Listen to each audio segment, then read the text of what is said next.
Good morning, distinguished guests and ladies and gentlemen. Welcome to 2022 Ketagalan Forum Indo-Pacific Security Dialogue. Our opening ceremony will be begin in 3 minutes. So may I invite all of you to take your seat as soon as possible. Out of respect for the speakers and policy of the forum, please switch your cell phone to vibration or silence mode during the event. And for COVID-19 prevention, please put your face mask on at all time. Thank you.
Ladies and gentlemen, once again, welcome all of you to join us.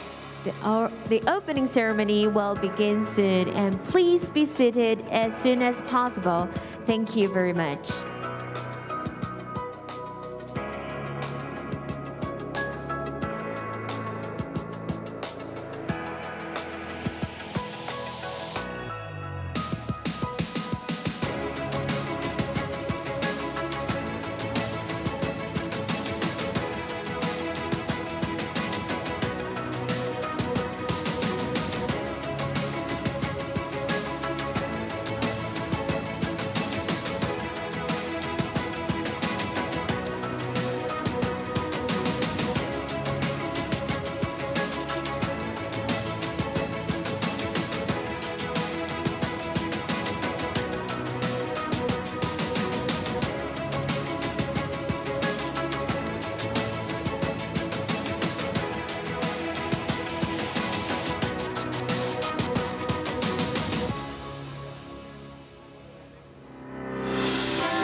Ladies and gentlemen, thank you once again for coming to Ketagalan Forum. Our opening ceremony is going to begin.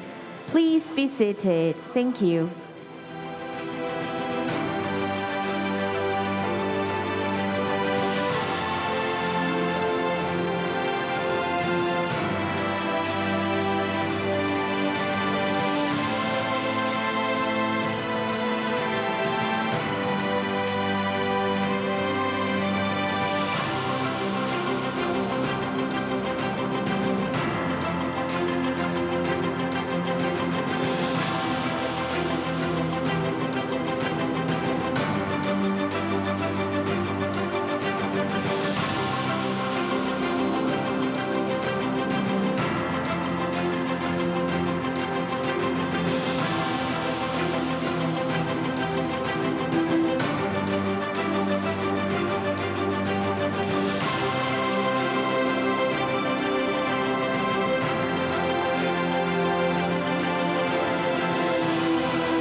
Dear distinguished guests, ladies and gentlemen, good morning. Welcome to 2022 Ketagalan Forum Indo-Pacific Security Dialogue, which is hosted by the Prospect Foundation and the Ministry of Foreign Affairs. This is Wendy, your MC for today's event. I want to first welcome all of you, home and abroad, to join this meaningful event, conducting deeper communication on Indo-Pacific security topics. There are in total 3 keynote speeches and 4 panel discussions today, inviting top academics, experts, and officials across the globe to share their viewpoints and insights. It's our great honor to have these security experts to join us. We hope to work together, promote Asian countries' security, and eventually enhance the well-being of mankind. Today's forum is considered as one of the action plans. Thank you once again for your participation and give us such a strong support. At the beginning of this event, please join me in welcoming Chairman of the Prospect Foundation, Dr. Chen Tangshan, to deliver his opening statement. Please welcome.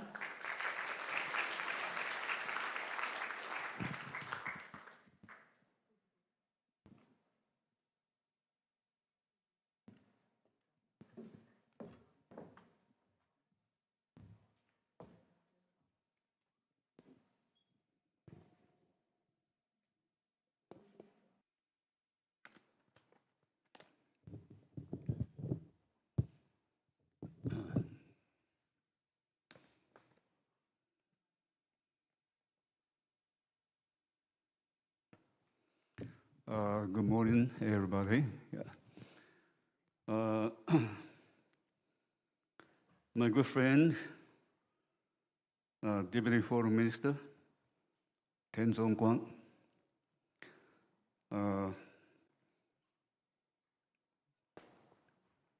Dr. Xinhuang Michael Xiao, Honorable Legislator, Luo Zizeng, and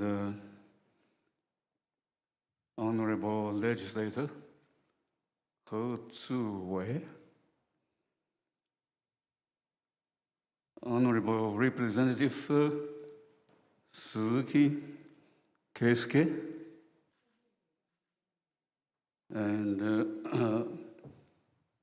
Honorable Minister Kevin Andrews, Honorable Minister Christopher Payne, all distinguished guests, ladies and gentlemen, good morning again.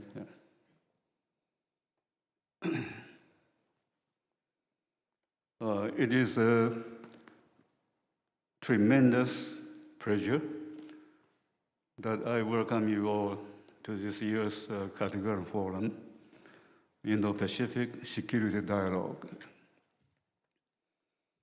So we are here today in times of unprecedented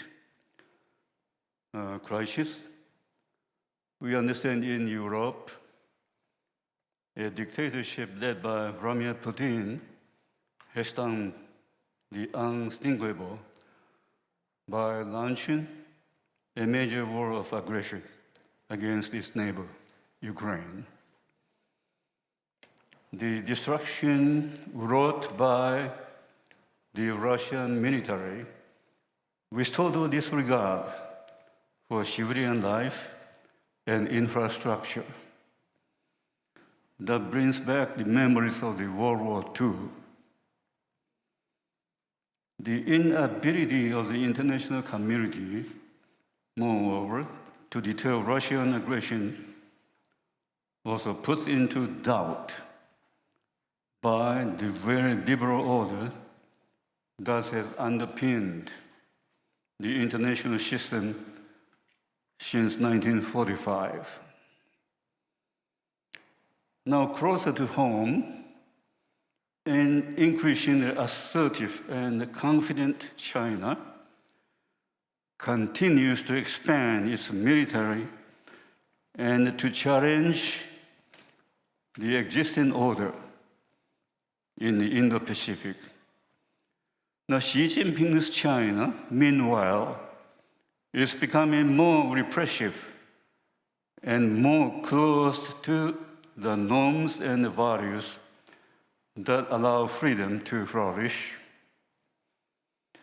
China's support for Putin's war on Ukraine also raises alarming questions about whether the Sino-Russian authoritarian axis has entered a new and more proactive phase. So we are asking, are Xi and Putin and perhaps Kim Jong-un in North Korea joining forces to challenge and dislocate the security arrangement that on the whole have been greatly beneficial to humanity? And are the new autocrats hijacking international institutions and rewriting the rules to create a system that is more permissive to the anti-democratic worldview? So those are the questions we ask. Amid those challenges, our own democratic systems have come under unprecedented pressure. Embattled political systems, populist disinformation, and a loss of self-confidence. A loss of self-confidence, I emphasize, in the democratic world are conspiring to sap our energy. So the best is lacking all conviction, while the worst are full of passionate intensity. This is a quote from William Butler Yeats.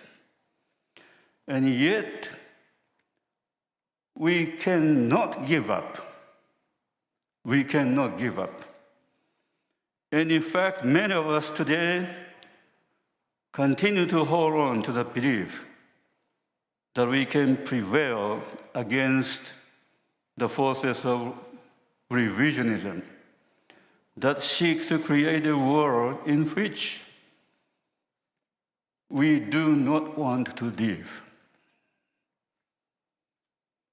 We retain a belief in the art of the possible that is driven by a belief that our course is the right one.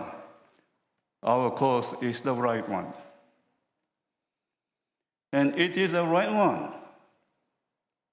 There is no moral equivalence between the liberal democratic order that we cherish, regardless of its imperfections, and the alternative that autocrats like Xi Jinping, like Putin, like Kim, and the many other despots who pepper the political landscape are proposing. But to me, no, they are not proposing. But they are seeking to impose, often against the very wishes of the people they claim to represent. So for too long, the democratic world has talked about this kind of problem, and yet still continues to do so. We must now move beyond the world, beyond that, because we know what the challenges are, and we know who our challengers are as well. Now is the time to act, because the other side is acting as Russia's action in Europe have made all too clear. We must elaborate strategies and be as inclusive as possible while we do so. We must be imaginative and not allow self-imposed constraints or fears to hamper our efforts to counter the authoritarian revisionism. So this does not mean that we must abandon our democratic ideals or rule of law. Absolutely not. But we must also realize that stagnancy, hesitancy, and a lack of vision are a form of weakness that the autocrats will not hesitate to exploit. So we understand it is not by any accident that we are gathered here in Taiwan today to discuss these important issues. As a model democracy in Asia, we all understand Taiwan is on the front lines of that kind of clash of ideologies. It is the first bridge in China's attempts to reorganize the original order and rewrite the rules of the game in a way that benefits power and nothing else. Consequently, Taiwan can be, and in fact is, part of the solution, which is a peace in the puzzle. So let us therefore use this opportunity to come together and give serious consideration to the best tactics and strategies by which we can push back against authoritarianism in all its forms, from its corrosive gray zone activities to the rewriting of the map by military aggression. So it is my fondest hope that this forum can serve as a starting point, I say as a starting point for new ideas, and more importantly, for concerted action. For concerted action. So again, today, I thank you all for being with us. Again, thank you very much. Thanks to the opening statement from Chairman Chen. Please be seated. And at this time, it's also our great privilege and distinct honor to have Her Excellency, Madam President Tsai Ing-wen, to address for the opening ceremony. Now, please join me in welcoming Her Excellency, Madam President Tsai.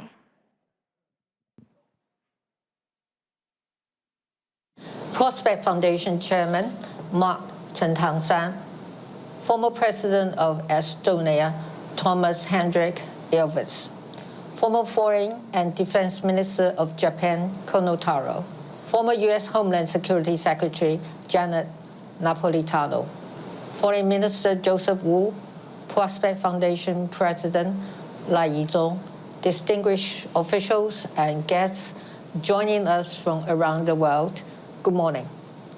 It is my pleasure to welcome all of you to this year's Ketagalan Forum. I want to especially thank those who have traveled from abroad to be here today, as well as those who are joining us virtually across time zones. For 6 years now, the Ketagalan Forum has provided officials and experts in the Indo-Pacific and around the world with a unique opportunity to share views on important regional security issues. I'm hopeful that after more than 2 years fighting COVID-19, we will soon be able to welcome all of you to Taiwan so you can experience our vibrant democracy for yourselves. I want to take this opportunity to pay tribute to the late former Prime Minister Abe Shinzo of Japan. With his tragic passing, Japan lost a great leader. Taiwan lost a dear friend and ally, and the world lost a statesman of great vision. In developing the Quad and the concept of a free and open Indo-Pacific, the former Prime Minister laid the foundation for stronger regional partnership. Thanks to him, we are better placed to uphold the democratic, rules-based order that will ensure our region's stability and prosperity. Our democratic partnerships have never been more important as our shared values and institutions face unprecedented challenges. The COVID-19 pandemic has heightened these challenges while exposing the stark contrast between authoritarian and democratic systems. Russia's unprovoked invasion of Ukraine has shown us that authoritarian regimes will not hesitate to violate the sovereignty of other states. These regimes pose increasing threats to international peace and security, requiring us to adopt a coordinated response. Here in the Indo-Pacific, authoritarian actors threaten to upend the regional balance. Their gray zone tactics seek to weaken international law and norms. Their diplomacy works to infiltrate democratic institutions and international organizations, undermining the sovereignty of other countries. And their violent crackdowns have exposed systemic human rights abuses. Taiwan's geostrategic position on the front lines of this authoritarian expansion makes us a crucial stronghold for democracy. With decades of experience, Taiwan can play a key role in alliances to counter authoritarian intrusion. We are glad to see more democracies worldwide acknowledge the stakes involved in the Indo-Pacific. In the past year, we saw the funding of AUKUS, as well as new initiatives by the EU and Quad to expand regional engagement. Just last month, Japan, Korea, Australia, and New Zealand attended a NATO summit for the first time. That summit concluded with a statement addressing the challenges posed by China. And leaders at the G7 meetings last month also underscored the importance of peace and stability across the Taiwan Strait. As an integral democratic partner in the Indo-Pacific, Taiwan has been taking measures to upgrade our security.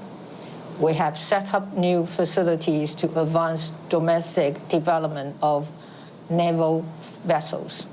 We have also taken steps to bolster our reserve forces, and we have made substantial investments to enhance our asymmetric warfare capabilities. Together, these efforts are accelerating our progress towards self-sufficiency in national defense. I want to make clear that the Taiwanese people are committed to defending our country, upholding our democratic way of life, and maintaining regional security and stability. Taiwan is not only key to regional and global security, but is also an indispensable member of the international community. Despite facing many obstacles to our international participation, we continue to engage meaningfully with friends around the world. Through the Global Cooperation and Training Framework, that is GCTF, Taiwan has conducted exchanges with more than 100 countries on cybersecurity, women's empowerment, humanitarian assistance, and other pressing issues. Closer to home, our new South-South policy has helped facilitate increased investment and people-to-people exchanges between Taiwan and our regional partners. With the launch of the U.S.-Taiwan Initiative on 21st Century Trade last month, we're deepening trade ties with the United States. And Taiwan and the EU align our policy goals, deepening the connectivities that help our mutual investment to reach record highs this past year. Our world-leading semiconductor industry is also advancing our global economic cooperation. While Taiwan's top chip makers expand their reach, our government is broadening international collaboration and stepping up R&D and training to maintain our competitive edge in this critical sector. Taiwan can and is playing a major role in ensuring secure global supply chains. Alongside our efforts to strengthen democratic unity, supply chain cooperation can be another important tool to curb authoritarian influence. Despite constant threats to our democratic values and way of life, we never give up on our commitment to democracy, freedom, and human rights. We're deeply grateful to all our like-minded partners who continue to stand with us in protecting our shared values and maintaining peace and stability in the Indo-Pacific. As long as we remain united, we can stem authoritarian expansion and allow democracy to flourish. By joining together here to share ideas and build common purpose, we honor the legacy of those who strove for a more free and peaceful world. Let us stand up for our values so that future generations can enjoy the hard-earned democratic freedoms passed down to us. I thank you all for your contributions to this dialogue and wish you a productive and enjoyable forum. Thank you. Thanks to Her Excellency, Madam President Tsai.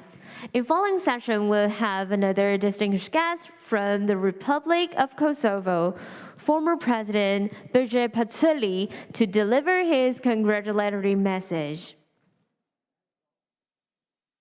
Dear President Tsai, dear friends, ladies and gentlemen, it's so great pleasure for me to speak today at the opening of this very important forum, an important venue for sure for discussing regional and international security issues that are concerned and pressing for the democratic world. In the global strategic stage, we have transited from unipolar moments. We're going past the bipolar world and are emerging into a multipolar world. In that multipolar world, Asia will be a major tentpole, and so will, I hope, one day Europe as well. The question then is what could be possible derived out fulfillment of that potential. I will focus on three areas. First, we are in the middle of fundamental debate about the future and direction of our world. As President Biden has argued, today the primary challenge international politics is ideological democracy versus autocracy. We are what is described as the global struggle between autocratic regime on freely elected governments. Kosovo, Taiwan, and all small democracies around the world can make meaningful commitments toward the objectives of President Biden and objectives of the United States, of countering authoritarianism, fighting against corruption, and advancing respect for human rights at home and abroad. The war in Ukraine has shown that we need more and more meaningful and clear democratic solidarity if we want to maintain the rule-based and order and democratic nature. Second, if we are able to maintain a rule-based international order and rule that recognize the diversity and wisdom of the ages from Asia and makes the necessary adjustment to the post-World War II international institutions like the United Nations, etc. Another point on the rules-based international order has been highlighted by the invasion of Ukraine. If we continue to go back to a pre-World War means of engaging other countries, and if we continue to believe that might is right, and that big countries get to redraw boundaries, setting historical roles and crazy decisions, then all bets are off.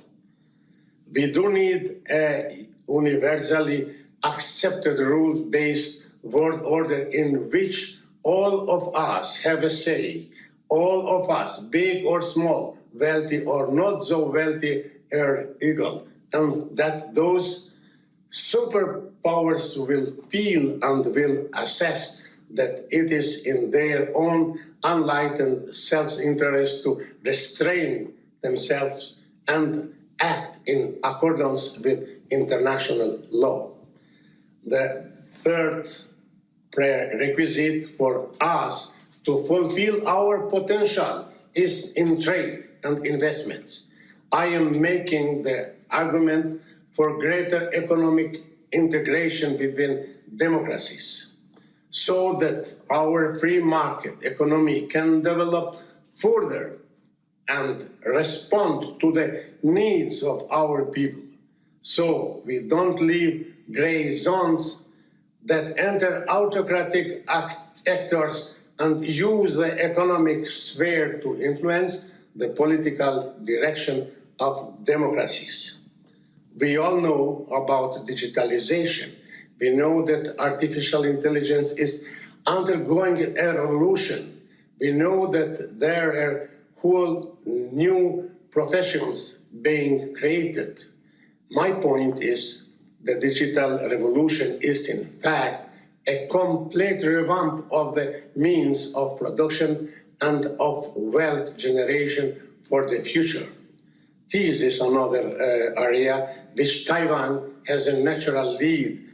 And if we can complement Taiwan's capability and the latent nascent abilities and markets in Kosovo and Western Balkans, then we can remark not just the next 2 decades, but I hope at least the next half century and behind. That's why I invite Taiwanese companies to come to Kosovo and use Kosovo as a hub for Western Balkans on the European Union. Use its youth, potential, and geography to expand further. Let me conclude by saying again that the relationship between democracies is not something new. It has gone on for millennia. I hope to see more exchange between Kosovo and Taiwan, so long as we keep a peaceful and stable world based on international law, so long as we open the arterial connection between our countries, and as long as we train our youth peoples to harness the opportunities that the digital revolution provides us, we have a great future ahead of us. Thank you very much. Thanks to His Excellency, Mr. President Patsuli.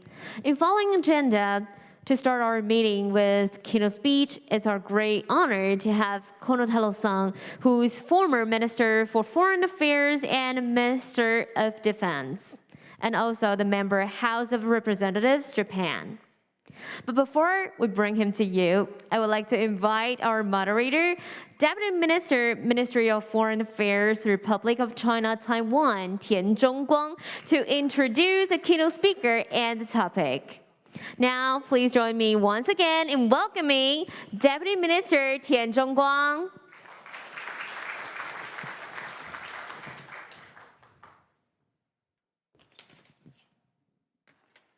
Well, thank you very much.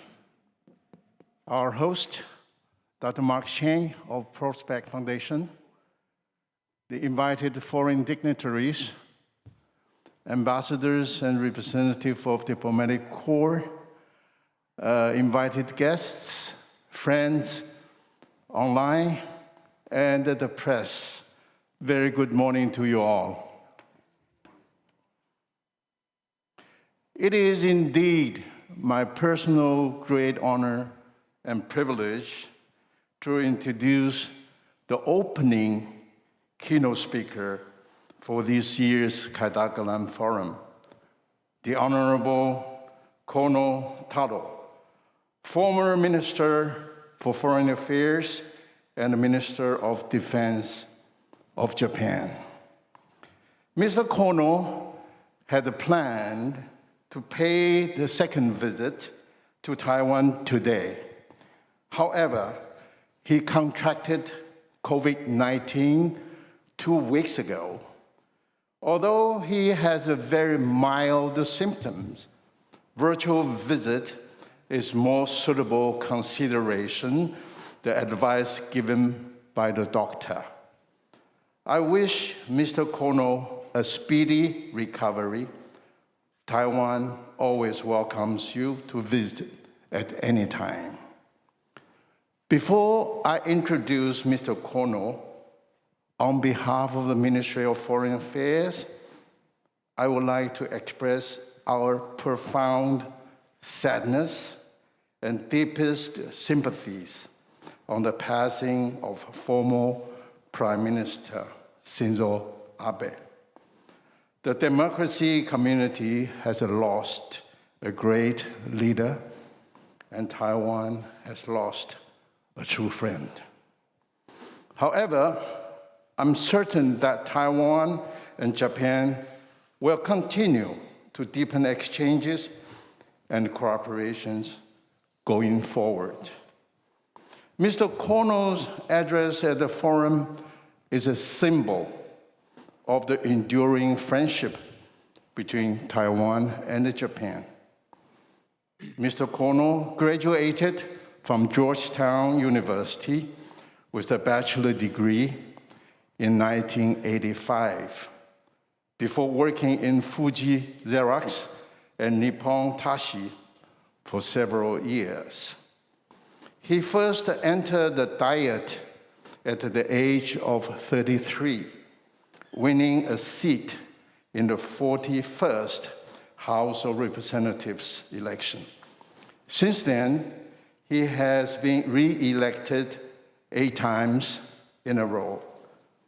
Mr. Kono served in the several prominent positions, including Foreign Minister, Defense Minister, Minister in charge of COVID vaccine rollout, Minister for Administrative Reform, and Minister for Regulatory Reform.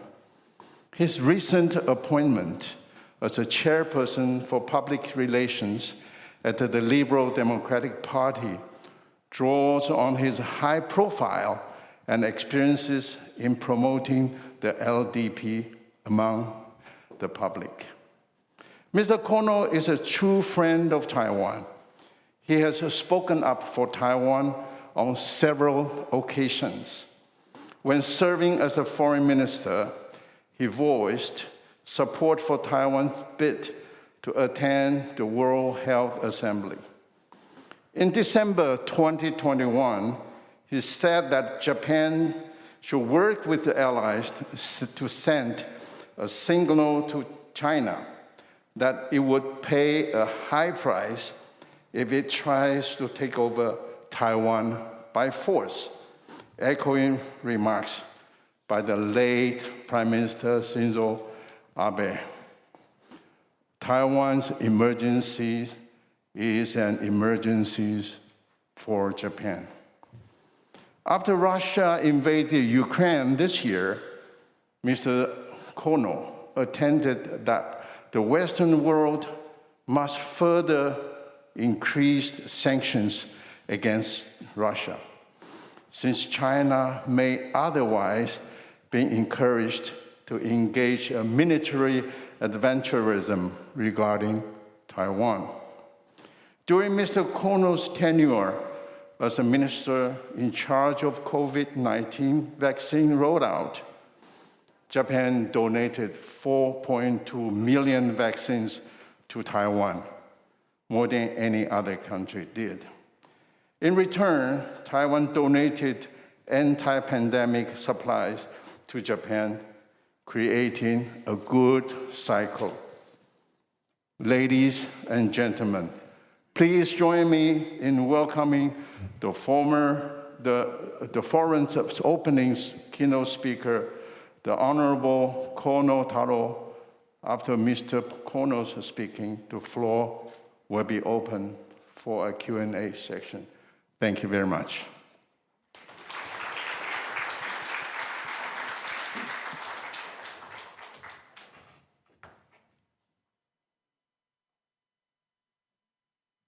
Good morning. Do you hear me well? I hope. Well, I am very honored to be invited to this prestigious occasion, but unfortunately, I was struck by COVID and down with a high fever and low oxygen. Well, I'm now recovered, but my doctor would not let me travel overseas.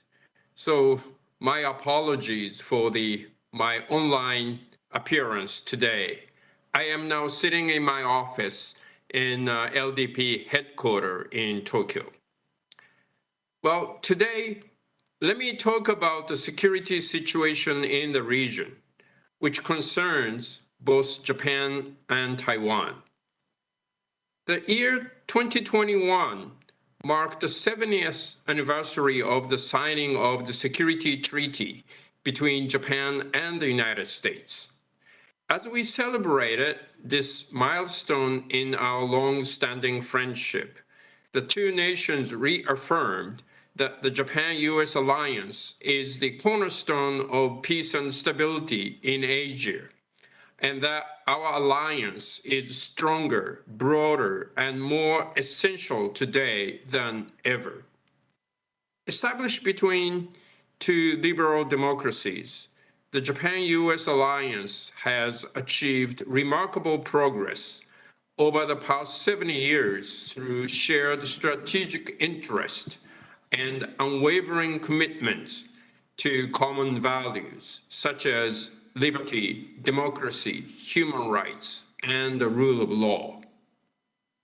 Under the US-Japan Security Treaty, the United States provides for Japan's security, including extended deterrence or the nuclear umbrella, while Japan provides bases and other military installations for the US forces on the Japanese territory. The treaty brought about the peace and stability, not only to Japan, but also to the Asia-Pacific region. The Japan-US alliance has served as basis for cooperation in areas beyond defense. It has developed cooperation in political and economic areas as stipulated in the preamble and Article 2 of the Security Treaty. Under a free and open international order established after World War II, Japan, with the alliance with the United States based on common values, was able to achieve great success. In 2015, the Abe government enacted the peace and security legislation, which has enabled the self-defense force to defend the US forces against an armed attack from aggressors when legal requirements are met. Since 2017, based on this legislation, the self-defense force has guarded U.S. military aircraft and vessels during requested occasions, such as bilateral exercises. Also, in 2015, the two governments undertook a major revision of the defense guidelines, reflecting new development in the military technology and new security threats of the 21st century. The new defense guidelines not only significantly expanded the scope of bilateral cooperation in existing maritime, air, and ground domains, but also added for the first time bilateral cooperation in strategically critical domains, such as cyberspace and outer space. As Putin invaded Ukraine, however, the international order, as we have known for some decades, have changed drastically. I was informed of the massing of the Russian soldiers near the Ukrainian border, but I never thought something like this would happen in this century. Whatever Putin and the Russian government say about this atrocity in Ukraine, we all know that Putin is 100% responsible for the deaths and the sufferings of the Ukrainian people and the destruction of their land. There are no excuses for Putin.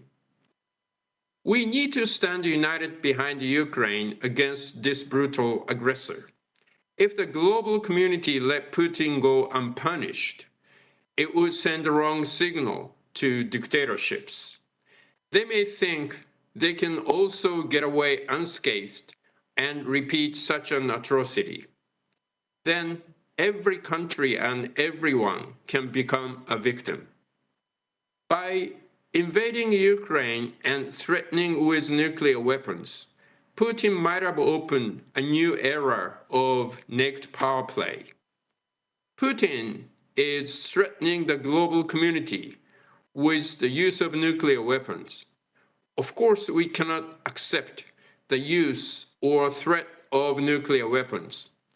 Even so-called small tactical nuclear weapons of today would bring about a tragedy much, much worse than Hiroshima or Nagasaki. But Putin is trying to open Pandora's box. We can never allow him to do so.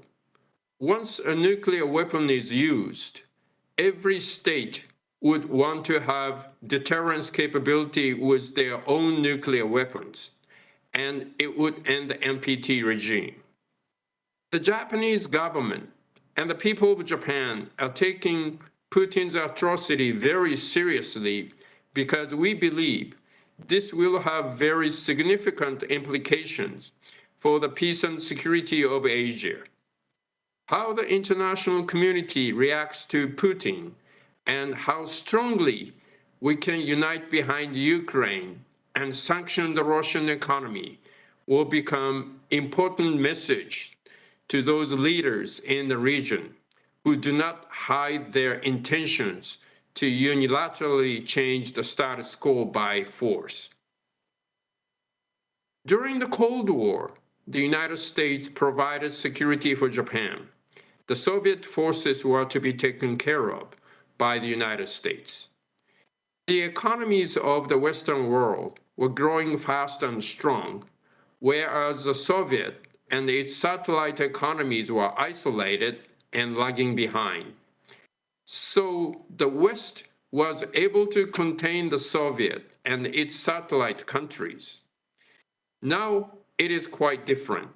The biggest variable of the security in the region is China. The Chinese economy today is much stronger and more integrated with the global economy than the Soviet economy in the Cold War era. The Chinese Communist Party is aiming at building a strong military to realize its China dream. Although China claims that its military expansion is defensive, It is not only building up its military power, but also trying to expand its sphere of influence. The Chinese military spending started to drastically increase from around 1989, and it has increased 42-fold in 30 years. It even more than doubled in the last 10 years. Until 1991, China had no modern submarines nor fighter jets. But as the Chinese economy grew, CCP invested heavily in modern warfare. Now China has 52 modern submarines against Japan's 22, and has nearly 1,200 fourth and fifth generation fighter jets against 300 for our air self-defense force. China has been sending its Coast Guard vessels into the Japanese territorial waters surrounding the Senkaku Island in the East China Sea almost every month since 2012. The self-defense force fighter jets had to scramble against the Chinese Air Force 698 times over the East China Sea in 2021. That is almost 2 scrambles in a day. And it has been continuing while both Japan and China are fighting against the COVID-19. China is also trying to change the status quo in the South China Sea.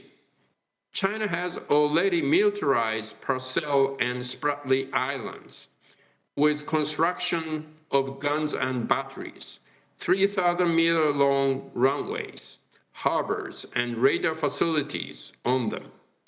Such actions by China are nothing less than assertive and coercive attempts to overturn international norms and undermine the rule-based international order. A free and open South China Sea is of crucial importance for both global security and commerce. Should the international community overlook China's continued attempts to undermine international laws and alter the status quo in these waters, their devastating consequences would not only be limited to the Indo-Pacific region, but would reach across the world. The global community must strongly oppose these actions and make the aggressor pay a high cost for them. And the possibility of the Chinese use of forces against Taiwan is now said to be rising. How the United States, together with like-minded countries, could defend Taiwan from Chinese aggression is the question we need to answer now. If China uses forces against Taiwan, whether we choose or not, Japan will be affected. So now Japan needs to show our resolve to act with the global community to defend liberty and democracy.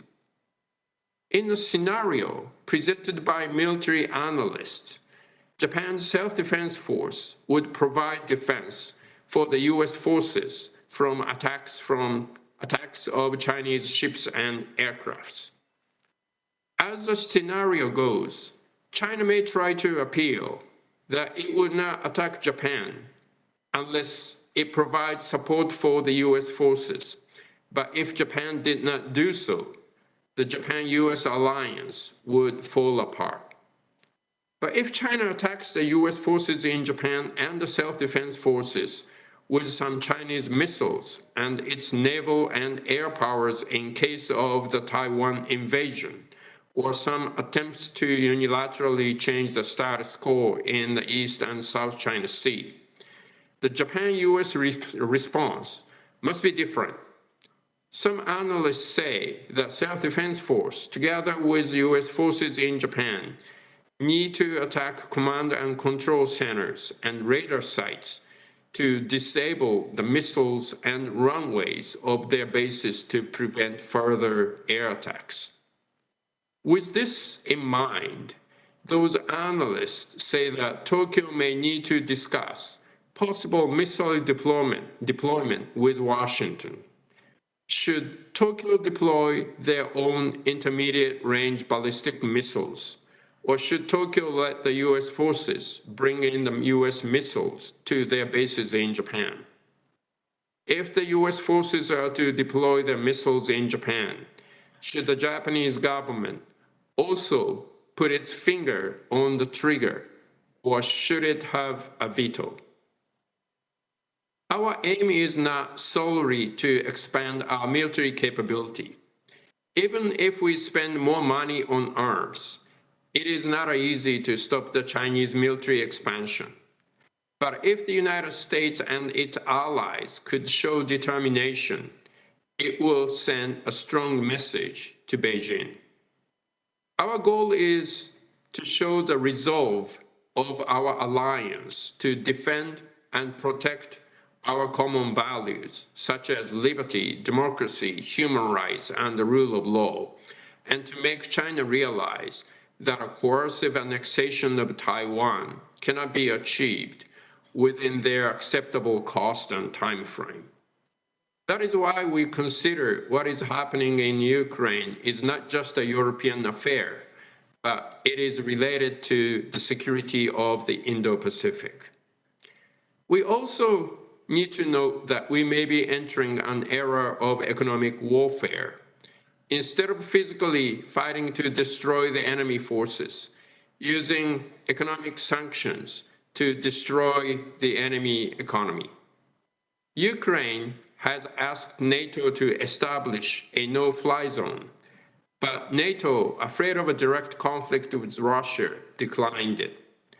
Of course, Ukraine is not a member of NATO, and NATO has no treaty obligation to defend Ukraine. But it is true that even the powerful United States, together with the European nations, is not able to go to war against Russia to defend the democracy, even though Putin is 100% responsible. Some dictators are now in position of huge destructive power with missiles and nuclear weapons, and could attack civilians and destroy cities and economic activities quite easily. Tolerance to casualties and sufferings in the war has become so low in democratic countries. Democratic leaders can be vulnerable to domestic criticism, but dictators could suppress those voices. Thus, it may be preferable for democratic governments to resort to economic sanctions. If so, like-minded countries need to be prepared for economic warfare. On the other hand, dictatorship could also wage economic warfare. Beijing is using China's imports and exports as leverage to influence other countries. For example, 90% of Taiwan pineapple were exported to China in 2020, but import of fruits from Taiwan was suddenly banned in 2021. 63% of Taiwan pineapples ended up in the Japanese market at cheaper prices in that year. China also cut off import of Norwegian salmon, Filipino bananas, on Australian iron ore, and export of rare earths to Japan when these countries angered Beijing. We need to build resilient supply chains of food, energy, and other strategic products, not depending on possible aggressors. It may divide the global economy into blocks and reduce the possible economic returns, but that is the cost of our security. We also need to look at the United Nations. In the face of the atrocity in Ukraine, the United Nations was polarized as Putin's Russia has a seat in the Security Council with a veto. It may be the time that we move on to create a UN 2.0. As long as dictators have a seat in Security Council with a veto, we cannot take actions against aggressions by dictators. The United Nations may continue to function as a talking forum, but we need a system in which the global community could take collective actions, such as establishing a global peacekeeping operation.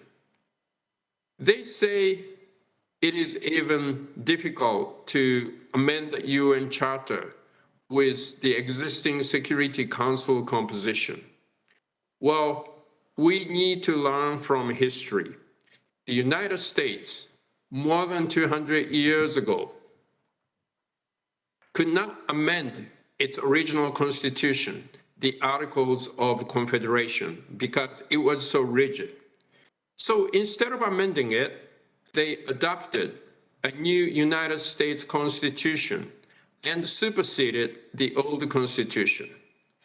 The global community could adopt a new UN Charter 2.0, superseding the existing one, and move on to the United Nations 2.0, in which no countries have a veto. Japan and Taiwan also need to work together beyond security. The climate crisis requires everyone and every government to act.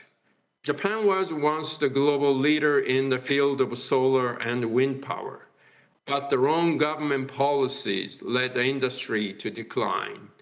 There are no longer any competitive manufacturers of photovoltaic or wind turbines in Japan, when finally the government put emphasis on those technologies. It is quite unfortunate. One day, we might be able to connect all the power grids across the borders in Asia.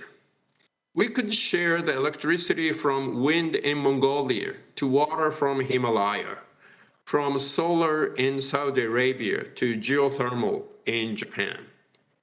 As the European integration started with coal and steel, the first step towards a broader integration in Asia may start with a grid. Surely it would enhance mutual trust and interdependence.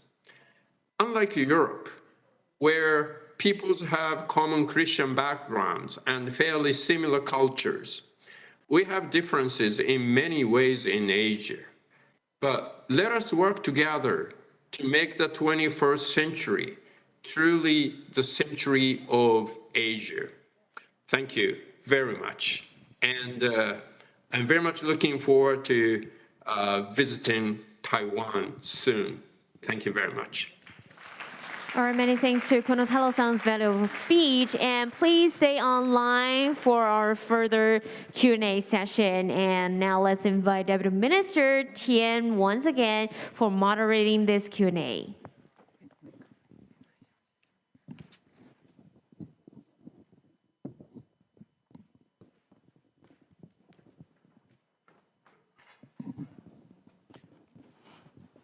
Honorable Kono-san, it's such inspiring and comprehensive remarks you just made.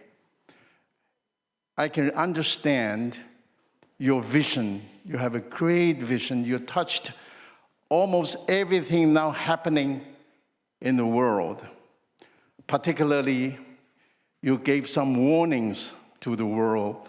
You mentioned that Pandora's box, nuclear warfare that will be devastating. And you talk about United Nations 2.0. And you talk about new energy. You talk about economic consequences of this Russian invading Ukraine. You talk about the regional security. And one thing I admire the most is you talk about Taiwan and Japan relations.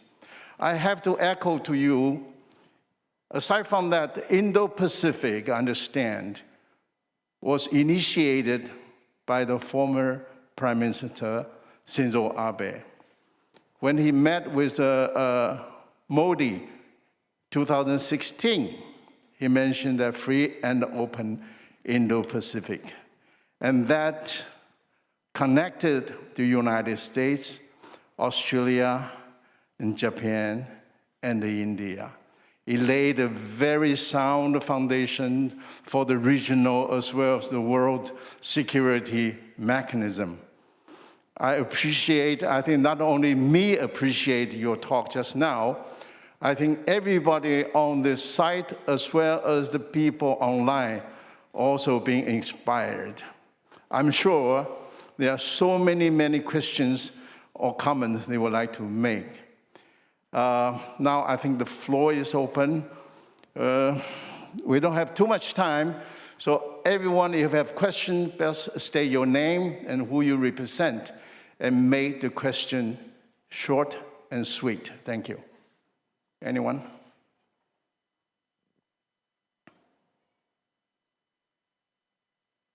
I think the president of Prospect Foundation, Lai Yizhong, he has something to comment or ask.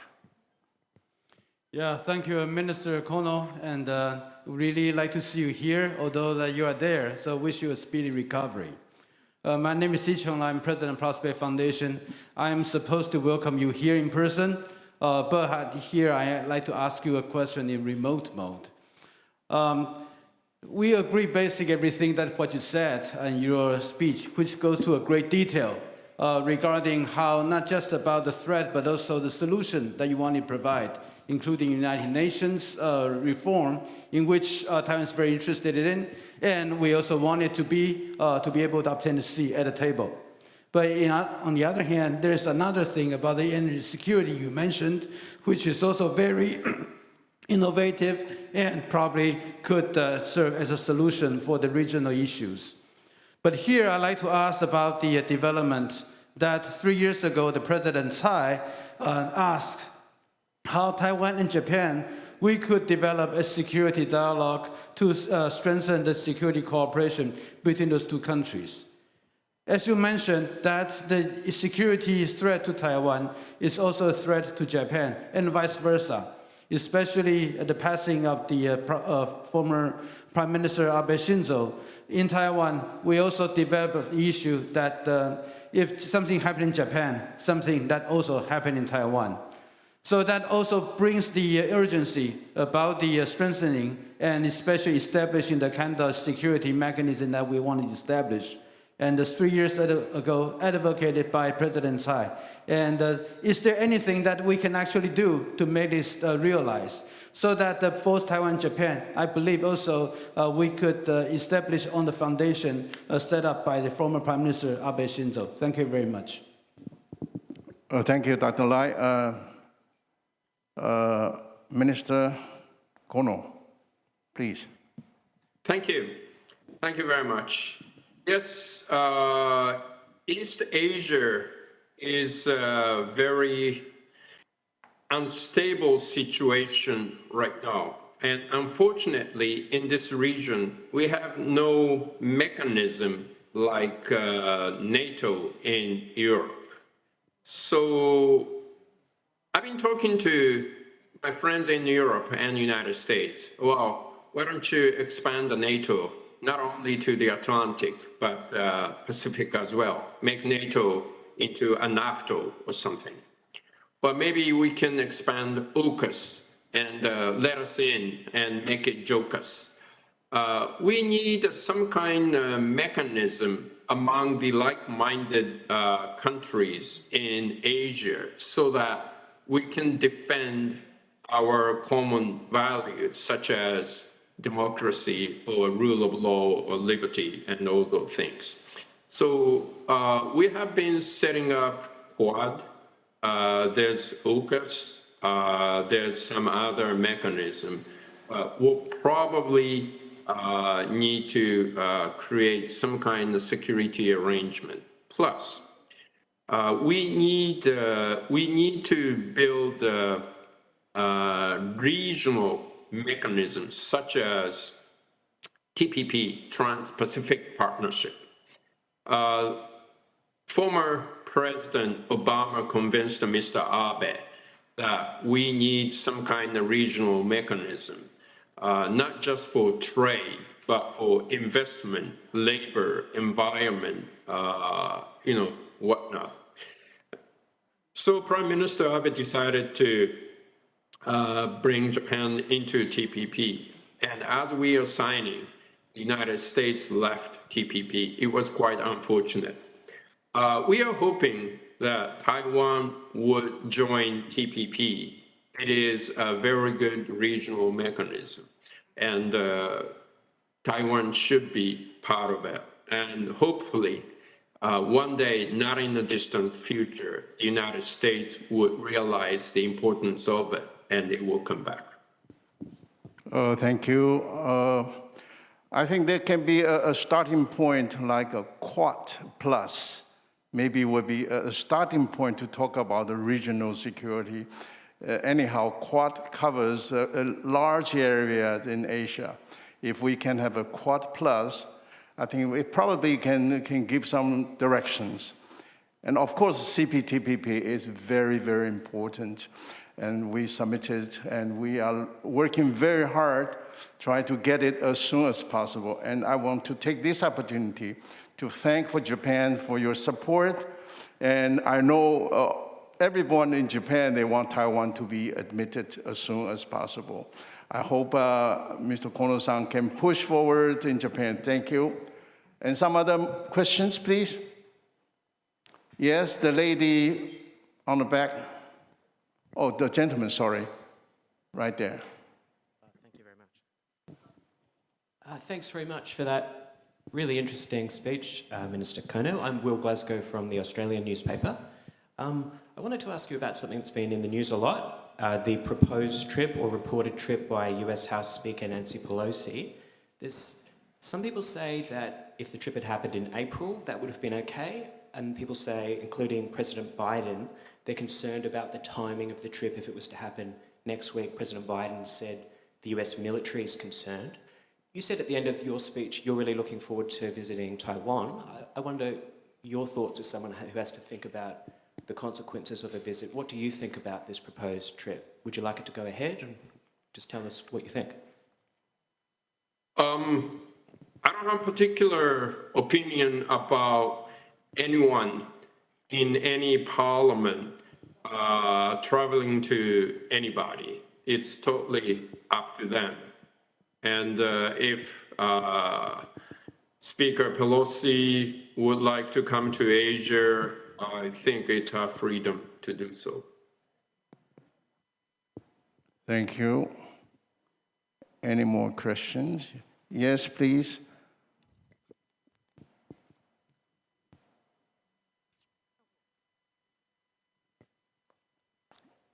Over there, it's a long distance. You probably have to run a little bit. The microphone is now in my hand. Minister Kono, nice to see you again. Christopher Pyne, former Australian Defence Minister. I think the last time we saw each other in person was a 2+2 in Sydney, the end of 2018, with Maurice Payne and Takeshi Iwaya was the Defence Minister, I think, in Japan at the time. In the absence of other questions, I thought I should ask you a question about your comments to do with NATO in Asia.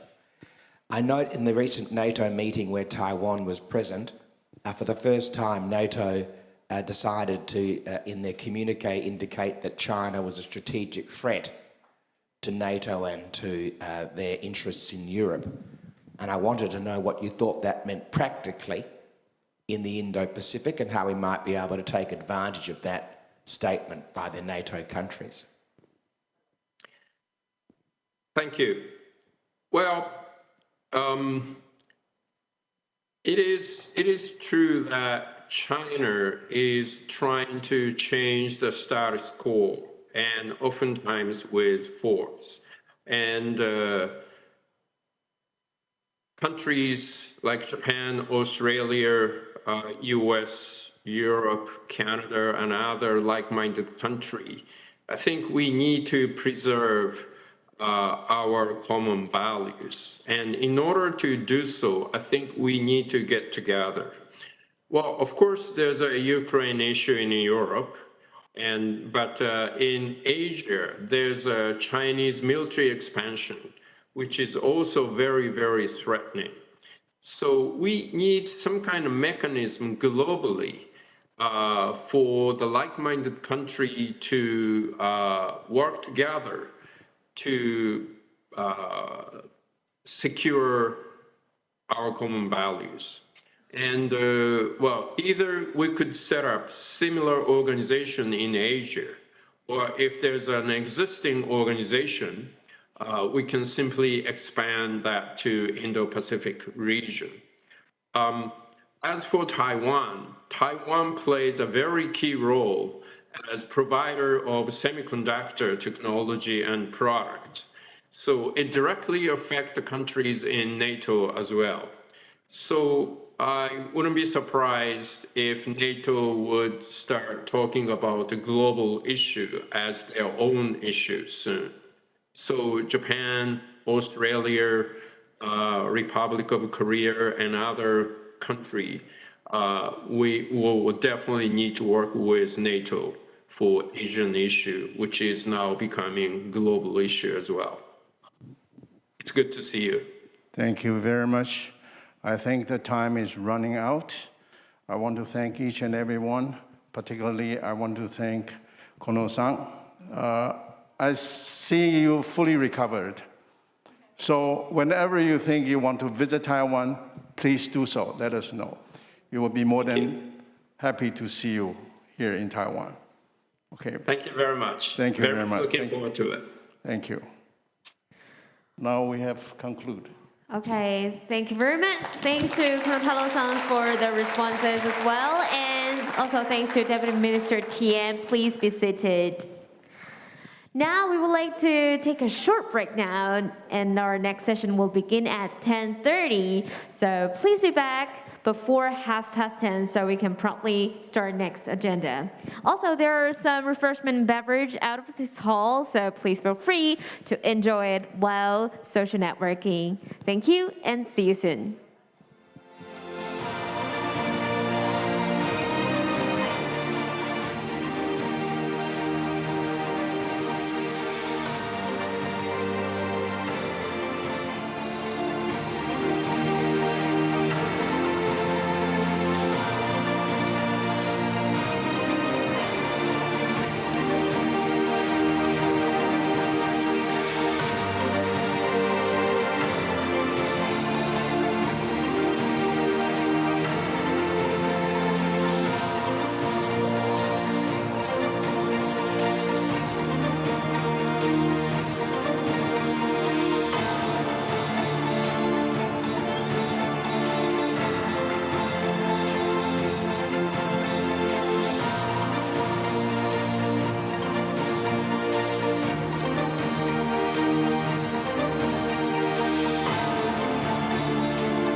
Ladies and gentlemen, here we have a general reminder for you. Next session will begin in 3 minutes, so please move back to our forum as soon as possible.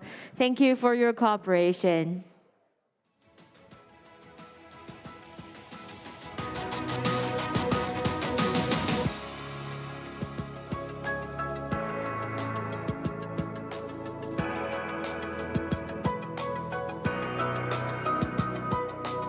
Dear honored guests, here we have a general reminder for you. Once again, our session will begin in 3 minutes, so please be back to your seat as soon as possible. Thank you very much.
Ketagalan Forum is about to start. Please take your seat as soon as possible. Thank you.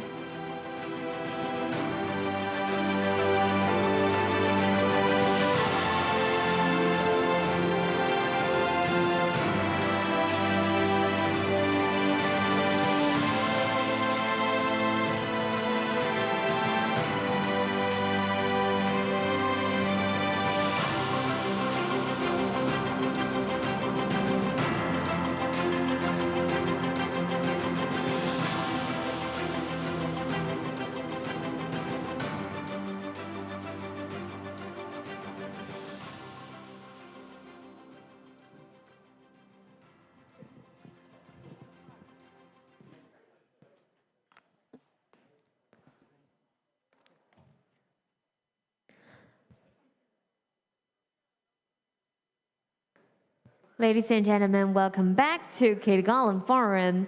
Now we'll proceed to panel discussion 1, a new Cold War, democracy versus authoritarianism. There are 4 panelists in this part respectively from Japan, Germany, Australia, and France. Now, please join me in welcoming our moderator, President of the Prospect Foundation, Lai Yizhong. Thank you, everyone. Now, we come to the first session. The title of the session is about the new Cold War, democracy versus authoritarian. First of all, let me welcome our panelists. We have 4 distinguished panelists. The first one on my right-hand side is the former Minister of Defense of Australia, Kevin Andrews. And then we will follow with the Professor Taniguchi Tomohiko from the Graduate School of System Design and Management at Keio University, Japan. Taniguchi Tomohiko is also a close associate with the former Prime Minister Abe Shinzo, and he has been Prime Minister Abe Shinzo, his foreign policy advisor for long years.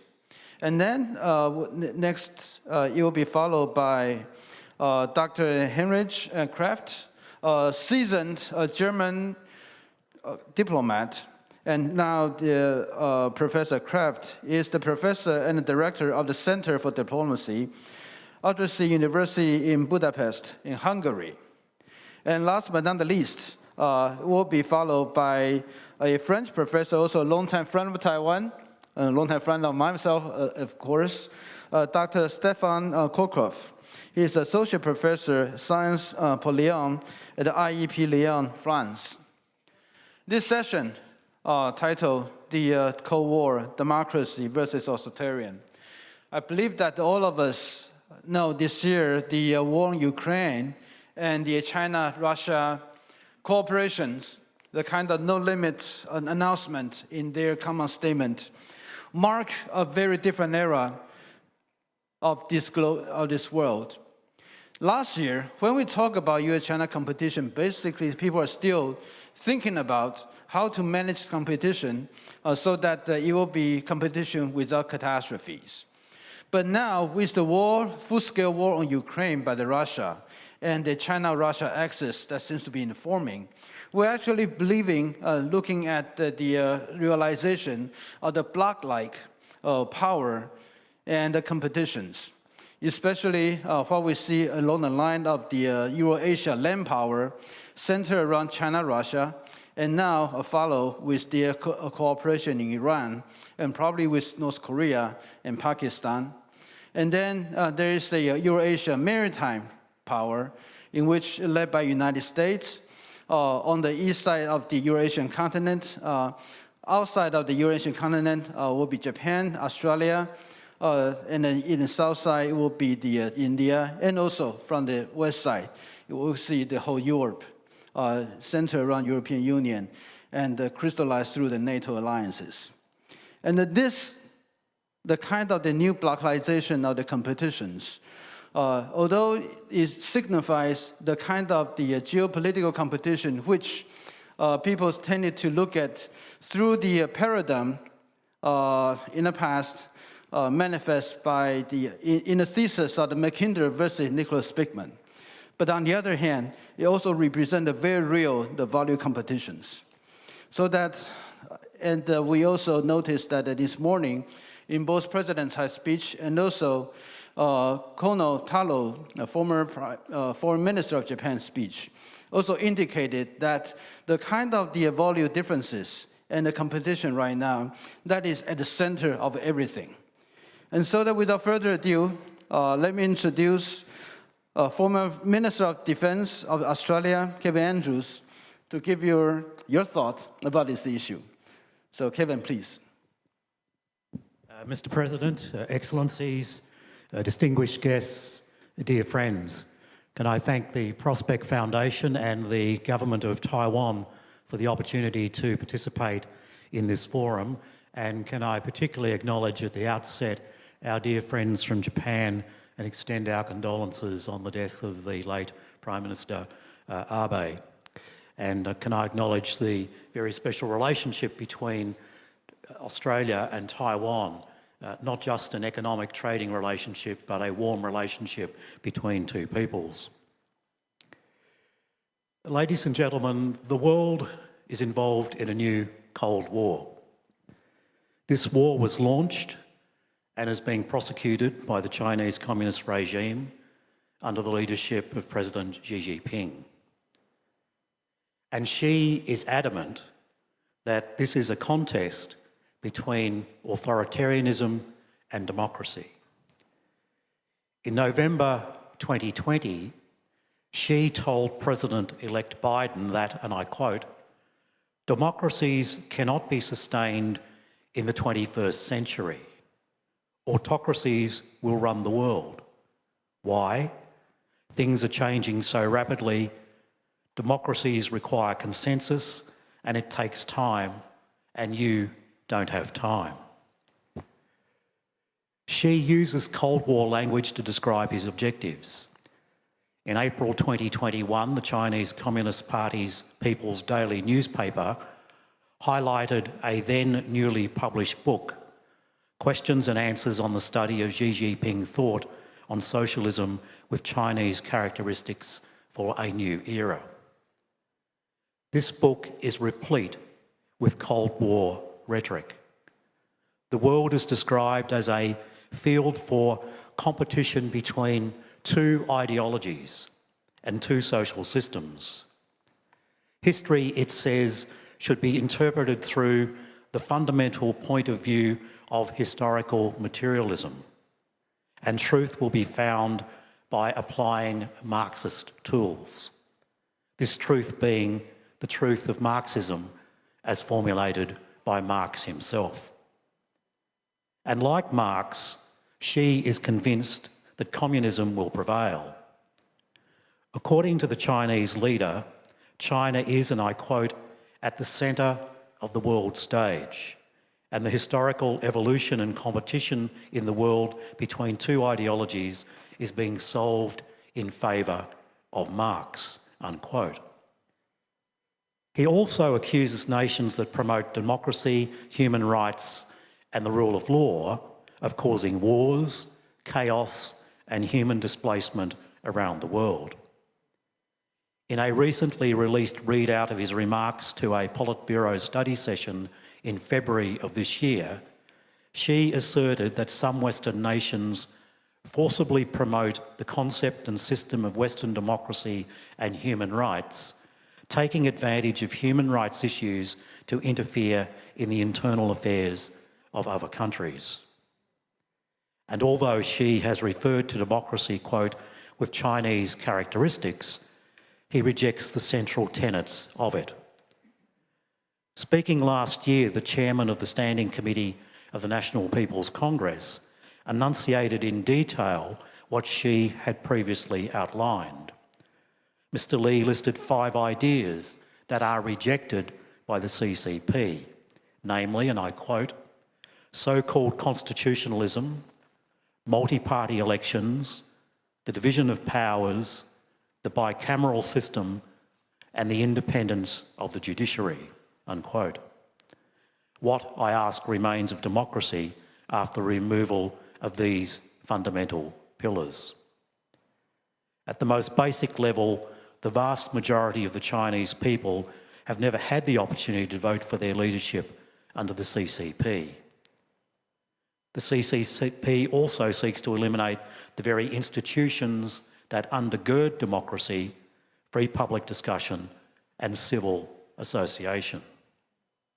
Because at the core of authoritarianism is a belief that the political realm trumps all other spheres of human endeavour. So it's naive to think that this Cold War is avoidable. It is currently being prosecuted. There are obvious features of this war apart from the constant rhetorical jousts of its perpetrators. The use of force is threatened regularly, and from time to time force is used, such as in the Himalayas. Threats, both physical and intimidatory, are employed. Threatening wolf warrior diplomacy has become a feature of CCP statements. Chinese military aircraft regularly breach the air warning zones of other nations and have dangerously intercepted aircraft in international space. The CCP has also claimed recently that the whole of the Taiwan Strait belongs to China, contrary to all historical fact and international laws. And she recently authorised 59 new articles that seek to legitimise the CCP's external use of force in other nations. Authoritarians utilise every instrument available to them, including trade sanctions and the ongoing cyber warfare. And they cooperate with other authoritarians when it suits their cause. China's current support for Russia is an obvious example. So, dear friends, how do we respond? First, we need the intellectual clarity and the moral courage to call out this Cold War and to name the perpetrators. This is not some great game. It is a real threat to the peace and security of the world, no more so than in this country and in this region. Secondly, like-minded nations must defend democracy against its authoritarian attackers. Fundamental principles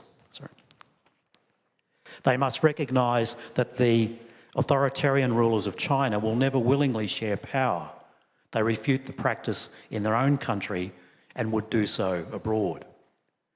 Whatever its faults, liberal democracy remains the best chance to uphold the dignity and freedom of the individual, to nourish human flourishing and to promote peace and stability. It is therefore worth defending. Thirdly, nations must continue to uphold and defend universal human rights and the rule of law. And this includes responding to the flouting of international agreements and the manipulation of international organisations.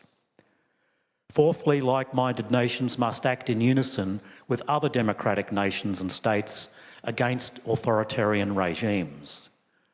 We must be clear that force will be resisted. As former Japanese President Abe has said, there should be no strategic ambiguity about this fundamental principle. In this context, they must recognise that Taiwan is the first chain of defence in the fight against the authoritarian CCP. If China was to invade Taiwan, the ramifications for the world, including Japan and Australia, are enormous.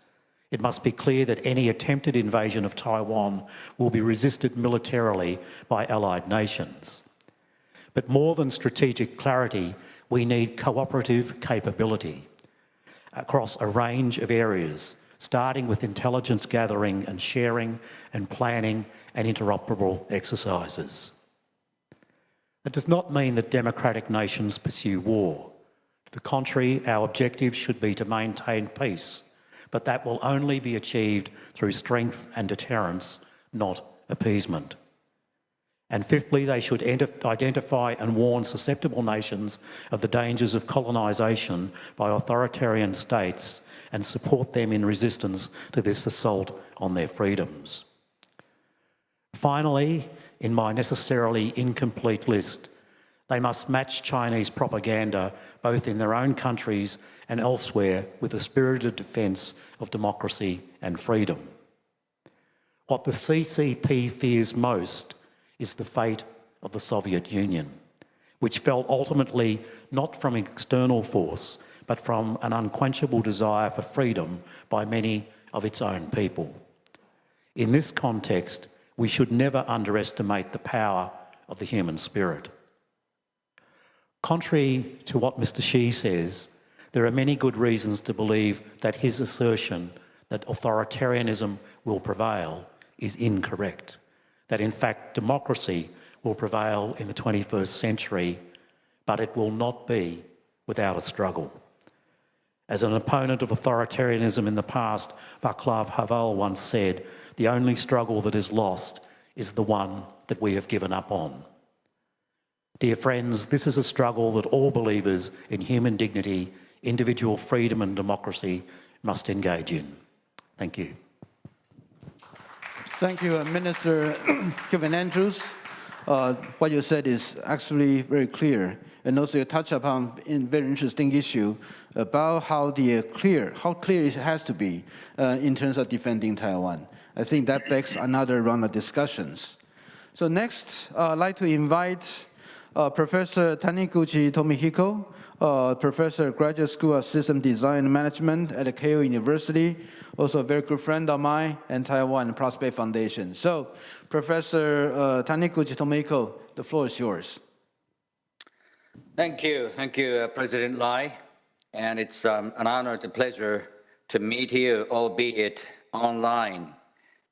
First, I must begin by thanking all of you for your words of condolences and sympathy to the late Prime Minister Abe, with whom I spent the last 10+ years. I know that he was very much interested in coming to Taiwan and addressing some of the important think tanks and intellectual community in Taiwan. Taiwan was among the most important issues that he was very much determined to spend his political capital on going forward. He was ready to be provocative. He was ready to be able to write more such stuff as he contributed to Project Syndicate, part of which was quoted by His Excellency Minister Kevin Andrews, whose remarks I hear were very much comprehensive and thought-provoking. Now, Shinzo Abe sought to forge a peace treaty, finally, with Vladimir Putin, simply because Japan could not afford coping with 3 threats from 3 fronts, all at the same time. His intent was to reduce the threat from the north, and by so doing, concentrate the limited amount of defense resources to the southwest, namely Taiwan and around its region.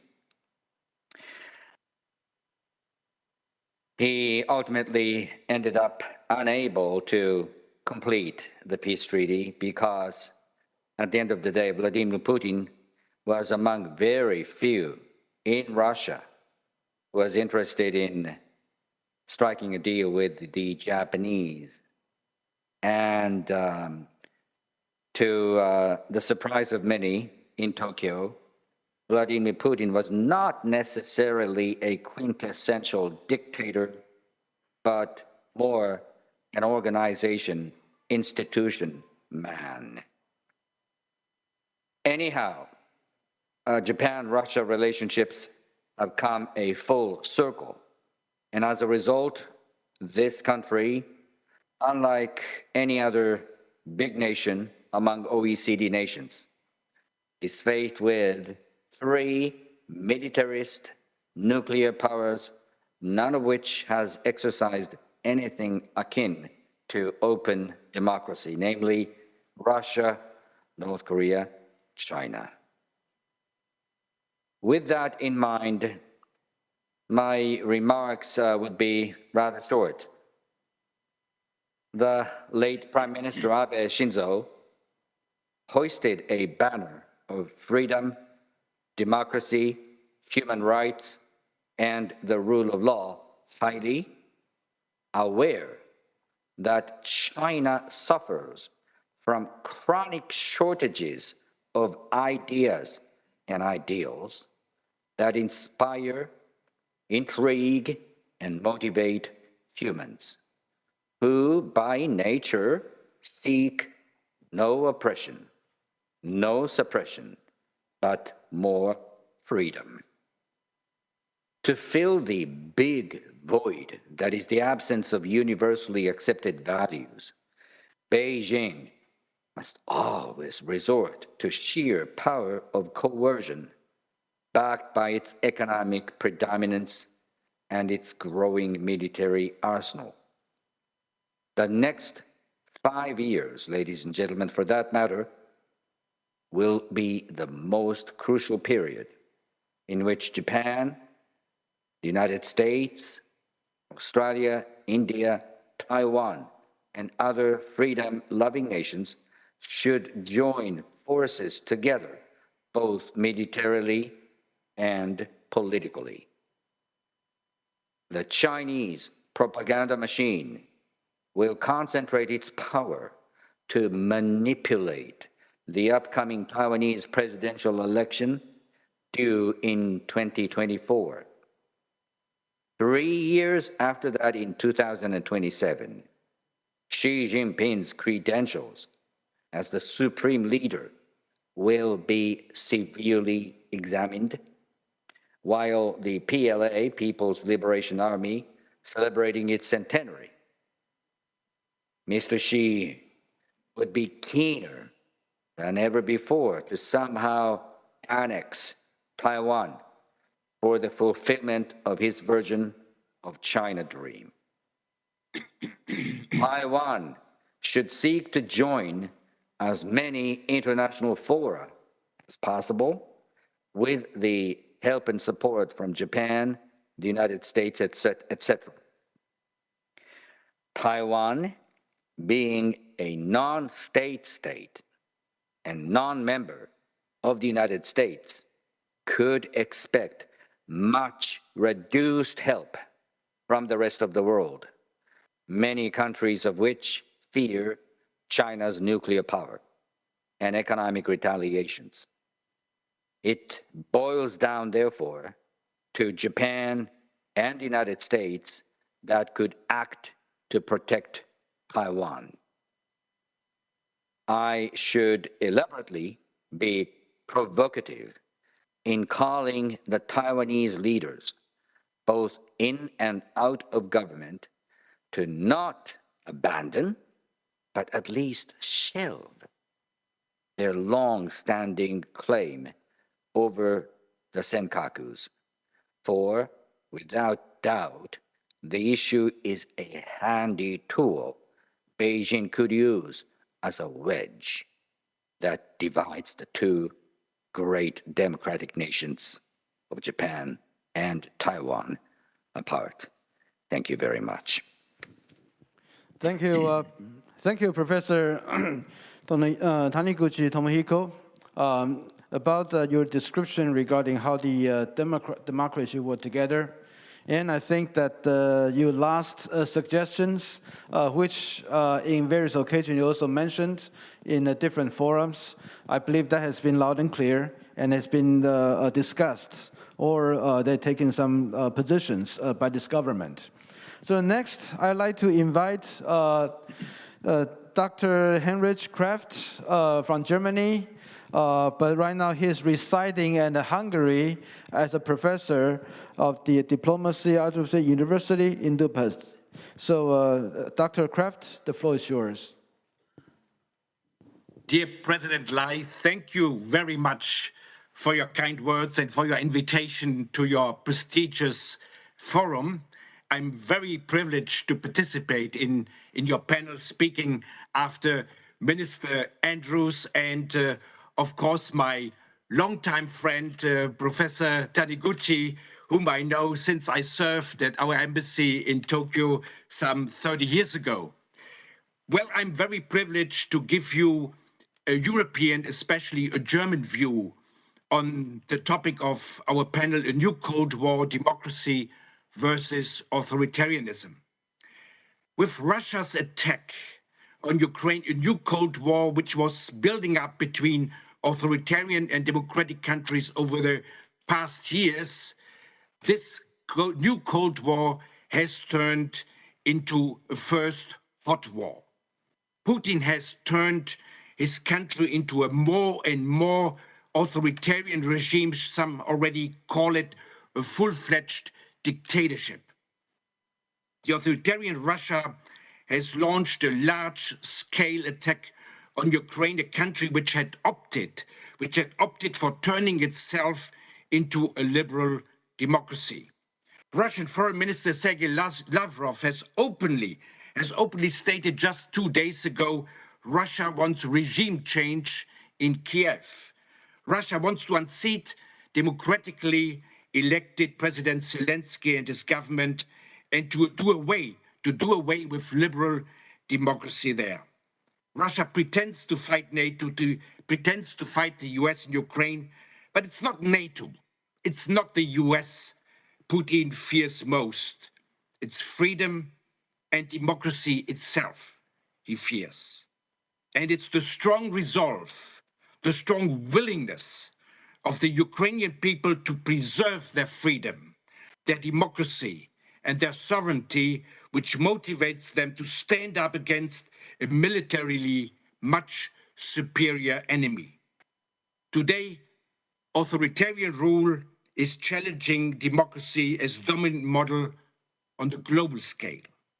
In the wake of Russia's invasion, President Joe Biden said, "We are engaged anew in a great battle for freedom, a battle between democracy and autocracy, between liberty and repression." Britain's Foreign Secretary Liz Truss promised to end the accommodation of trade and economic growth with authoritarian regimes. And German Chancellor Olaf Scholz spoke of a Zeitenwende, the beginning of a new era in which democracies have to stand together and defend freedom and their democratic values. He declared an extraordinary additional investment in German defense of 100 billion euros. Also, the European Union's new strategic compass, which was agreed upon earlier this year, notes that security policy must now be framed around, I cite, competition of governance systems. Regarding China, the EU's High Representative for Foreign Affairs, Josep Borrell, already declared 2 years ago that China remains a partner in certain areas, such as fighting climate change, that China is a fierce competitor, especially in the economic field, but that China also had become a systemic rival challenging democratic values all around the globe. Currently, we see a reinvigorated commitment to defending the liberal order. The war in Ukraine is part of a broader battle for democracy and against autocratic and illiberal values. Many new strands of policy coordination are taking shape between democratic governments across the world. 40 countries, including not only European countries and the United States, but also Australia, Japan, Kenya, New Zealand, and South Korea have formed the Ukraine Consultative Group. Western leaders have reached out to India and promised to coordinate more effectively around its concerns about authoritarian action by China. The EU and the United States have intensified their diplomatic efforts with Latin American countries too. At their summit in May 2022, the European Union and Japan committed to greater coordination on global affairs among themselves, but also, of course, with the United States. While the democracy-autocracy divide is set to become more consequential, there are and there will be powerful dynamics that also will dilute it somewhat.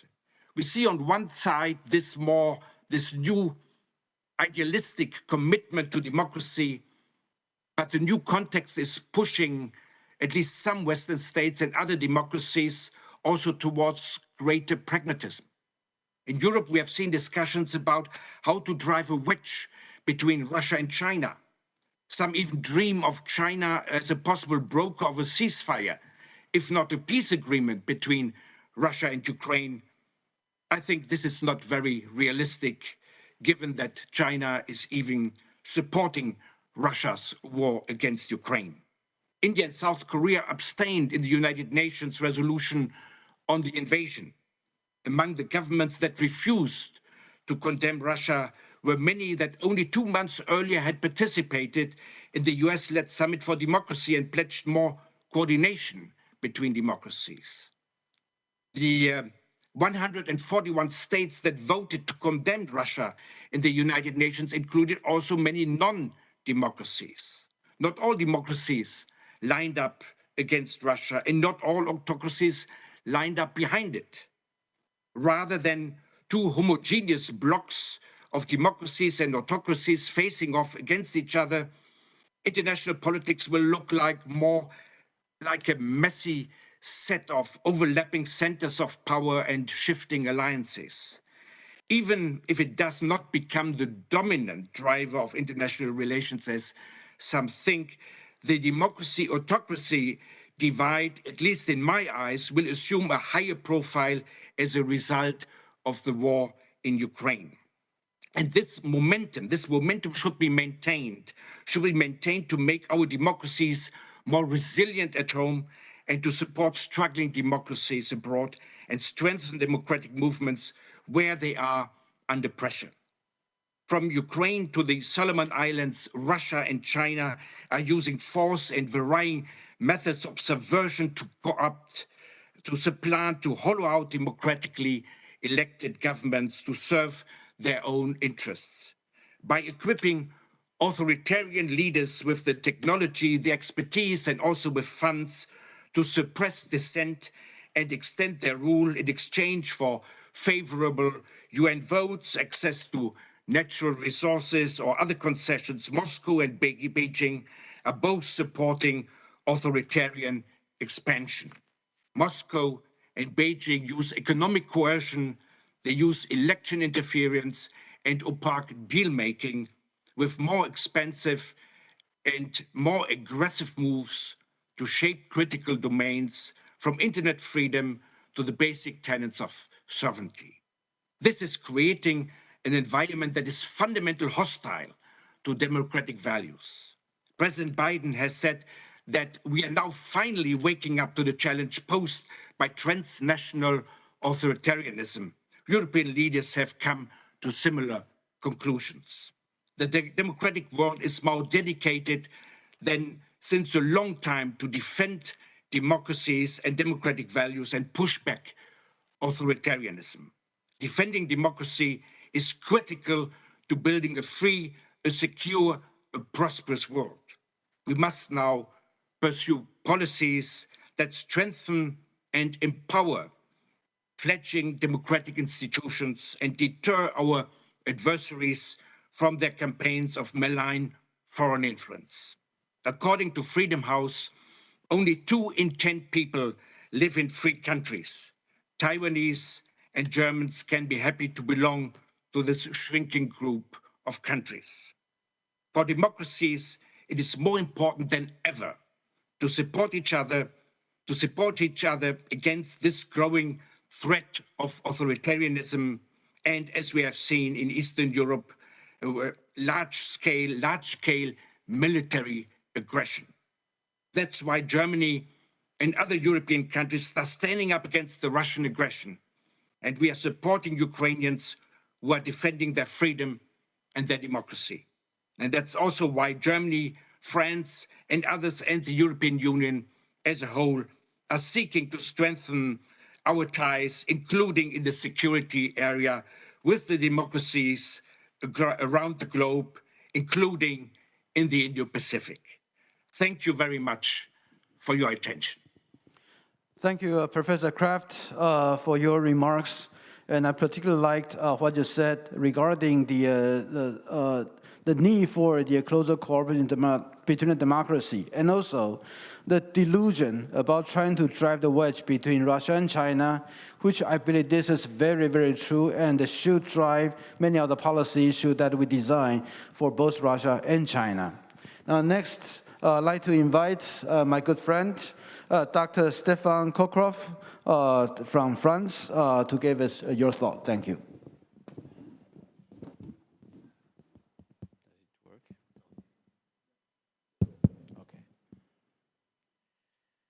Mr. President, dear Ijong, distinguished guests, and ladies and gentlemen, I am very honored, of course, to be here, and I would like to thank you very much for this invitation. In contrast to the realist school of international relations and what it may suggest, I think that values may have become the key issue in the configuration of the world which is coming, and which is marked by geopolitical tensions between democratic and authoritarian regimes, with many types of hybrid regimes in between. In this new world configuration, China has become a key player. The country is doing something that has never seen before, the reconstruction of its totalitarianism, whereas all previous totalitarian regimes ultimately failed and disappeared. And while PRC itself had changed its totalitarianism of the Mao era in a form of hard authoritarianism. So re-totalitarizing China is being done today with the help of economic strength and multiple new technologies of social control that former totalitarian regimes did not enjoy. In the Nazi era, Soviet Union, and even in the Mao era of China, the regimes did not have those tools that can today help PRC to propose a form of totalitarianism 2.0, which is totally new. And the building of this model, if it's exported widely in the world, will run directly against the values that have shaped the world order after the Second World War. And it's interesting to remind that there was a time when China was not fighting these values internationally, but on the contrary, contributed to them by participating to the establishment of this new liberal world. And of course, I mean here the Republic of China, which signed the United Nations Charter in 1945 and did contribute to the drafting of the International Declaration of Human Rights by sending a delegation of 3 philosophers and lawyers in Geneva in 1948. Speaking about values is important because this brings us to the root of the difference between regimes. The consciousness of this appears to have been surprisingly widely forgotten after the demise of the Soviet Union. And this appears especially true when we look back on 3 decades of cooperations with the People's Republic of China. To be fair, however, it should be said that the democratic model of polity is undermined not only by illiberal regimes, but also within democratic societies themselves, where the founding values of liberal political systems are often subject to many manipulations by various actors. And this surely doesn't help the liberal model in this competitive international market of values and models. In addition, the promotion of our system faces inevitably criticism by many in the world against our regimes. These perceptions, of course, are based on insufficient information, jealousy, ideological consideration, religious projects, etc. But all this is being systematically interpreted within a simple frame, what is viewed as the original sin of the West, colonization and imperialism. We know that calculation and manipulations of opinions are, of course, part of this problem, but we cannot avoid facing the fact that the West is not trusted and is subject of suspicion everywhere. And China is an excellent example of this psychotic admiration, jealousy, hate view of a globalized West. Our model needs, in consequence, to speak for itself by the excellency of its results, efficiency of the political decision and planning, social stability and redistribution, and a win-win mix of economic health and environmental protection, etc. As we all know, it's a challenge, and not only for our models, but also for dictatorships and authoritarian regimes. Many people throughout the democratic world have a poor understanding of the complexity of political decision and of the difficulty of managing a country. It is less and less uncommon to hear in countries like mine, France, people to denounce their regime as being dictatorships, having no idea of what a real dictatorship is. We know the factors behind this. Populist discourses on the right and on the left, a poor understanding of politics, the increasing replacement of professional journalism by social media information, the dissemination of fake news, and the false idea that authoritarian countries are more efficient in the management of some issues. The irony here is that those who criticize democracies by qualifying them as dictatorships can be the same who value dictatorships, the real ones this time, by pretending that they can be more efficient than democracies in dealing with some issues. In one word, distinctions are increasingly blurred, and this is very problematic. Of course, a global competition of values between democracies and authoritarian regimes was already seen and was already a main reason during the East-West confrontation and the Cold War. However, there are key differences between that period and now.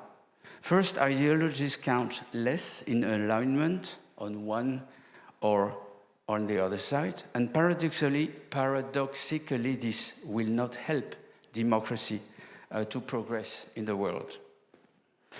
Second, China's economy, though it shows signs of increasing weaknesses, is still very strong and has reached out the whole world in the absence of an official division of that world in two blocks, as it was during the Cold War. Third, power, including the power of nuisance, is disseminated, fragmented, and localized to an extent that has never been seen before. In other words, showing the coherence of our model is in itself a challenge, whether the model is performing well or not. We should not be necessarily pessimistic all the time, however. We do not see today an ideological alignment on China by countries entering, for instance, its Belt and Road Initiative. And instead, we see a pragmatic, even though it's often badly calculated, establishment of economic links. And this drains substantial Chinese financial resources and can backlash when the reality of the Chinese real interests behind these schemes and investments appear clearly. And we have this recent example of Sri Lanka, which is quite interesting, and which made me wonder since quite a while whether China is not creating what it has denounced for decades as the century of humiliation, and precisely doing the same, which is foreign concessions for herself abroad.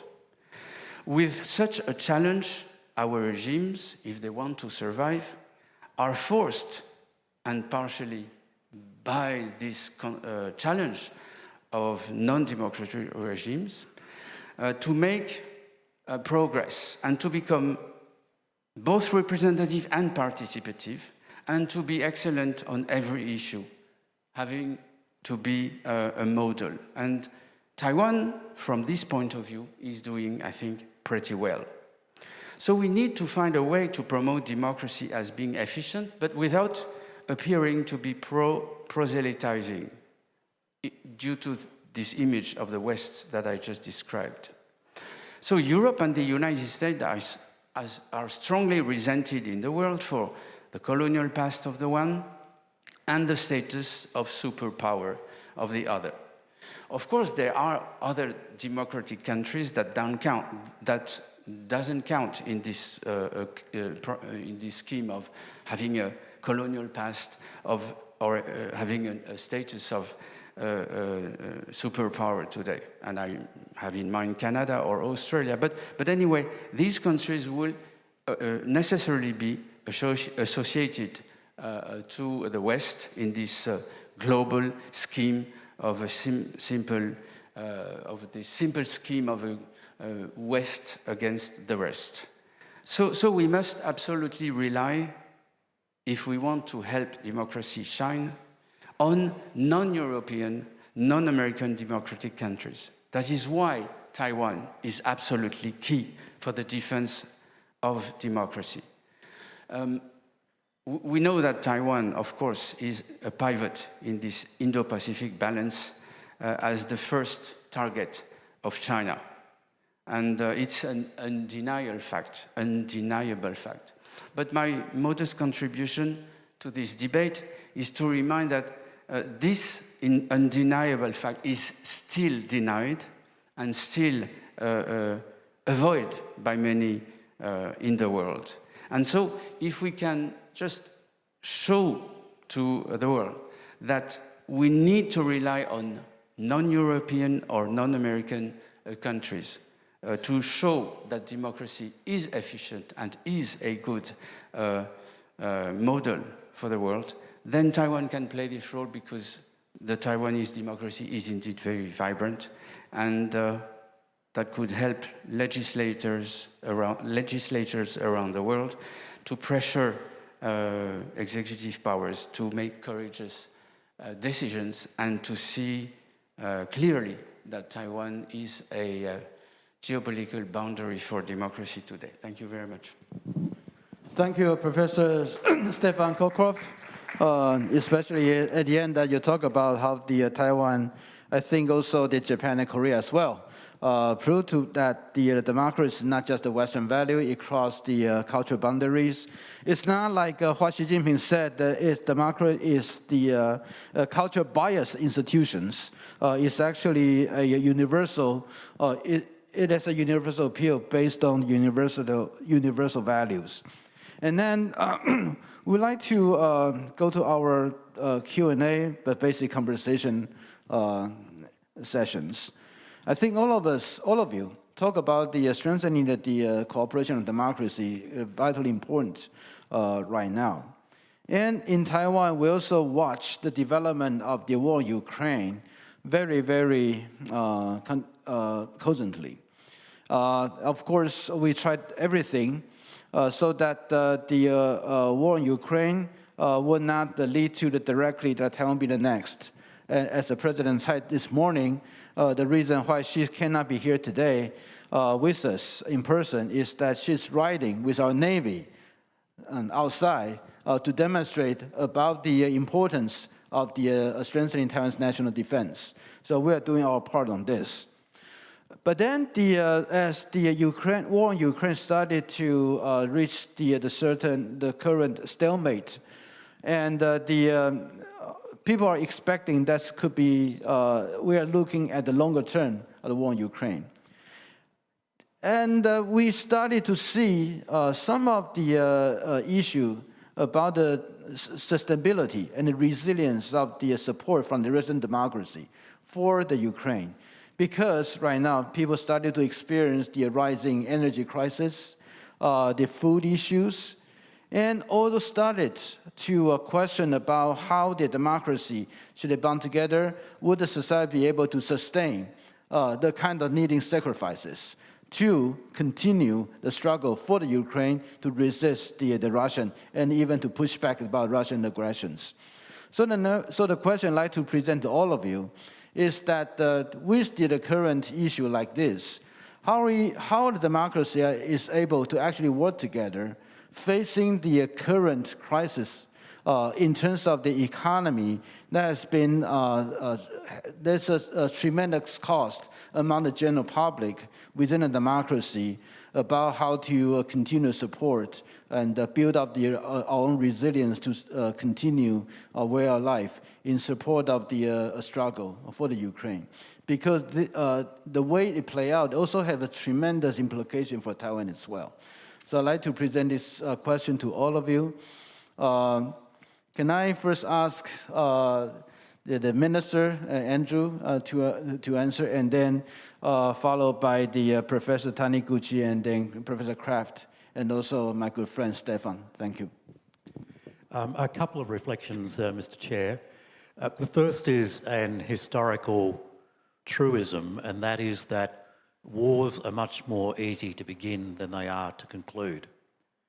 One only has to look back a century ago to the Great War, which just dragged on and on and on for years because there was not found to be a way of ending that war.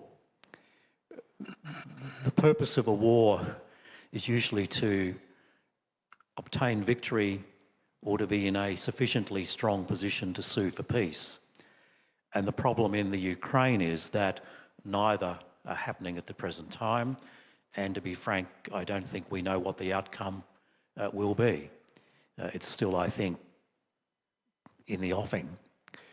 But what is important, I think, for democracies is that if there is sufficient resilience amongst their populace, And that resilience is supported by good national leadership.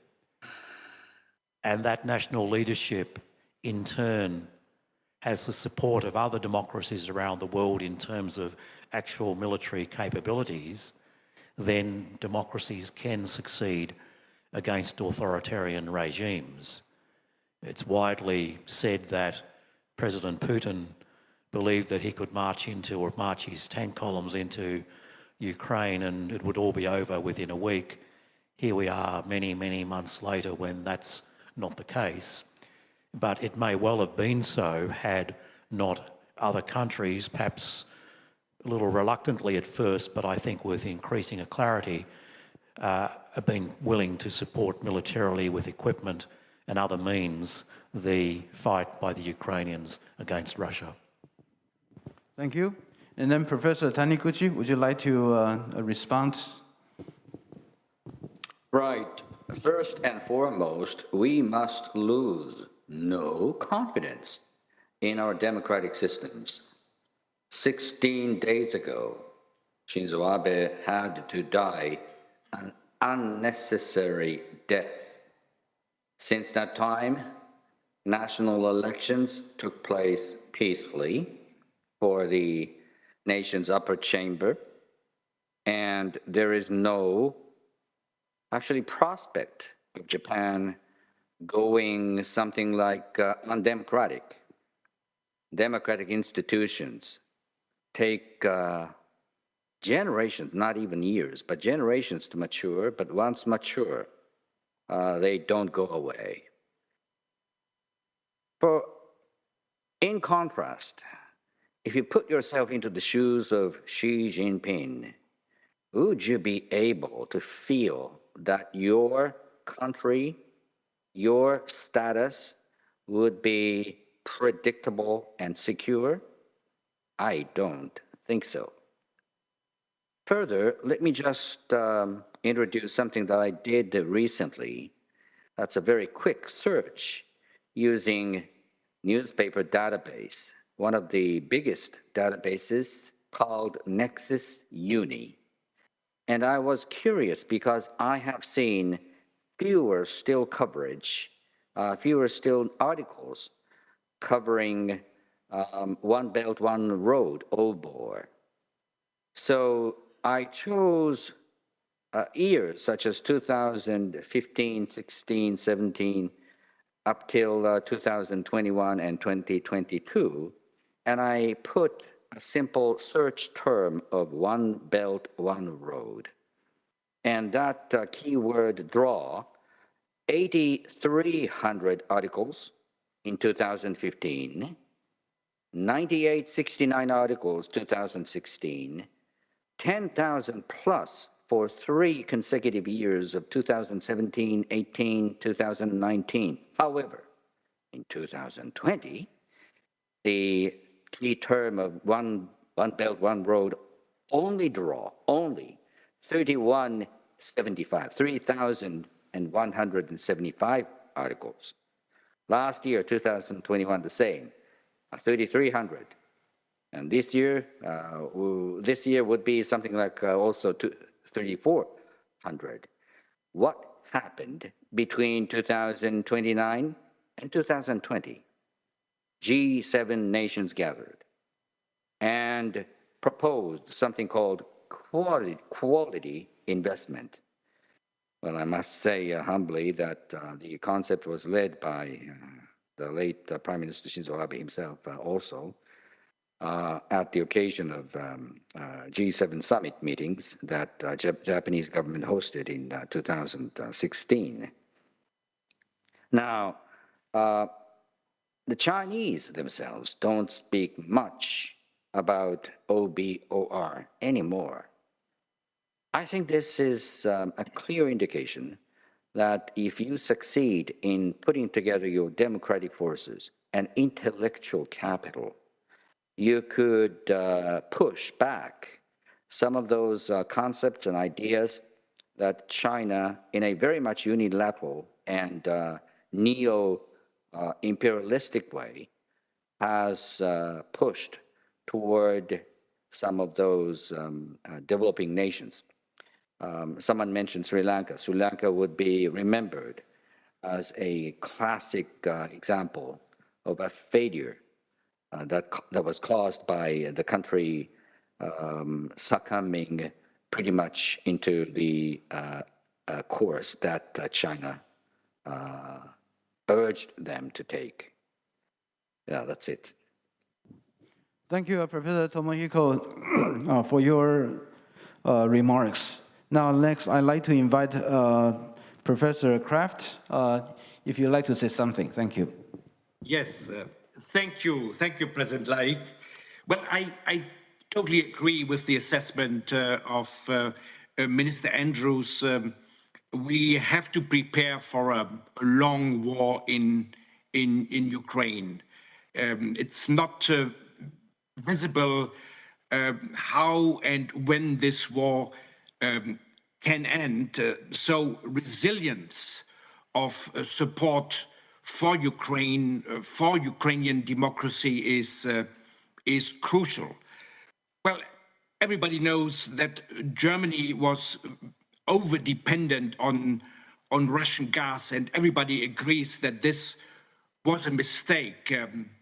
Well, we have to recall that during the Soviet Union, during the old Cold War, the Soviet Union was a reliable exporter of gas to Germany and to other parts of Europe. So many thought that the new Russia, the Putin's Russia, would at least be as positive a positive partner than the old Soviet Union. But this was definitely a mistake. And yes, we have a huge debate in Germany about freezing during the next winter. And yes, Putin is blackmailing us, opening and closing the existing Nord Stream 1 pipeline. But I think discussing this now heavily in the German media, in the German public, is preparing the people for a cold winter. And if we can draw already one conclusion out of the war in Ukraine, it is that Putin overestimated the strength of his army, of his military, that Putin underestimated heavily the willingness of the Ukrainian people to defend their sovereignty, their democracy, and their freedom. And he also underestimated the resolve of the United States, of the European countries, of the European Union, of their unity and their willingness to stand by with the Ukrainians. And yes, it's true that Germany was weak on defense. So we enjoyed decades of reaping what we called the peace dividend after the old Cold War came to an end, and we downsized the German military. We got rid of the draft, etc. But all this has been turned around, and I talked about this Zeitenwende our chancellor talked about, and it was exactly this government, including the Green Party, which was founded not only on ecological roots, but also was founded as a peace party. So this party is particularly strong, standing up against the authoritarian aggression, against Putin's aggression. Germany is now even sending heavy weaponry to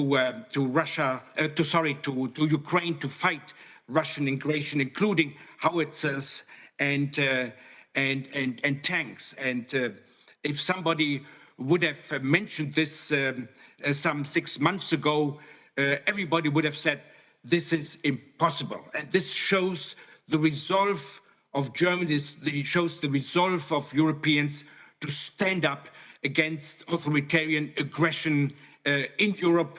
And I can assure everybody, we will be standing next to everybody who is also standing up against aggression of authoritarian regimes. Thank you, Professor Kraft. Now, Stefan, would you like to say something? Well, it's difficult to add something after all what has been said, and especially on such a difficult question. And you know, I'm not a politician. I'm just studying politics. It's very different.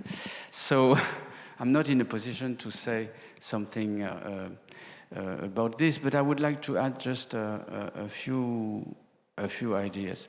The challenges that democracy face are numerous, and we mentioned the time we need for decision, the necessity to reach consensus, etc. Seen from Europe, there are several other challenges which might be proper to Europe, is the demise over decades of the notion of nation boundary identity, increasingly considered in Europe over the last decades as something we should not talk about, just as if it were a dirty subject. And this, to some respect, is quite disappointing and disturbing.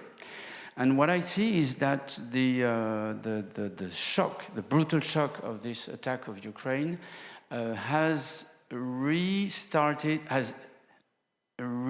the debate on Europe about the validity, the legitimacy of thinking in terms of sovereignty, defending sovereignty, defending the nation and territory, both national and European. That is a very interesting development, though it's it's just starting. The fact is that the war in Ukraine is probably going to last. I don't know how much time, of course, but the length of this war will probably give us more time and give populations in Europe more time to really assess the gravity of the situation, even though at this moment minds are very troubled, and it is very difficult to find a consensus in Europe. When we talk, for instance, about energy and the consequences in terms of energy in Europe. So overall, I would say optimism is difficult, but because we have no choice, pessimism is forbidden. And I hope that democracies will take this crisis as a good reason to deepen introspection on how to progress towards an improved form of democracy. Thank you, Stefan. Thank you for your response. Now, I'd like to first acknowledge another distinguished guest on the audience, former President of Estonia, Mr. Eves. We are thanking him for coming here in person. He will deliver a keynote speech at the end of in this afternoon. And so we are really glad to have President Eves with us today. And of course, and so sorry for you had to go through all the trouble claiming your luggage back in the air. But yeah, I think that's good. So thank you very much. Now, I have been given these questions, but this also has been a little bit elaborated during the Kono Taros, the former foreign minister of Japan's speech. He talks about the possibility of the NATO to extend into the Indo-Pacific, or the establishing a NATO-like collective security agreement for the Indo-Pacific. So right now we have Japan, we have Australia, we also have the two NATO nations. Anyone would like to respond? Of course, I will just go back to our defense minister. Definitely, this is your area. Would you like to say something about this? I take up the point that the former Japanese Foreign and Defence Minister made about the possibility of some existing body expanding in the Indo-Pacific that would perhaps replicate in some ways what NATO does in Europe. I think he referred to AUKUS or Japan, Australia, UK, US building on that. There's the Quad where we have India and Japan involved in building on that. I think there's an opportunity, perhaps not for just one body, but to have bodies that involve both the military and strategic interests, but also those that involve the economic interests, such as the TPP, as being a vehicle by which like-minded nations can actually work in concert. My sense is that there won't, in the short term, be one new NATO-like body develop in the region, but there is, I think, great possibility for the expansion of the existing arrangements such as AUKUS, such as the Quad, such as the TPP, to involve more countries in a like-minded endeavour, recognising that countries, even democratic countries, are not homogenous, that they all have different interests and it's a matter of the interplay between those interests. So my sense is that from a practical point of view, there may well be the development of a number of bodies, and indeed that may be the most beneficial outcome, that recognises that there are different interests between nations, albeit all of a non-authoritarian bent, if I can put it that way. Yeah, thank you, Minister Andrews. Professor Taniguchi Tomohiko, do you like to say something? The proposition and also question from Taiwan side as well regarding the possible NATO-like organization established in the Indo-Pacific, or the possibility for the NATO to extend its coverage into the Indo-Pacific. What is your view about this? First, I must point out that the biggest pillar that sustains the roof of the Indo-Pacific seascape, airscape, remains the US-Japan Security Alliance. Why?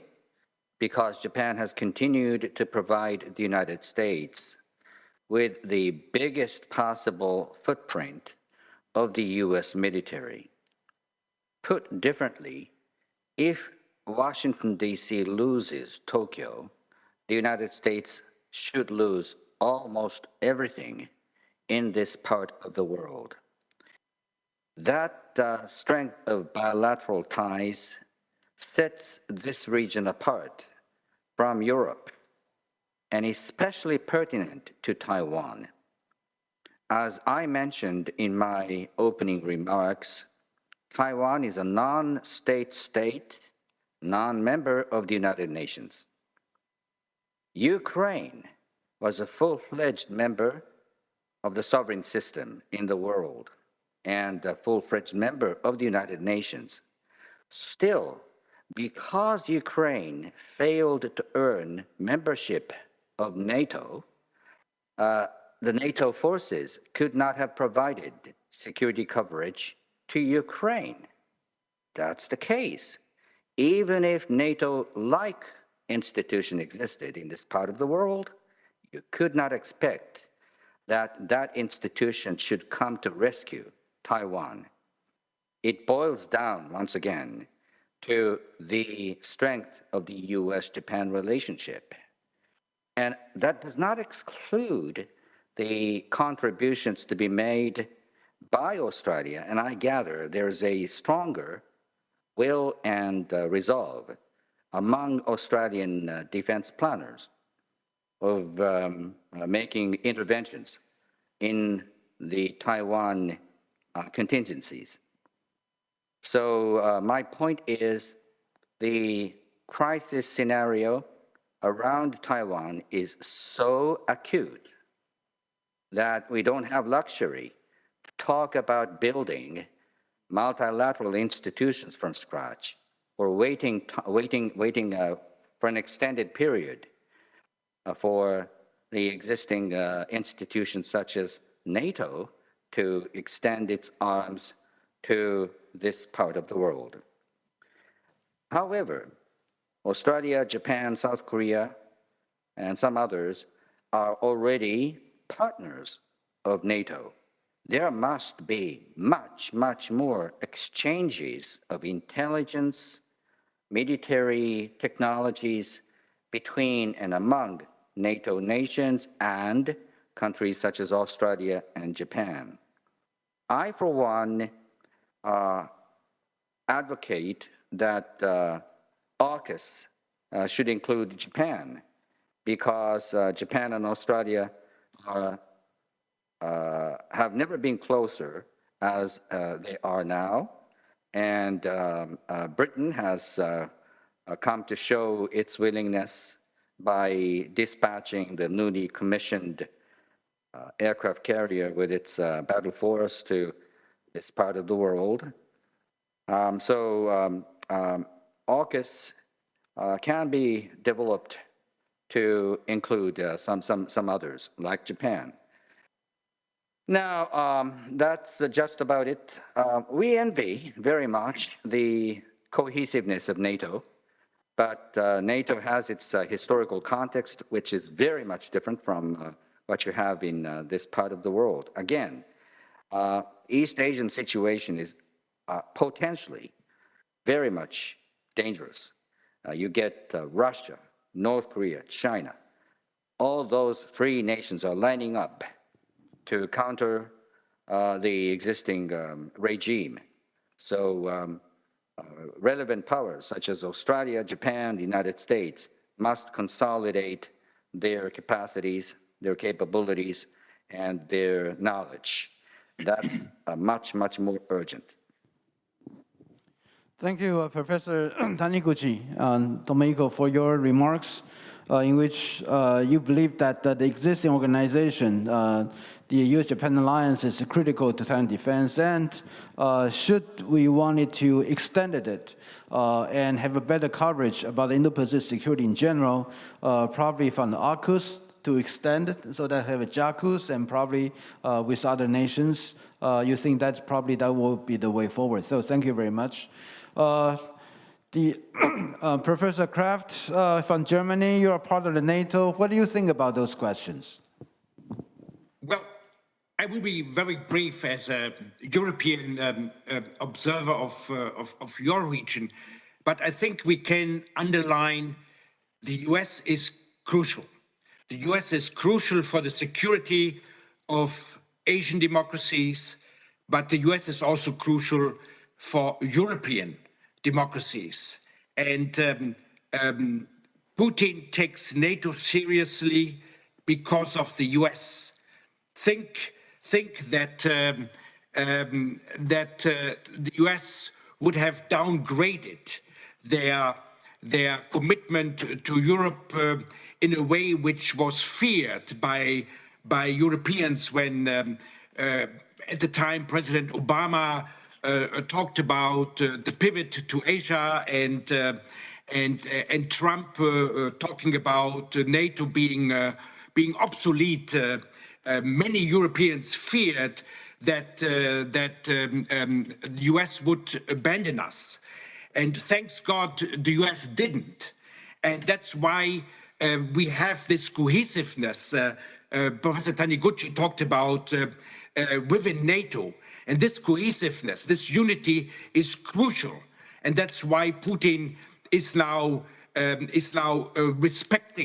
respecting the resolve of NATO and most likely puts this into his calculations about how he will proceed in Ukraine. Of course, nobody can know how actually this will end, but it would end very quickly if NATO would not stand by the Ukrainians, even without sending troops themselves into Ukraine. The export of military equipment by the US by many European countries, even smaller countries like the Baltic states or Slovakia, Poland, has been crucial that the Ukrainians are able until now to defend themselves against the Russian military superiority. Thank you, Professor Kraft, for your remarks. Stefan, you'd like to say something? Yes, thank you. History has has given us regional-based military organizations. I'm not sure it's a good thing at this point of history to imagine something more integrated, because this would probably divide the world in two blocks and would maybe bring us closer to a global war. However, every issues is global now, especially the military ones, and I don't see a major conflict in this area, in Asia-Pacific, not affecting Europe. This means that NATO being more present in the Asia-Pacific region is something which has to happen, because issues are interconnected and no conflict of that size would not impact another region of the world.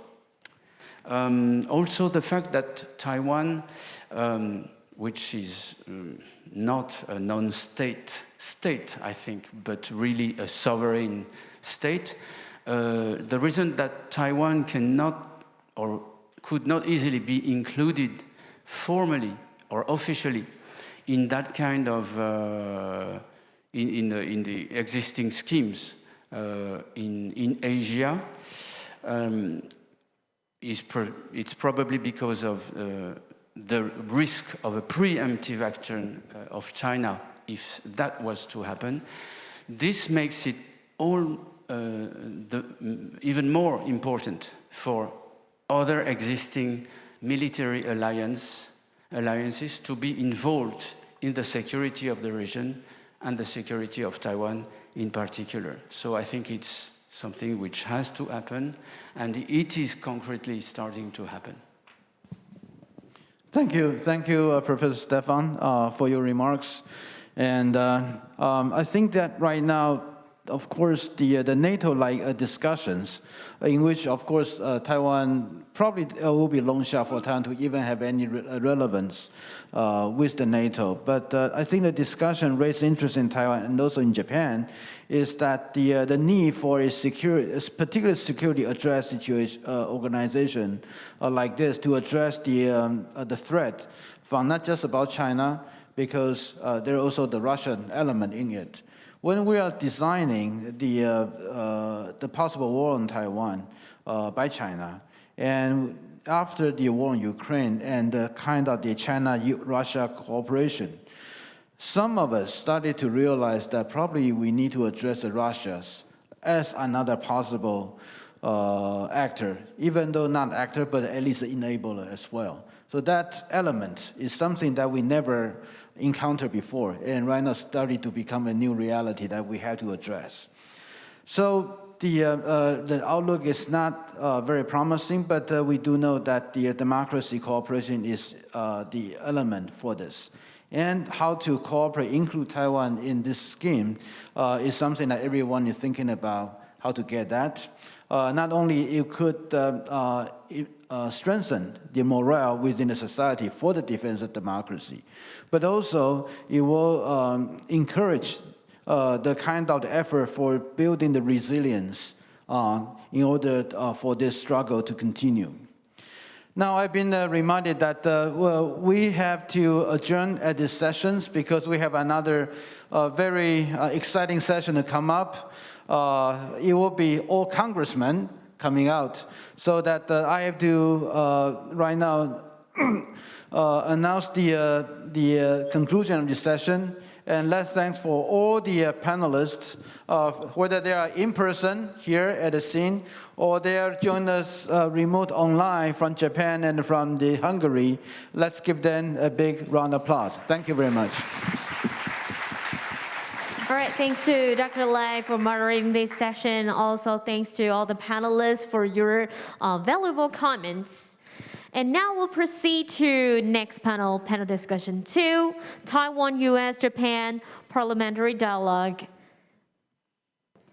Here we have 7 panelists in this session respectively from Japan, United States, and Republic of China, Taiwan. And for the second panel, please welcome our moderator and a panelist to come up to the stage.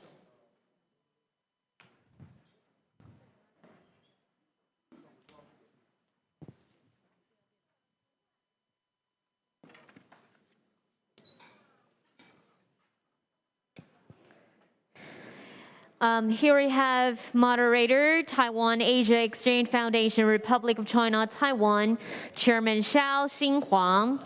Also, we have 7 panelists, include Kono Taro-san, member, House of Representatives, Japan, Suzuki Keisuke-san, member, House of Representatives, Japan, Roger Wicker, Senator of United States, Bill Haggerty, Senator of United States, and also have Andy Barr, Representative of United States, Luo Zhizhen, Legislator, Democratic Progressive Party, Legislative Yuan, Republic of China, Taiwan. And also we have He Zhiwei, Legislator, Democratic Progressive Party, Legislative Yuan, Republic of China. Welcome all of our moderator and panelists. Please be seated. And now I would like to give floor to our moderator, Chairman Xiao.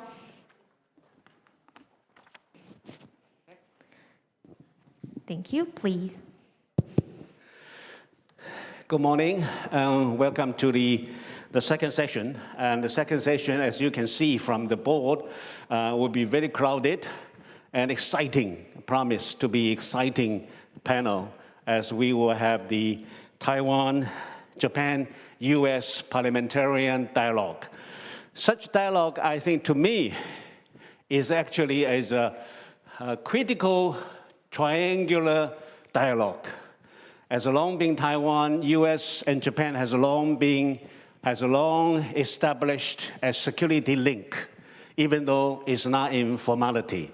But in potentiality and in actuality, it is already a security link already. So as we have to finish by 12:50, as we have a luncheon, and we also have another exciting speech waiting for us. So therefore, I have to skip many polite words.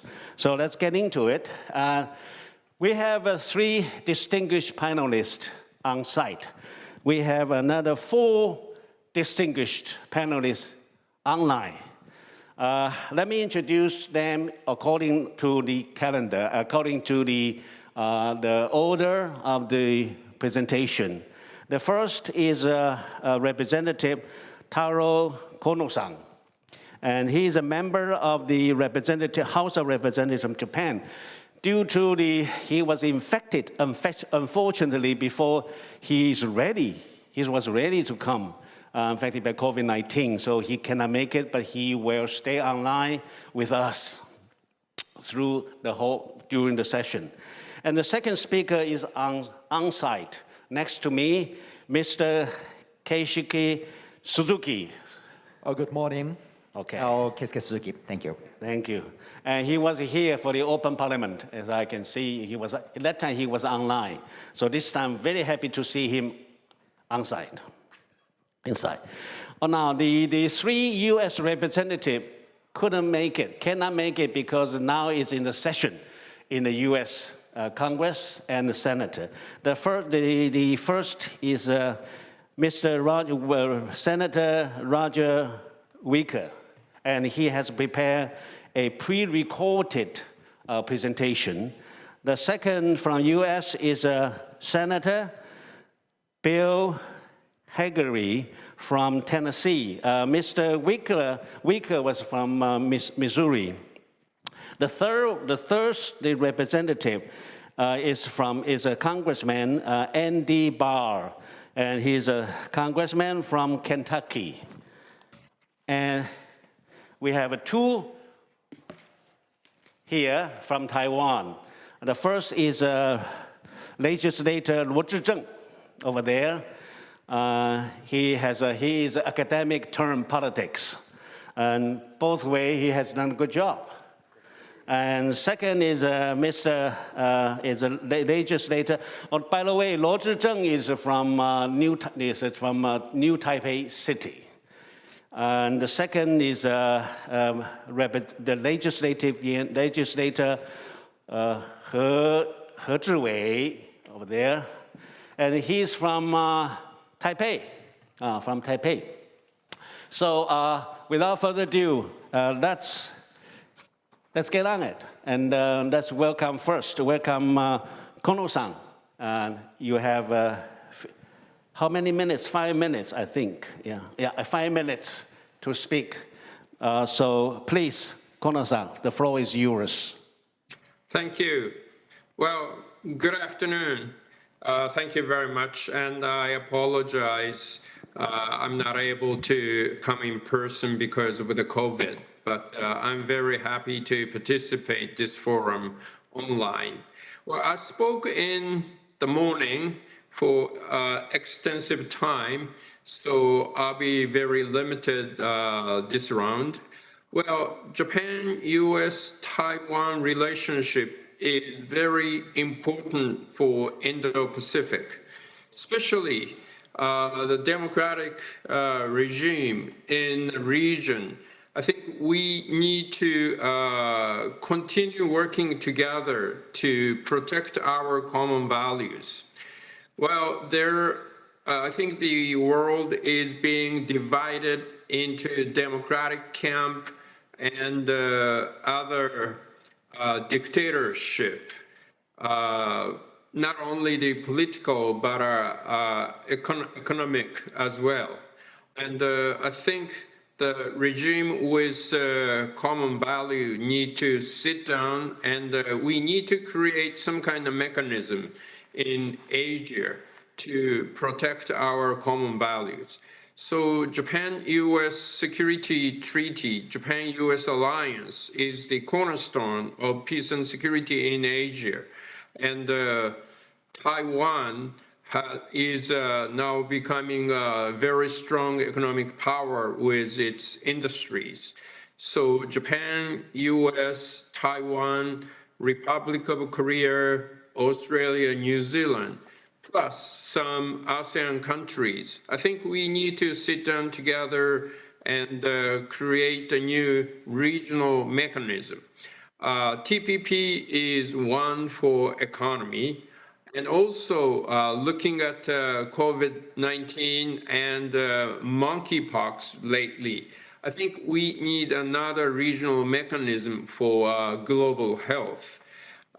So there are a lot of functional mechanism which is also needed for Indo-Pacific.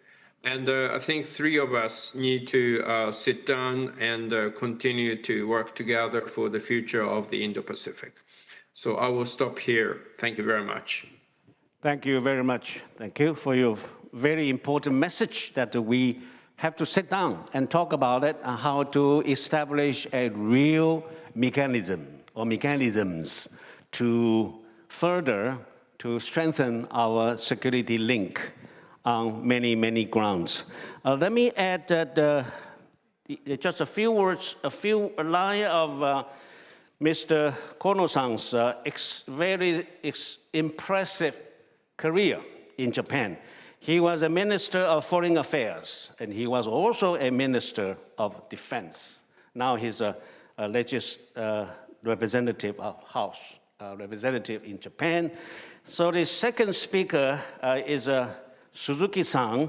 Let me add, he was, as you know, when a political statement, when he was young, if he was the leader of the youth section or the young leader section of LDP, and usually will come up very quickly and very impressively in the political career.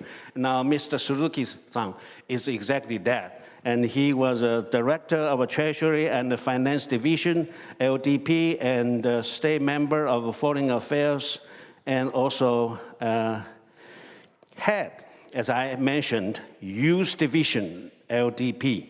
So, Mr. Suzuki, it's your turn. Okay. Well, good morning. My name is Suzuki Keisuke. I'm as introduced by Chair.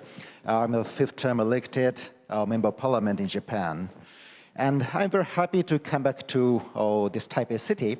Actually, I had visited this town quite often, like from 2014, 2018, I came to this town like 10 times. But since then, because I was promoted to the State Minister of Finance and State Minister of Foreign Affairs in Japan, and then COVID came, so that I have not come to this town since the summer of 2018.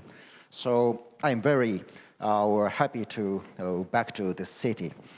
Well, and as Kono-san expressed, first of all, I like to express my gratitude to all the Taiwan's people, and including President Tsai, the condolence for the past Prime Minister Abe. As we've seen, many of the public, normal citizens came to our embassy here to make a condolence. I think the tie between these two, Taiwan and Japan, is quite close and quite intimate. And the reason why is because Taiwan is the island of freedom and democracy, and under the rule of law, we share many, many values. And the point is that, please remember the New Year's Day of this year. I think at the time, it was before the Russian invasion to Ukraine. I remember that most of the international experts or the international leaders, their focus was on Taiwan and Taiwan Strait as a potential risky place for the war type of the situation. And I do think that the situation had not changed since then. Still, Taiwan Strait and Taiwan is a kind of the potential place for the hot war. Under such kind of the understanding, our party, Liberal Democratic Party, the ruling party of Japan, we established a Taiwan project team since last year. And I'm in the deputy position of the project team, and we basically focus on 3 topics to discuss. The one is how to secure Taiwan, and the second is what kind of the legal frame can Japan have with Taiwan. Like US do have the Taiwan Relations Act or Taiwan Travelers Act. What kind of the legal frame can Japan have with Taiwan? That's the second point. And third point is how to make Taiwan participate to the framework like CPTPP or the IPEF or such kind of the international framework. And those 3 are the main point that we have discussed. And I would like to introduce about the first point. We are discussing how to secure Taiwan, and we now make several scenarios. The one scenario is the full-spec invasion by PLC to Taiwan main island. And the second scenario could be the limited invasion to the small islands in Taiwan Strait. And the third scenario could be the invasion to the small islands in South China Sea. And fourth scenario could be a kind of the containment of Taiwan Island to shut down all those imports and exports to this island. And of course, the possibility, it really depends on what kind of the motivation would Chinese leader to have to invade Taiwan. Suppose their intention is to maximize their presence in this region, and in the sake of that, to minimize the influence of the US in this region. Their target should be the invasion, full-spec invasion on main island of Taiwan. But suppose their intention is really driven by their domestic political situation. Those kind of the limit invasion could be possible. So we need to carefully analyze what would make those Chinese leaders drive to the possible invasion for Taiwan. And I think that all the specialists on this floor do have the many opinions on it. So I'd like to discuss about it in the future. And I would like to stop my brief introduction here. But let me say that the Taiwan's emergency is a Japanese emergency. And Japan's territory is so close to Taiwan. Our western island, Yonaguni, is like 100 kilometers from Taiwan's east shore, seashore. So once Taiwan is involved to a kind of the war type of situation, Japan inevitably have to face that kind of the very risky situation also. So we, Japan, have the very strong commitment to secure Taiwan in cooperation with United States and other international partners. Thank you. Thank you very much, Suzuki-san. And please accept our sincere condolences to the passing of late Prime Minister Abe. When Prime Minister Abe said, what matters Taiwan, matters US, matters Japan. And it's exactly what we think. This is the true reality. And also you mentioned about the Japanese version of a Taiwan Relation Act. That's echo what Mr. Kono-san said. We need some kind of a regional, some kind of mechanism, and that Japan can do that too. So now the next, we will have two senators and one congressman. First is Mr. Roger Wicker. Roger Wicker is a senator from Mississippi. Okay, I made a mistake. I said Missouri. Sorry, that was a big mistake. Missouri. It's Mississippi. And he prepared a 5 minutes pre-recorded speech. So Senator, he's pre-recorded, so you know we're going to hear it. So he doesn't know I made any mistakes. Senator Wicker from Mississippi.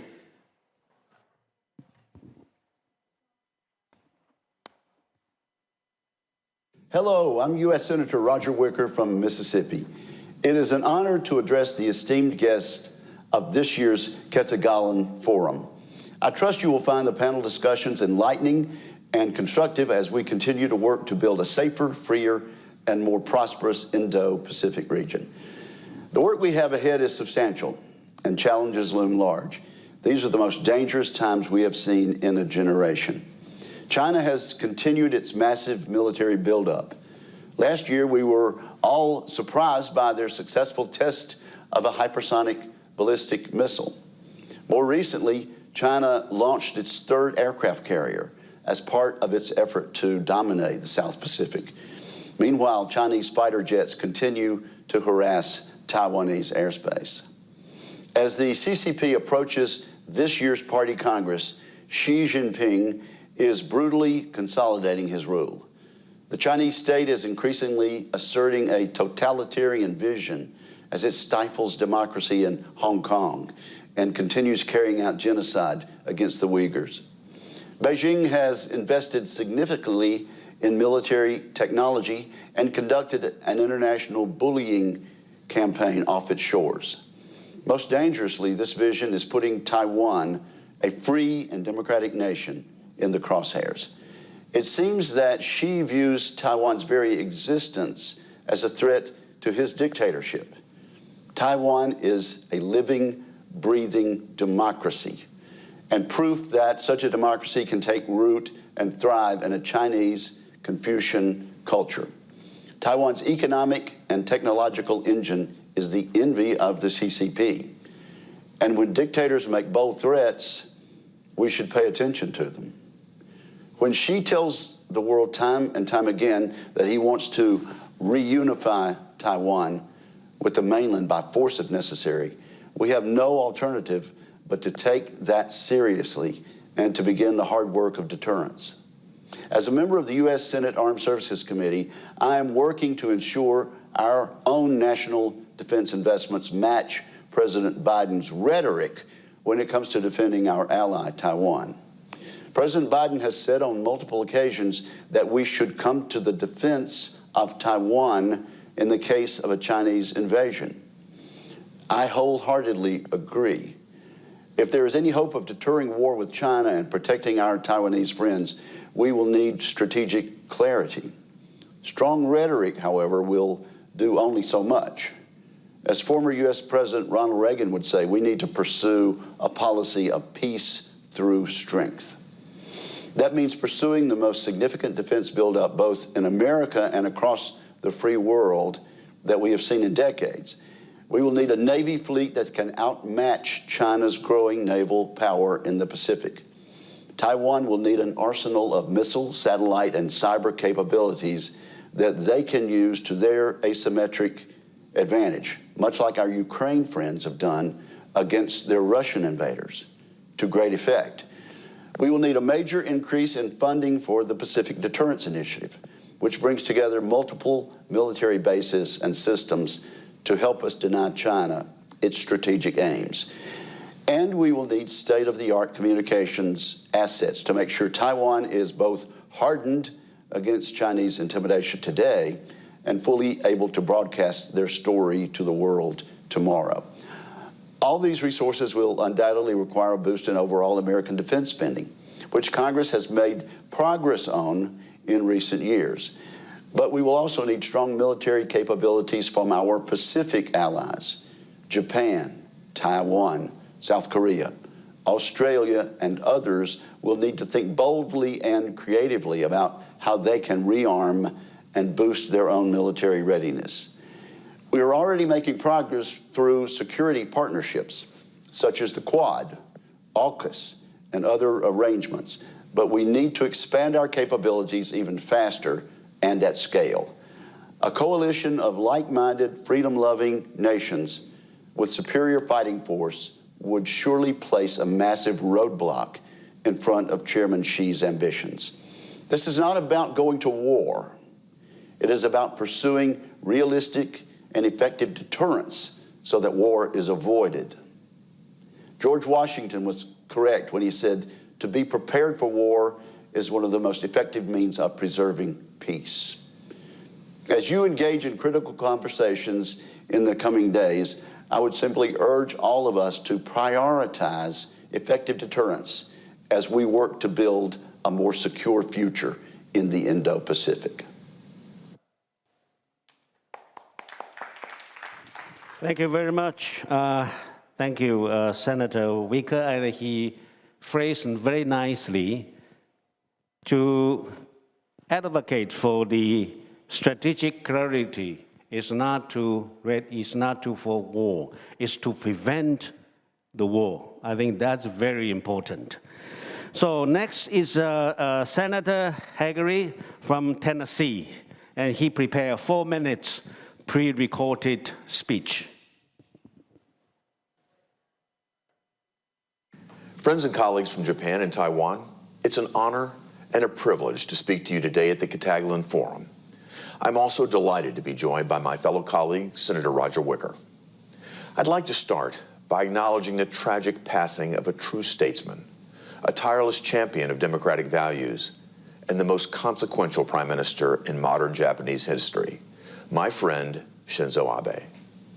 As the visionary behind the free and open Indo-Pacific and the architect of the quadrilateral security dialogue, former Prime Minister Abe championed freedom, security, and prosperity amid the rising tide of authoritarianism in the world. Prime Minister Abe early on recognized the fundamental challenges to the regional order posed by the aggression of Communist China. Under Prime Minister Abe's leadership, Japan had the foresight to develop a new framework to rally the democratic nations in one of the most strategic regions of the world. That vision is what we call today the free and open Indo-Pacific, a vision of freedom that we strive for in the face of increasing regional challenges from Communist China and from North Korea.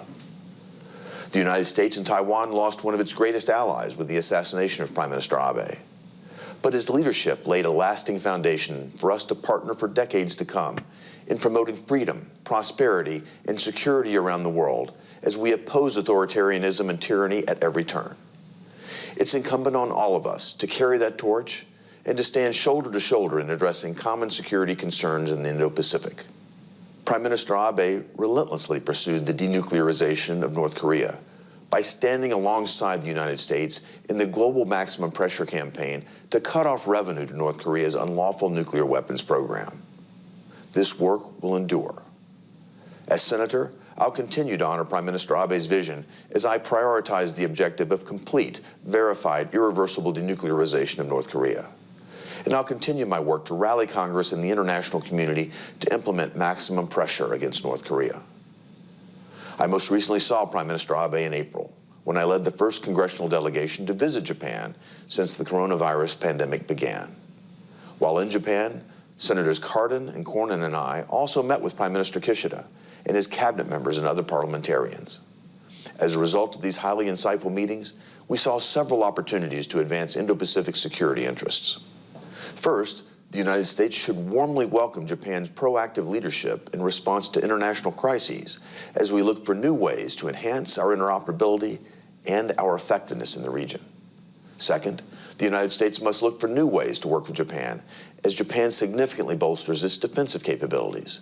Japan undertook a significant increase in its defense budget. We should work together to optimize our joint capabilities, leverage the best of our technologies, and make certain that we meet the growing challenges in the region. Third, the United States must elevate the issue of energy security with members of the Quad. Alignment among the United States, Australia, India, and Japan will ensure that the Indo-Pacific region, including Taiwan, have access to reliable energy. Energy security and national security are undeniably aligned. Fourth, Quad members must ensure their technology sectors continue to partner and generate trusted sources for 5G, artificial intelligence, and other strategic technologies. Fifth, the United States must further advance its economic leadership in the Indo-Pacific. I see significant potential in working with Japan and Taiwan on digital trade matters. When I served as U.S. Ambassador to Japan, we negotiated a high-standard digital trade agreement that can stand as a model to partner with other like-minded nations in the region. It's fitting today to honor Prime Minister Shinzo Abe and his work to strengthen the alliance between the United States and Japan and the Indo-Pacific region at this security dialogue. Guided by Prime Minister Abe's spirit and vision, the United States, Japan, and Taiwan will forge ahead in the important work of advancing freedom, security, and prosperity in the Indo-Pacific. Thank you, and may God bless. Thank you very much, Senator Hagerty. And he mentioned 5 concrete fronts that Japan, Taiwan, U.S. should work shoulder by shoulder to safeguard and to promote the Indo-Pacific security and freedom and prosperity. It's all the very important wise words. Now, next is Congressman Andy Barr from Kentucky, and he prepared also a pre-recorded speech. Hello, this is U.S. Congressman Andy Barr. It's an honor to address you all at the 2022 Ketagalan Forum. First, I'd like to thank the Prospect Foundation for inviting me to the forum. As a member of the House Foreign Affairs Committee, the safety and stability of the Indo-Pacific region, especially Taiwan, is a top priority. One of the greatest threats to the region is the emerging alliance between the Chinese Communist Party and the Russian Kremlin.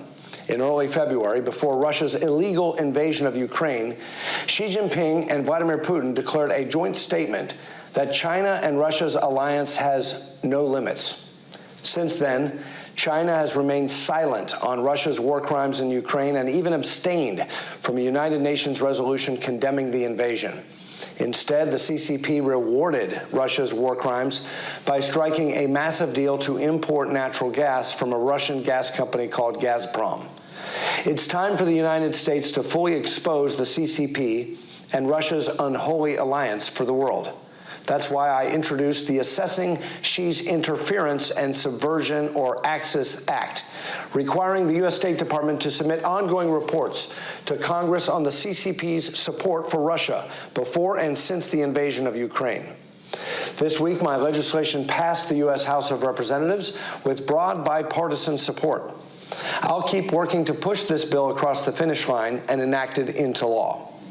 Additionally, with autocrats around the world challenging the rules-based international order, it's critical for democracies to unite and support each other. President Ronald Reagan once said, "We know only too well that war comes not when the forces of freedom are strong, but when they are weak. It is then that tyrants are tempted." President Reagan was right, and this is why I strongly support the U.S. arms sales to Taiwan. This is the effective way to deter the Chinese aggression. Furthermore, I encourage Japan and other countries around the world to stand with Taiwan and work together to counter Chinese economic coercion and military aggression.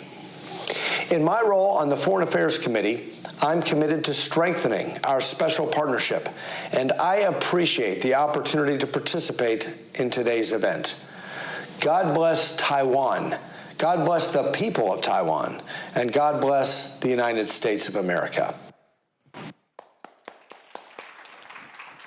Thank you for Congressman Barr's blessing on Taiwan. And indeed, when the Ukraine experiences, sad experience, really make us Taiwan, all the people in Taiwan and the regional stakeholders to watch what might happen for Taiwan, and the potentiality and also the danger.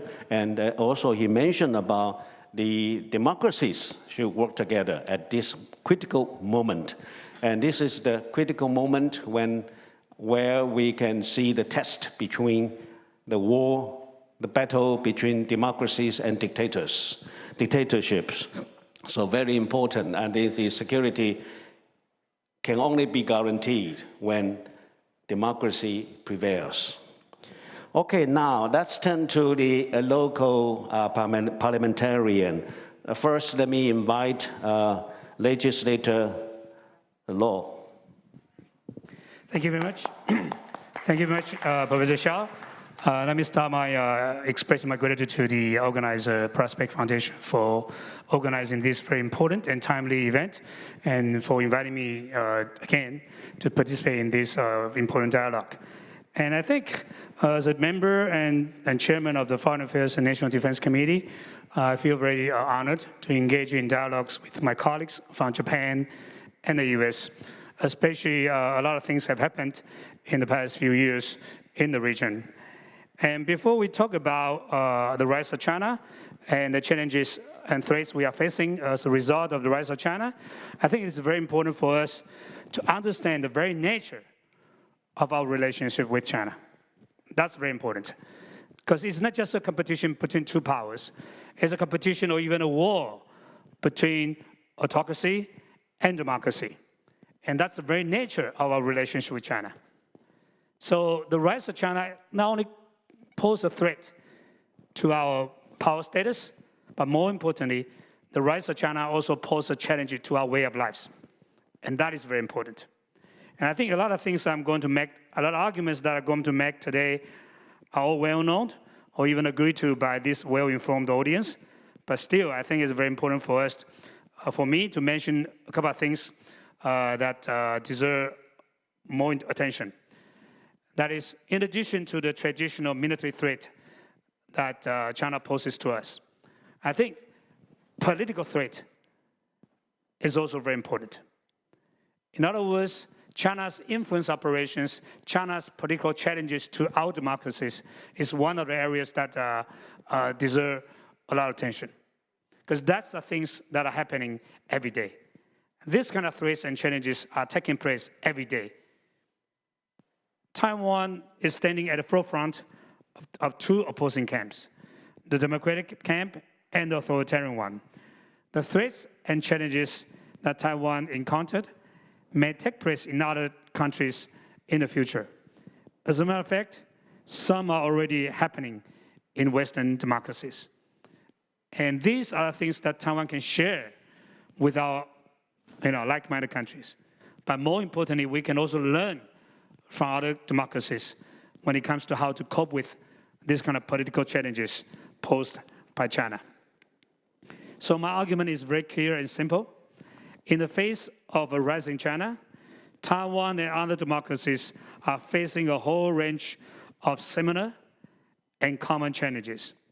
For instance, as democracies, our free and open societies offer some vulnerabilities for Beijing to implement its influence operations. For another example, our dependence on China as trading and investment partners and as a major source of tourists has given China political leverage in our relations with China. For sure, Taiwan and other democracies have many experiences and lessons that we can share with and learn from each other. But more importantly, to cope with such challenges posed by this more powerful and more menacing China, democracies must work together and take concerted actions. As I said, the challenges we are facing from the rest of China are multifaceted.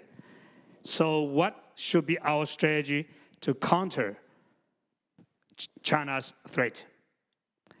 Here, let me share with you my own thoughts about how to cope with China, especially the China's influence operations. To me, our counter strategy should include 4 principles: realization, diversification, legislation, and cooperation. Let me elaborate as follows. First, realization. Realization, we have to come to the realization that China is a threat, and a threat that is already taking place.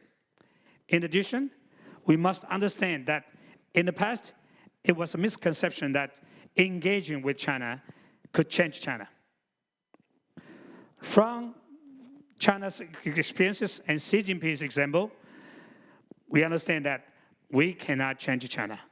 China has not only become less authoritarian, less democratic, China has become more dictatorial and authoritarian. So we have to find an alternative approach in dealing with China. Engagement with China is okay, but I think don't expect that we can change China by engaging China. So that's a harsh reality. Second principle, I would argue, is very important, is that diversification. I think the reason why China can influence us is because our dependency on China. Economic dependence, trade dependence, or even political dependence on China. The result of economic and trade dependence will increase our sensitivity and vulnerability to China. Simply put, economic dependence on China increases our vulnerability to China's influence operations. The way to reduce our dependence on China is to diversify our investment and trade markets. So obviously, the cooperation among democracies in our trading relationship, in our investment relationship is very important and is very critical to our security cooperation. And that's the reason why CPTPP is not just an economic architect. It's a very important security arrangement. My third suggestion is, legislation.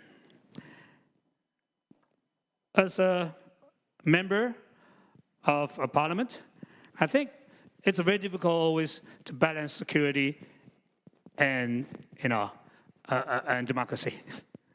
As I said, democracies are now very vulnerable to autocracy. They can take advantage of our openness and transparency to influence the public opinions in Taiwan, to even influence the electoral politics in Taiwan. So how can we balance the two? I mean, democracy and security. I think legislation is very important. In some cases, we have to pass laws to restrict some of China's influence operations in democracies. We cannot give the executive branch the power to do it. We have to do it through democratic legislation process. For instance, in Taiwan, all the politicians, when they receive donations from the general public, during the campaign, our control yuan will publish who donates how much to whom, and everybody will get the access to the information. But the thing is, that kind of transparency is good for democracy. But the thing is, China can also use that kind of information to spot on some of the people who are close to the DPP or whoever they want to scrutinize. So the thing is, we cannot increase our opaqueness. But the thing is, how can we balance security, national security and democracy? I think the best way and the safer way is through legislation in a democratic way. And that's our job as a member of parliament. But again, Taiwan, after we have come a long way from authoritarian to democratic society. So it becomes very sensitive when we talk about censorship, when we talk about how to monitor that kind of NGO activities. But the thing is, we have to learn from other democracies. Whether, for instance, Australia. Australia has passed some laws to monitor some of the political connections, especially fundings from China to their local politicians. So we can learn from other democracies, and we can also share with our experiences with other democracies. But again, as a member of parliaments, we should work together and try to come up with a better legislation. Finally, cooperation. I think we have to admit that any democratic society that wants to fight China's influence cannot do it alone. We have to work together. All like-minded countries should cooperate to face such common threats. And we have many areas for possible cooperations, such as analysis of China's influence operations, the sharing of information and intelligence, the countermeasures of various countries, and of course, the exchange of opinions on the content of legislation and so on. But again, I have to emphasize, without peacetime cooperation, it would be almost impossible to have wartime cooperation. Because what China is doing now in peacetime, they can do it more effectively in the wartime. For instance, shaping the public discourse during the wartime, shaping the public opinions in Taiwan during the wartime. So we have to work together during the peacetime. So when we are in the face of a crisis or even a war, we can work and cooperate more effectively during the wartime. Let me stop here. Thank you. Thank you very much, Legislator Law from New Taipei City. Well, I think that I agree with you that we may not be able to change China to become good, but we have to make all the efforts to stop China from being worse. I think that's very important, and that they need a regional check and balance, and in a way, we might need to take all kind of effort to do that. And also, when we talk about security, actually, I think we have a prerequisite, that's peace. Peace and security is always can come together, rather than not just security. Okay, now next one we will call on legislator He from Taipei City. Okay, it's yours. Thank you very much, Dr. Shaw, and also our chairman, Chen Tangshan, of our Prospect Foundation. And I want to say hello to friends from Japan, Australia, the United States, and Canada. My name is Mark Ho. I'm the legislator from Taipei. Even though I was born in the US, but I'm totally 100% Taiwanese. And today is such an honor for me to be here, having such a meaningful dialogue, and then learning from your perspective, and then our value and our actions to protect peace and prosperity. And as recently we've seen, and then we were watching from the Ukraine, which is so bloody, which is so bitter, as a huge, humongous, traumatized lesson for all of us to see, to learn. And then I do convinced that our friends from Europe really needs our support in every single way. And then they are suffering from energy supply and then severe inflations. And then also the whole war actually devastated the world's economic. So as military, if there is a military breaks out over the Taiwan Strait, I do see it will be also a huge devastation to the global economy. Therefore, we are deeply convinced that peaceful, free, and prosperous Indo-Pacific is a global common interest. So we seek to strengthen our military capacity, not only for showing our determinations to defend democracy, freedom, and diversity ways of living in Taiwan, but the whole Indo-Pacific. The truth is, none of us can face the challenge alone. As the former Prime Minister Abe said, when there's an emergency in Taiwan, it is a Japanese emergency. Therefore, an emergency for Japan-US alliances.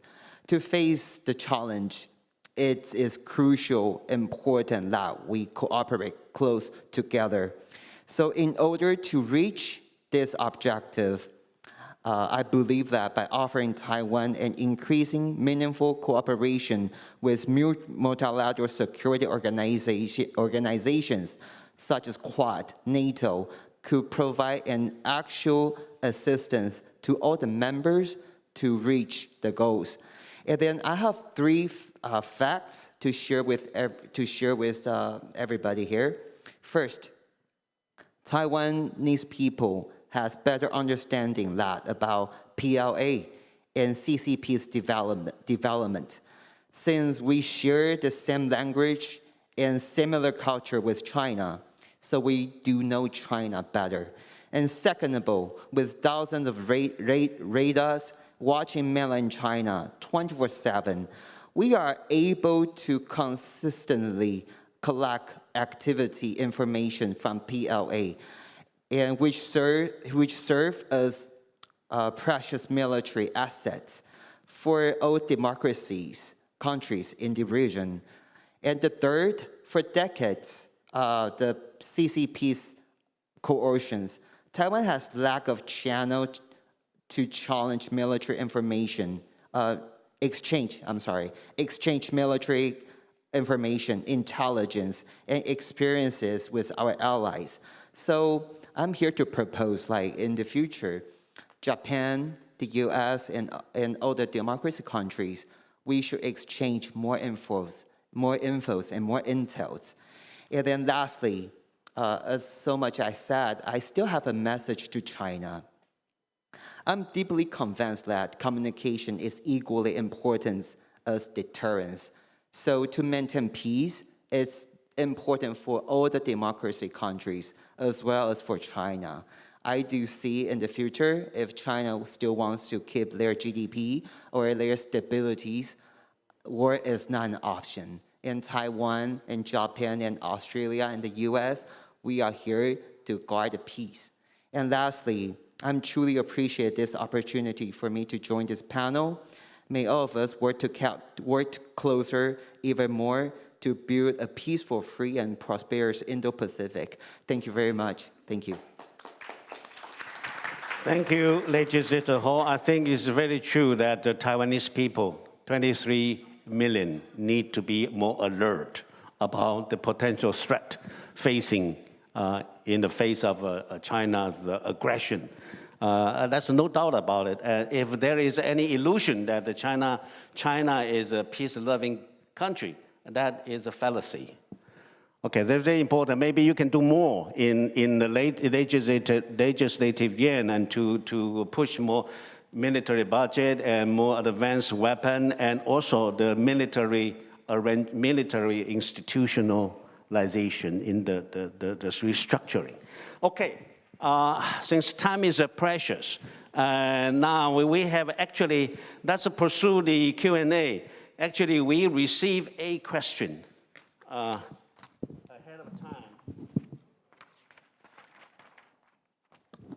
This is a question addressed to the two friends from Japan. This question is addressed to the two House representatives of Japan.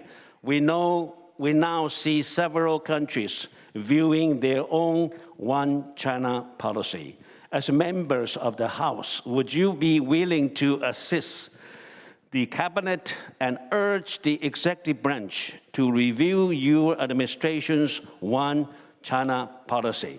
For instance, relaxing existing restrictions in Taiwan-Japan relations due to the constraints made under the 1972 arrangement formula and pushing forward substantive exchanges in the security realm between relevant departments of our two countries.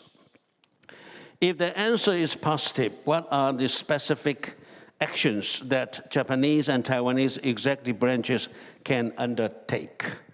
So, Suzuki-san or Kono-san, who would respond first? Suzuki-san? Okay, please. And then Kono-san, would you be ready to answer after the Suzuki-san? Yes, please. About the one China policy,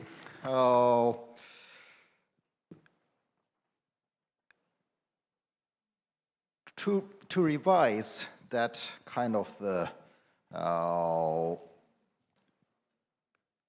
policies in Japan or the United States or the other countries should be a bit, how to say, recomplicated, I think. At the same time, what we need to focus on should be how do we have the more pragmatic and substantial approach in many areas, I think. So, as I mentioned, the reason why we need those kind of legal framework like the Relations Act is to make the more pragmatic and the realistic approach. So I think that is how the view of our government and from our ruling party. So let's move realistically. Well, it has to move first. Otherwise, there was no realism. Okay, maybe just two maybe have some comment. What would you like to urge more? Kono-san is already offline. So I think if the two local representative legislators do not have anything to say for now, let's open for the floor. We still have 5 minutes. This is a rare time for any big conference like this, have a Q&A, real floor to the panelists. Anyone?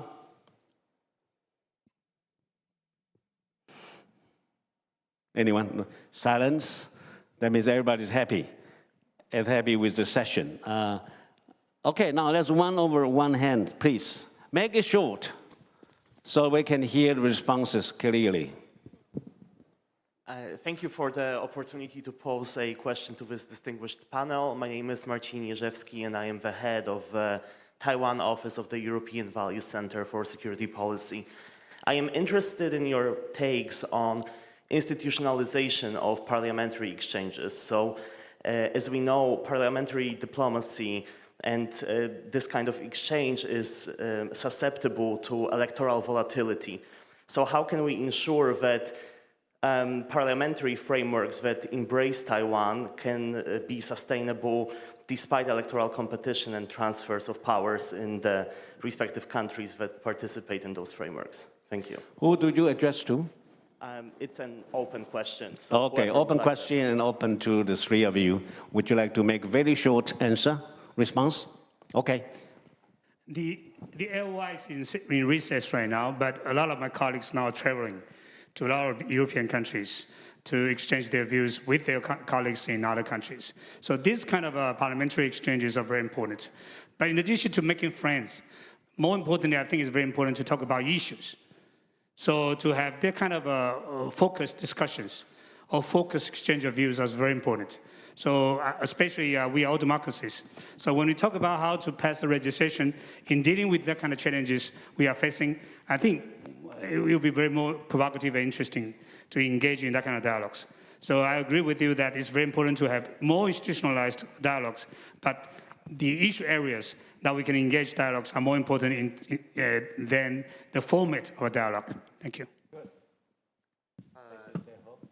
That was a really good question. You know what, we probably won't be on this position forever. But whatever we do, we set, or those boundings, and friendship will stay forever. So since I was a city councilor, I traveled through different places, and then a lot of younger generations of staff. Time to time, we chat, we talk, and then we communicate, and then we talk about values, we talk about how to do more interactions in terms of economic, in terms of what's going on, for example, global warming, and for example, environmental issues. Like, we learn from each other, and then we make our values into actions. And I do see that's important, regardless of formal or informal. And then back to one China policy questions. What kind of China are we talking about? What kind of policy we are sticking for? What if today the China is constantly doing coercions or giving our neighbors threats, or they are really killing human beings, like one by one, or they are really putting in each individuals, like they don't listen, into concentration camp? Is that the China we still wanna to have? Or we can do something to change it? So each time when I hear one China policy, my question is, what kind of China it is, and what kind of China it's gonna be? So today we are here, even though I may not be super senior as our professor, Mr. Luo, but we have a hope, we have actions, and we have plans for whatever is gonna come out to us. Thank you very much. Well, this is a rare occasion that our speaker can have a second chance to speak. And we have one question on the floor, one question prepared. So I think we should stop here. That's ready for the lunching session. Just one word. Now we have a dialogue. Usually dialogue, we sit down and talk about it. Now it's a time to act and stand up. Let's move on and to work together as suggested by the various panelists. Mechanisms, the legal framework, and also other mechanisms. We should work together. Thank you very much. Please give applause to the panelists, the 7 panelists. Thank you. All right, thank you once again for Chairman Shao and all the panelists here. Please be seated. Thank you very much. And on behalf of the host, for expressing our sincere appreciation that we prepare luncheon for you just next here, beside here. And guests who are registered, you will have a sticker on your badge. Please find your seat according to your sticker color. And now you can follow our steps to move with your personal belongings. Thank you for your time. And here is a general reminder for you. The next session will start at 2:20 in the afternoon, so don't forget to come back earlier. Thank you for your time and enjoy your luncheon.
moderator 引言人。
Ladies and gentlemen, dear honored guests, sorry to bother, it's me again. We'd like to introduce you a luncheon speech presented by Madam Janet Napolitano, who is the former Secretary of Homeland Security and also the member President's Intelligence Advisor abroad, United States.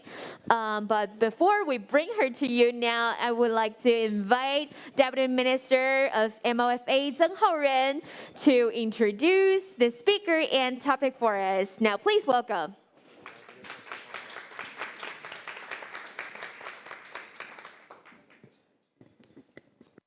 You may continue with your lunch as I do my job. Ladies and gentlemen, good afternoon.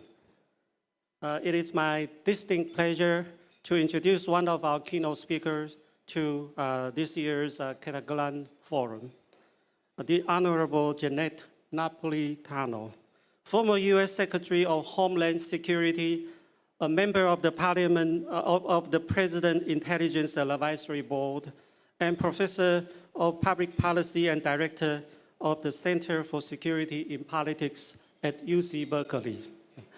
Ms. Napolitano had originally planned to visit Taiwan in person. However, she couldn't make it because she has just contracted the COVID-19.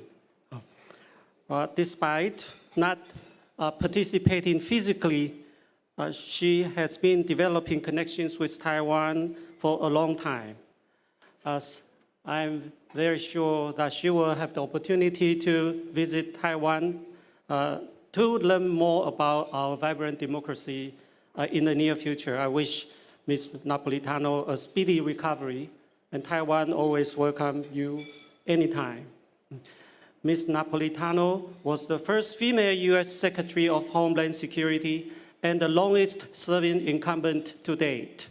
Under her leadership, the department became more resilient, efficient, and cohesive in its efforts to prevent terrorist attacks, secure U.S. borders, and respond to emergencies.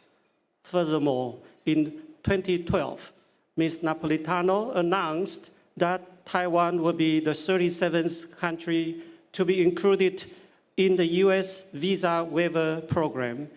Taiwan's inclusion has further enhanced the cordial relations between Taiwan and the United States, especially in terms of trade, investment, tourism, and culture. After leaving her post, Ms. Napolitano became the first female president in the 145-year history of University of California. During her tenure from 2013 to 2020, she was a staunch supporter of Californian students.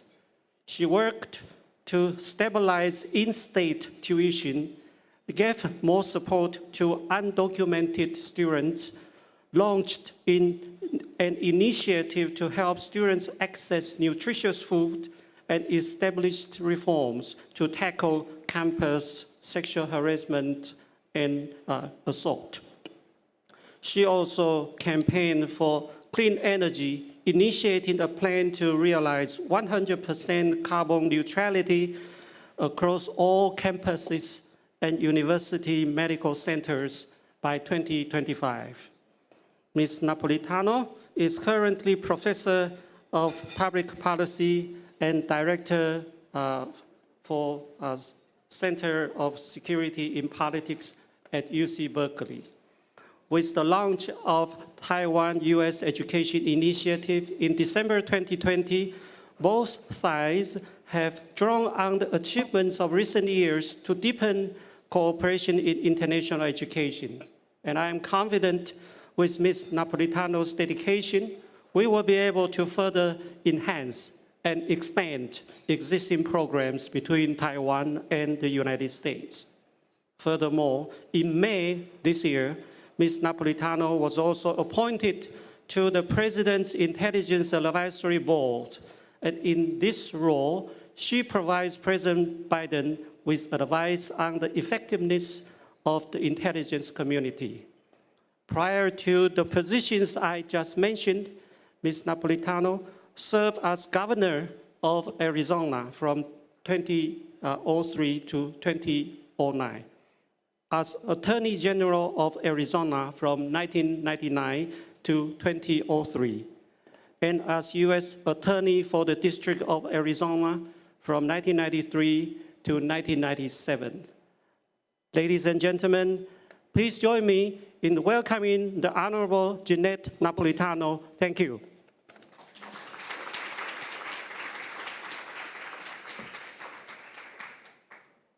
Well, good afternoon, and thank you very much. I wish I could be there with you in person, but unfortunately, COVID has intervened. So thank goodness we have technology available so that I can at least appear virtually, if not in person. I'd like to thank the Taiwan Economic and Cultural Resources Office in Washington for this invitation, and I would similarly like to thank the conference organizers for your warm welcome and your flexibility in dealing with my COVID situation.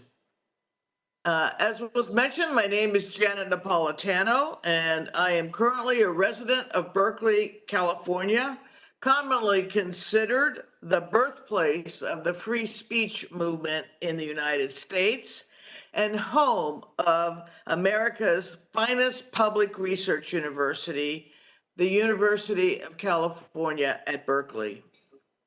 I am a professor and faculty director and founder of the Berkeley Center for Security in Politics. My center is focused on examining the nexus between security and politics in the United States and bringing together leading practitioners and best-in-class researchers to solve some of the most pressing challenges facing my country today. Our key areas of focus and research are in strengthening democratic institutions, thinking about issues related to technology design, and cybersecurity to ensure thought and deliberation goes into the development of new and emerging technological tools. And finally, examining the security issues that arise out of climate change, such as its effects on extreme weather patterns and issues such as food and water security. In addition to addressing you today, I'm eager to explore additional collaborations that may be established between Berkeley and Taiwan academic and research institutions that are of shared interest. I should also say that there are already robust and enduring ties between Taiwan and Berkeley. Here in Taiwan, we have 1,323 Berkeley alumni, 424 who were undergraduates, 887 who were graduate students, and 12 who were both. Currently, we have 279 Taiwanese students enrolled at UC Berkeley, an increase of over 60% over the last 5 years. And over the last 5 years, UC Berkeley has hosted 45 visiting student researchers, 59 visiting scholars, and 48 postdocs from Taiwan. UC Berkeley also has an impressive student exchange program with partnerships with National Taiwan University for summer, fall, spring, and year-long study abroad programs. We also have the Taiwan Berkeley Fellowships, a partnership with the Taiwan Ministry of Education to support Taiwanese students of outstanding talents in their pursuit of doctorate studies at UC Berkeley.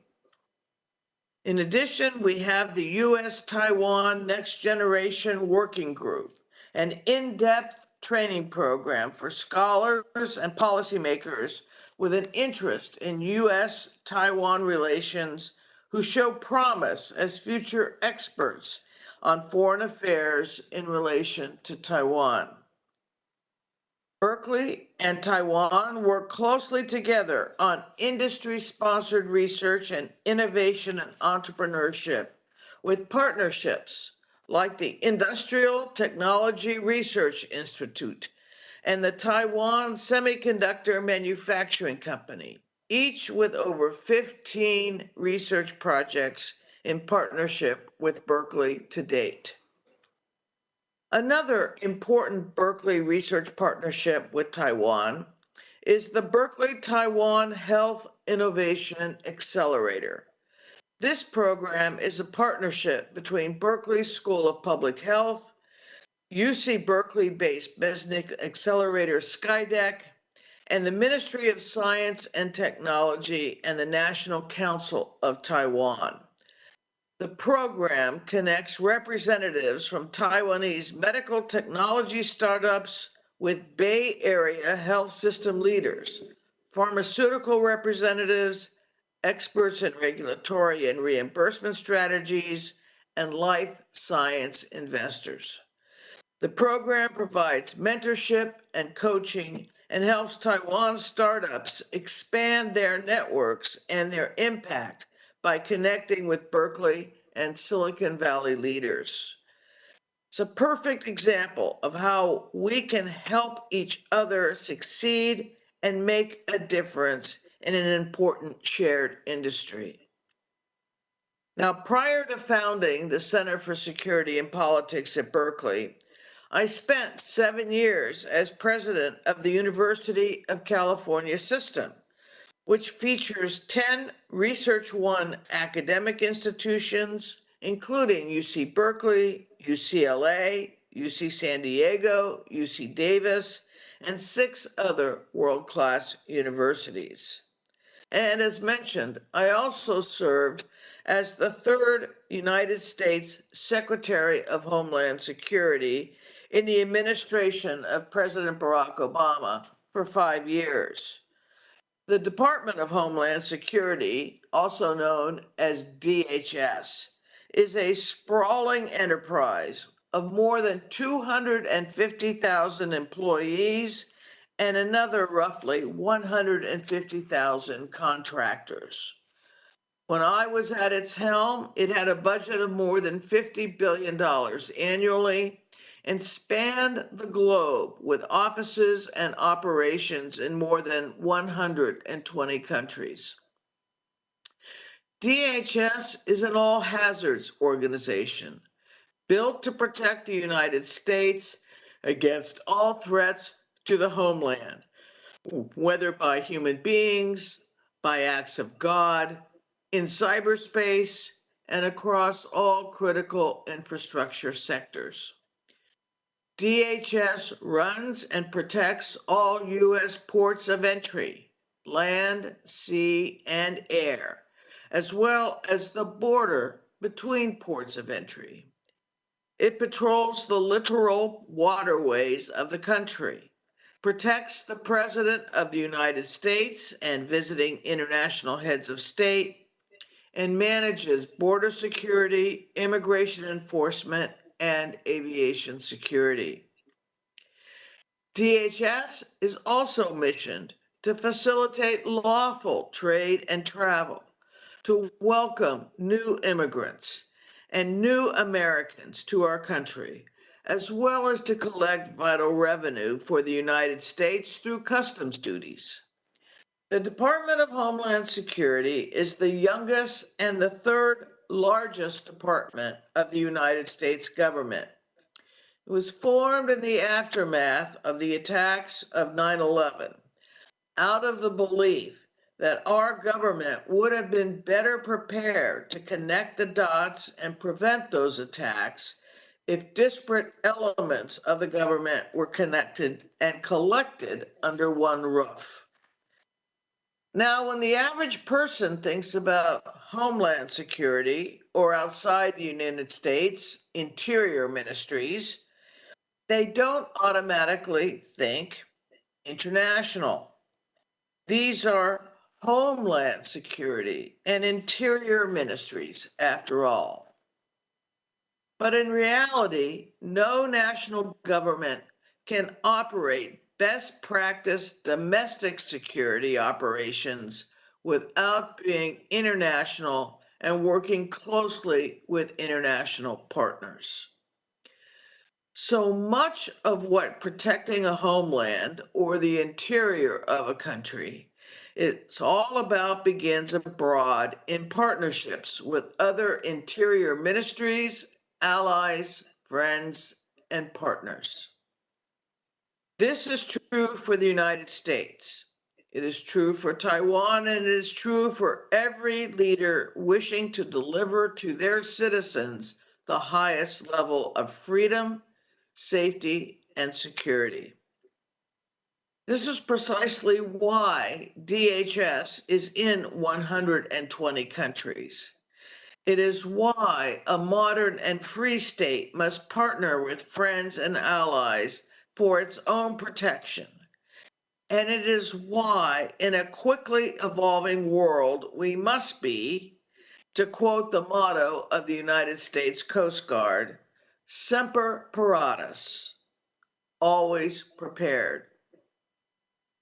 This is really where I want to focus today, because this conference is about security trends in the region and about what we all can do to be best prepared for the security challenges of the future. Let there be no doubt that the world is pivoting toward Asia generally, and from a security perspective as well. As regional powers grow into global ones, as new technology, new innovation, and new discovery emerges in Asian markets, and as our societies, East, West, and in the middle, grow closer and closer through evolving forms of communication like search and social media, new and more pernicious threats are also arising. Some of these threats are unique to domestic environments, such as rising gun violence in the United States. Others are uniquely international in nature, like what we are seeing with Russia's invasion of Ukraine. Now, before I was asked by President Obama to serve as Secretary of Homeland Security, I was twice elected governor of the state of Arizona. I was also elected Attorney General, or the state's top law enforcement official, and I was the state's lead federal prosecutor before that when I served as United States for the District of Arizona. In each of these roles, I had responsibility for ensuring the safety and security of the citizens of Arizona. But I have to tell you, back then, we mostly worried about localized threats. Today, we are feeling the effects globally in issues such as Russia's invasion of Ukraine. The cost of food has risen, fuel prices have skyrocketed, inflation is rising, and that is before we even start to talk about the devastating toll this conflict has inflicted on the people of Ukraine. Russia's uncalled for invasion of Ukraine has created a refugee crisis as millions of Ukrainians flee for their lives due to Russia's artillery pounding of civilian targets like our apartment complexes, theaters, and shopping malls. The price of grain has risen inordinately in places like North Africa as Russian ships blockade Ukraine's ports and prevent the export of grains such as wheat and barley. On the other hand, Russia's invasion has reinvigorated NATO as its member states unite to supply arms and training to Ukraine's smaller but valiant military. NATO itself will soon be enlarged with the addition of Finland and Sweden to NATO membership. The EU and other countries that reject Russia's imperialism have come together to enforce a sanctions regime that is isolating Russia and its economy. What we might have once considered a regional conflict today reverberates globally and in multiple ways. Another current crisis that truly reverberates globally is that caused by climate change, by the warming of the planet. This has caused sea levels to rise, weather patterns to change, and has interfered with food security, water security, supply chains, and public health, to name just a few. All of us in academia, in the private sector, and in government must come together with a unity of effort to slow the rate of global warming. We must also work to improve our resilience to climate change, as well as our adaptation to the change that has already occurred. The Paris Accords, followed by Glasgow, while not perfect, still represent the international community's best attempt to deal with climate change. And in this arena, failure is not an option.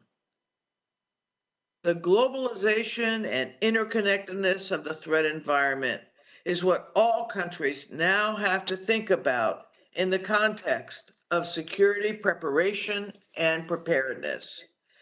It is also what responsible governments must consider in contingency, crisis, and consequence management planning.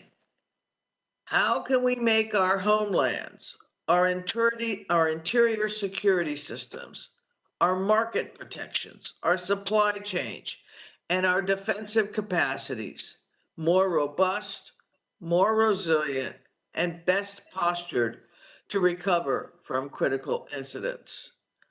What does this mean in terms of civilian authorities?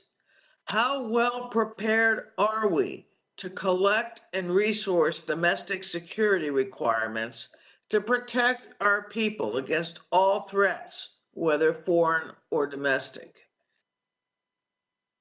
We had two sayings we used to repeat when I was Secretary of Homeland Security. The first was Homeland security is hometown security. And the second was Homeland security begins abroad.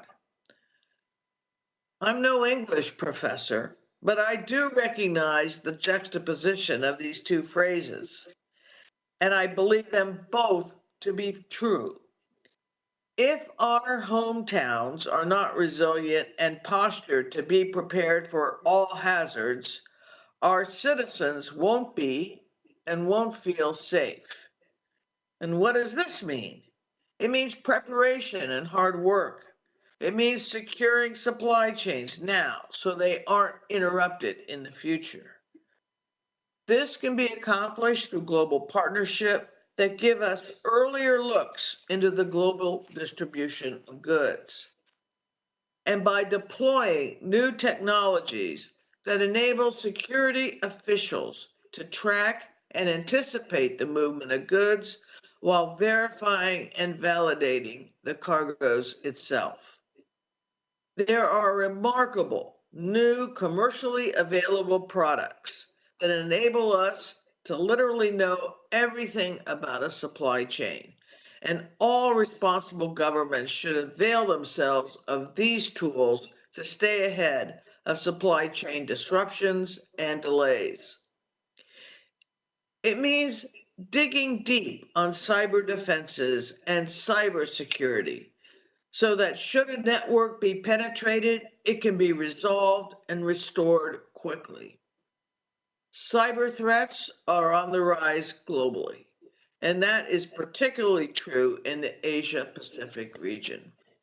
And there are several unique challenges we face in the cyber arena.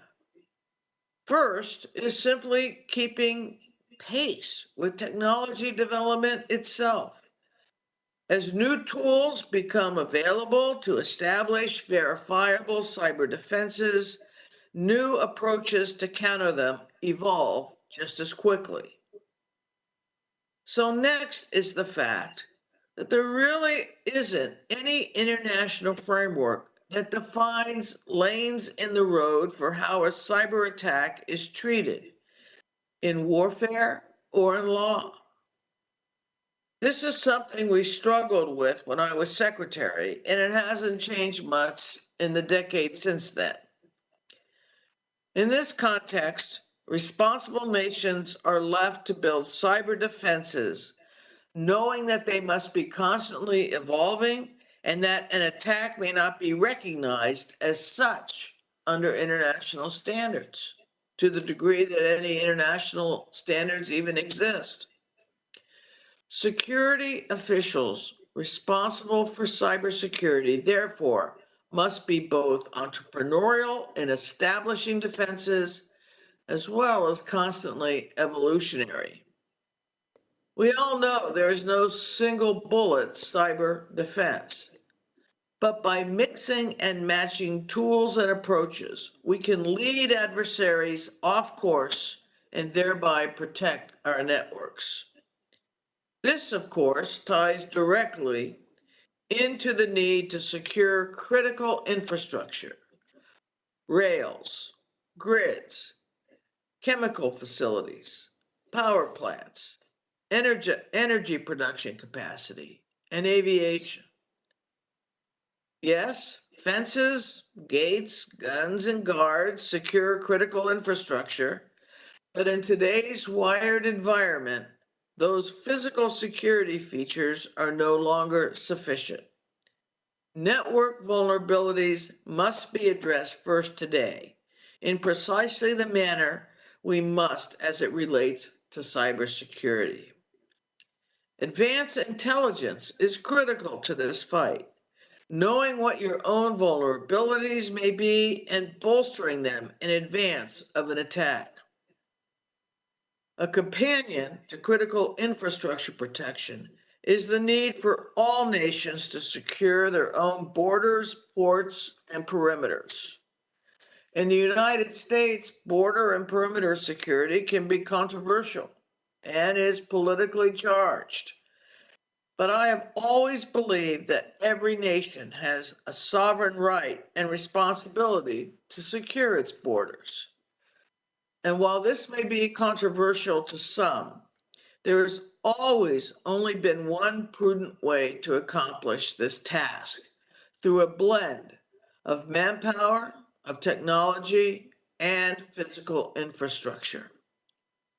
In the United States, we have more than 20,000 Border Patrol agents and nearly as many customs officers working our borders and ports each and every day. They are supported by the deployment of sophisticated technology, such as remote ground sensors, UAS platforms, fixed and mobile aerostat systems, and the largest non-military air force in the world. At the same time, we've erected physical infrastructure in places it's needed along our borders. No, we didn't build a wall running from California to Texas, but there are places where physical infrastructure does make sense.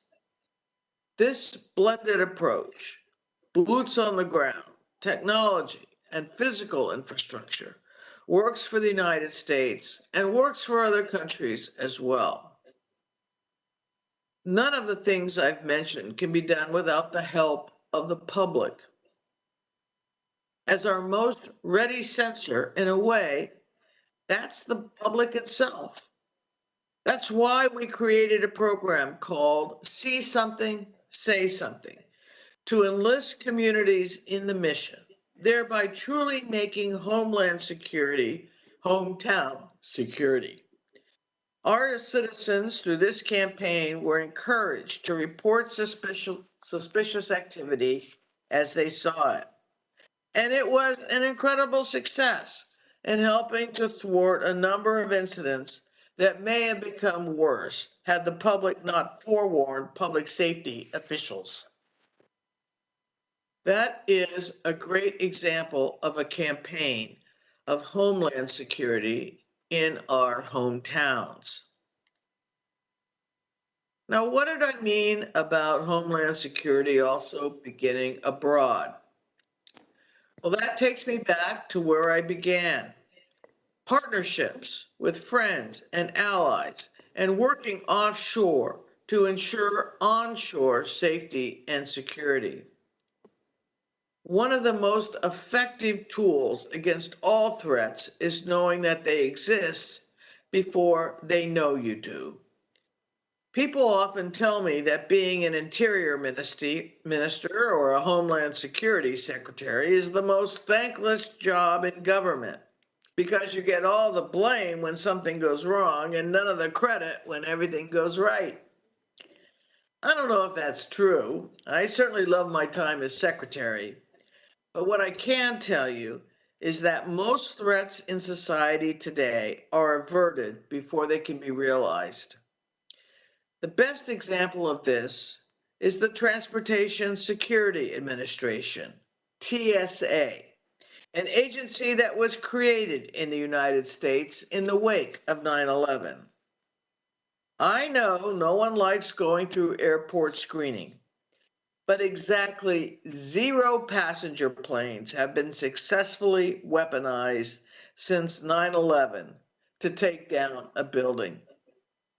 By any standard, that is a record of success, and that success is shared globally with our partners and allies because it is not just in the United States where there have been no weaponized aircraft, but really around the world.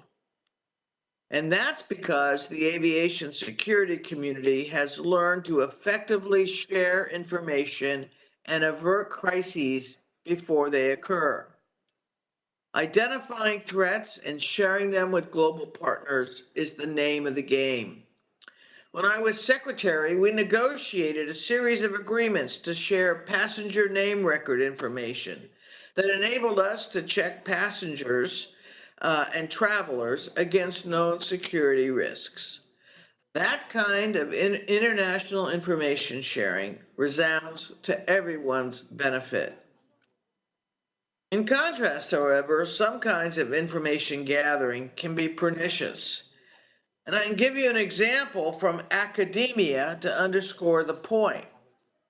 We have seen a proliferation of non-traditional intelligence collection in United States academic institutions. Students, researchers, and faculty with ties to intelligence organizations who are coming to our universities to collect intelligence. To those effectuating these operations, I say, just because you think we don't know you're here doesn't mean we don't. Academia is not an arena for intelligence collection. It is where we educate the world's future workforce and where we develop cures for cancer and research breakthroughs that change and improve the state of the globe. In the end, we all live in the same interconnected world. Sooner or later, we're going to learn through our own means or by working with partners what threats may be coming our way. And that is made so much easier through robust international partnerships. And to me, this is the real answer to the future and the future of security in the Asia-Pacific region. It's all about following the proper order to prepare for and respond to threats, domestically and abroad, through collaboration. And our partnerships, in turn, must be based on mutual understanding, respect, and trust.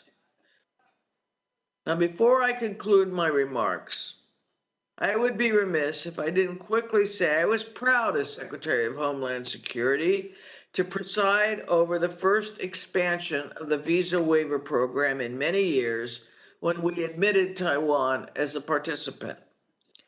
I do not need to tell anyone in this room the value of visa waiver to citizens of Taiwan.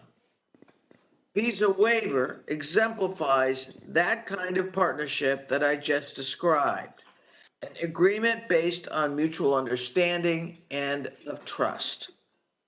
In the context of my talk today, I also want you to know how much we value Taiwan's participation in the program and how it provides the United States and the American people through the information sharing that it provides between Taiwan and U.S. civilian law enforcement agencies, the information that we both need.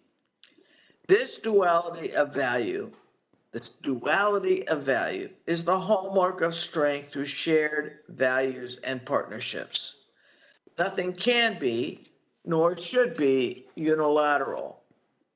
And that's really where I want to end today, underscoring that we are all more secure when we work together across international boundaries, borders, time zones, and date lines, to share data, share best practices, to share threat intelligence, to share information to counter security threats, hazards, and risks.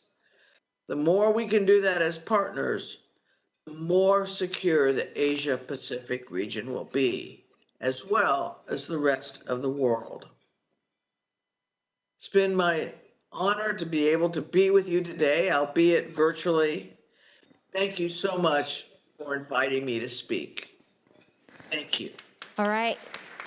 Many thanks to Madam Napolitano for the inspiring, unique insight for us. Thank you for your time. And back to our luncheon. Ladies and gentlemen, now please.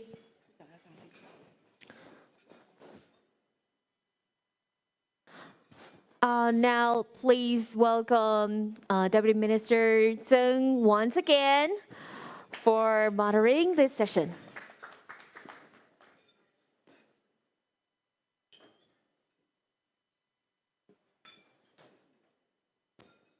Again, please go ahead with your lunch.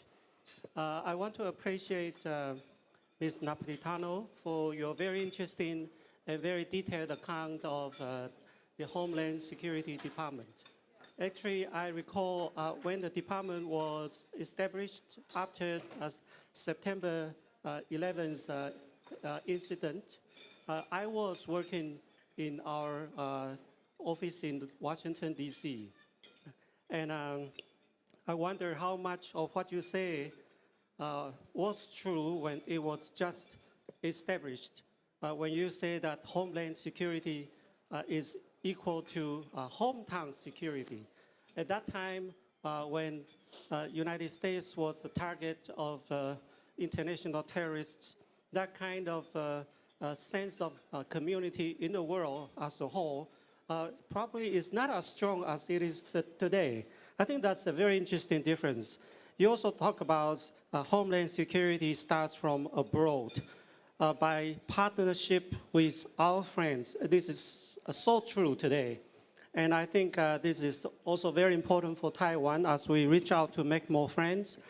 One of the U.S. Secretary of Treasury, Ms. Yellen, she used the term friend shoring, and it has become very trendy recently, meaning we choose to work with countries that have a strong adherence to the norms and regulations of doing business in the global community.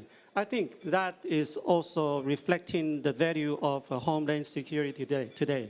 So Homeland Security starts from abroad, but Homeland Security is also locally oriented, as you said that Homeland Security is hometown security. So I just want to draw some of my conclusions of understanding your speech. And again, thank you very much, Madame Napolitano, for your wisdom and for sharing your experience. Thank you very much. Thank you. Thank you once again for our speaker and Deputy Minister Zeng.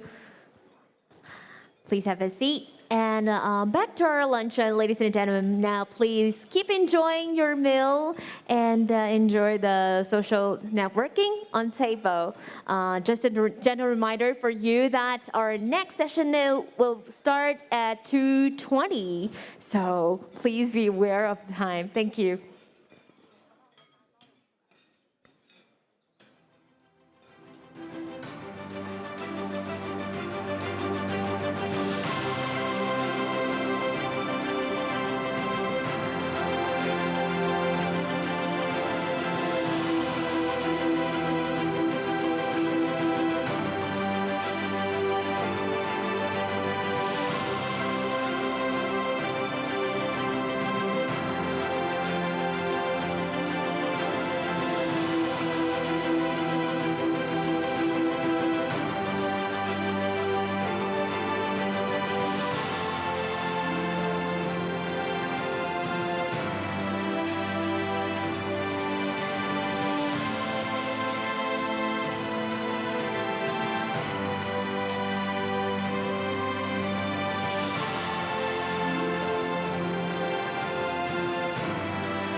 right, dear ladies and gentlemen, our next session will begin in about 1 minute. So may I invite all of you to take your seat as soon as possible. Thank you for your cooperation.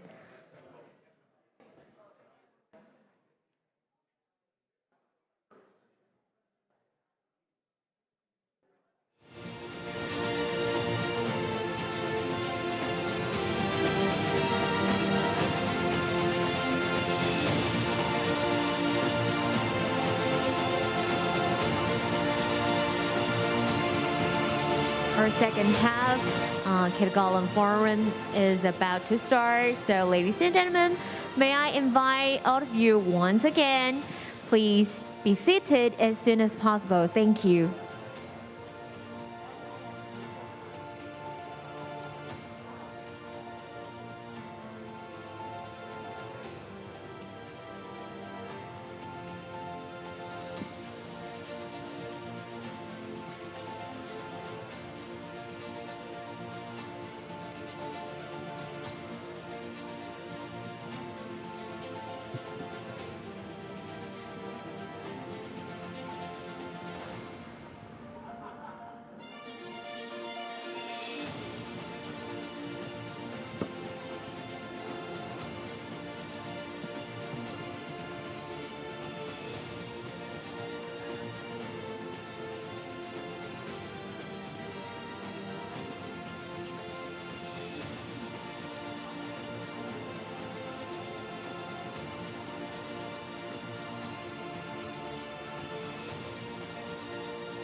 Ladies and gentlemen, welcome back to Ketagalan Forum. And now we'll proceed to panel discussion 3, responses to the impact of Russia-Ukraine war on the Indo-Pacific order.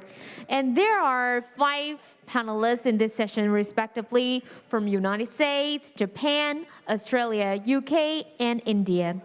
And please welcome our moderator of panel discussion, former Minister for Defense Australia, Christopher Pyne. Well, thank you very much, ladies and gentlemen. It's a great pleasure to be here. I've dispensed with my mask because, as you can see, I'm the only person on the stage, which many people would find intimidating, of course, but for those people who know me, it's of no consequence to me whatsoever. I'm very happy to be the only person on the stage. It's great to be here at the Ketagalan Forum again. In some ways, you could say I'm a Ketagalan Forum alumnus because I spoke here in a keynote speech in 2019 when the world was a very different place. And not long after I had retired from the House of Representatives after 26 years. And for those of you who don't know who I am, I was a cabinet minister in the Abbott, Morrison and Turnbull governments, finishing as the Minister for Defence. And a long time ago, I was a minister in the Howard government. So I managed to survive 4 Australian Prime Ministers, which is an achievement all of its own. And I'm very pleased to be here. I've been to Taiwan. This is my 2nd visit. I'm delighted to be on such a distinguished panel with some tremendously good contributors. And I'm glad to see that despite it's the hellish straight after lunch session, almost everybody has come back into the room. So, Mr. President, you've done very well. To you, Mr. Chairman, thank you very much for the invitation again this year, and I look forward to further invitations. On our panel this afternoon to discuss the subject of responses to the impact of the Russia-Ukraine war on the Indo-Pacific order, I would stress that the subject is about responses, not necessarily about lessons learned. And they are 2 quite different things. Responses is not so much about analysing the war, but so much how we're going to respond to it. to ensure that there are practical outcomes from what is obviously an illegal and hideous action on the part of the Putin regime. I'm joined by Jim Mattis. For those of you who don't know, of course, Jim Mattis was the Secretary of Defense in the Trump administration. At the moment, he's the Davies Family Distinguished Fellow at the Hoover Institution at Stanford University. He was a distinguished commander in the US Marines over 43 years and was the commander of the US Central Command, which covered the Middle East and over 200,000 soldiers. He and I also served together. He was the Secretary of Defense. I was the Minister for Defense Industry and then the Minister for Defense. And we have much in common. Of course, not the military service, but our view about the place of the West in the current world. We're also joined by His Excellency Nakayama Yasuhida. At the moment, Yasuhida-san is the Special Advisor for Foreign Affairs to the LDP Chairperson of the Policy Research Council, and he's also the Chair of the House of Representatives Committee on Foreign Affairs in the Japanese Diet. Dr. Robin Niblett, who is the Director and Chief Executive of Chatham House in UK. He was also, from 2001-2006, the Executive Vice President of the Center for Strategic and International Studies in Washington, DC, and as a distinguished member of the panel. And of course, from my own country, Rory Medcalf. Rory Medcalf is the head of college at the National Security College at the Australian National University in Australia, probably our most preeminent university, certainly internationally, and our preeminent research university. He's also been a distinguished Australian diplomat, serving around the world in Japan and in New Delhi, and he played a hand in drafting the 2016 Defence White Paper in the Turnbull government, which I then went on to implement as a minister. And Jayadeva Ranade, who is the president of the Centre for China Analysis and Strategy in India. He's currently also a member of the National Security Advisory Board in India and has served diplomatically in places like Hong Kong, Beijing, and was finally the Indian minister in the embassy in Washington, DC. So, without any further ado, I can see they're all in position, and I would love to hand over the opportunity to Jim Mattis, whom I hold in very high regard, to give us his contribution on this subject of responses to the Russia-Ukraine war. Well, thank you, and thank all of you for inviting me to attend here. It's an absolute delight to be engaged with any democracy today. And I think the most immediate impact of what has happened with this tragedy unfolding in Ukraine is that we're seeing a gathering of wits among the democracies, and not just the democracies. Any nation that values sovereignty has gotten a rather sobering lesson here. And so what we're seeing is a gathering of like-minded, but it's not only the democracies. It's also, for example, just weeks before the Russian invasion, President Xi and President Putin spoke about a teamwork without limits, a partnership without limits. And I bring this up because by President Xi's words and by President Putin's words, they have co-joined the Trans-European Theater with the Indo-Pacific Theater. By the statement of what they have put together, they have made very clear where they stand. I believe, however, that President Xi had been shocked at several things here, to include Russian military's pathetic performance, certainly the amount of death and destruction. Here you have Russia with a long land border with the Ukraine, and apparently thinking it was going to be a cakewalk. And now they're finding the Chinese are watching this unfold weeks after they've announced a partnership without limits, and it's anything but that. And then when you look at this against the unity of the West, the diplomatic unity, the economic unity, the military response by NATO, what you're seeing is an impact that is global. It is not simply confined to the European region. This is now seen for what it is. And I think the Japanese Prime Minister made it very clear in his May statement. He summed up, I think he gave the sum of our concerns when he said Ukraine might be East Asia tomorrow. And when we look at what is happening in the South China Sea, when we look at the line of actual control in northern India, suddenly the alignment between Russia and China and their apparent authoritarian response is one that we should be equally concerned with. It's something that I'm sure we'll get into more detail here as we go through our discussion, Minister Pine. But I believe that what we have to look at is that right now, this is not going to influence directly what President Xi has in mind as far as taking Taiwan by force.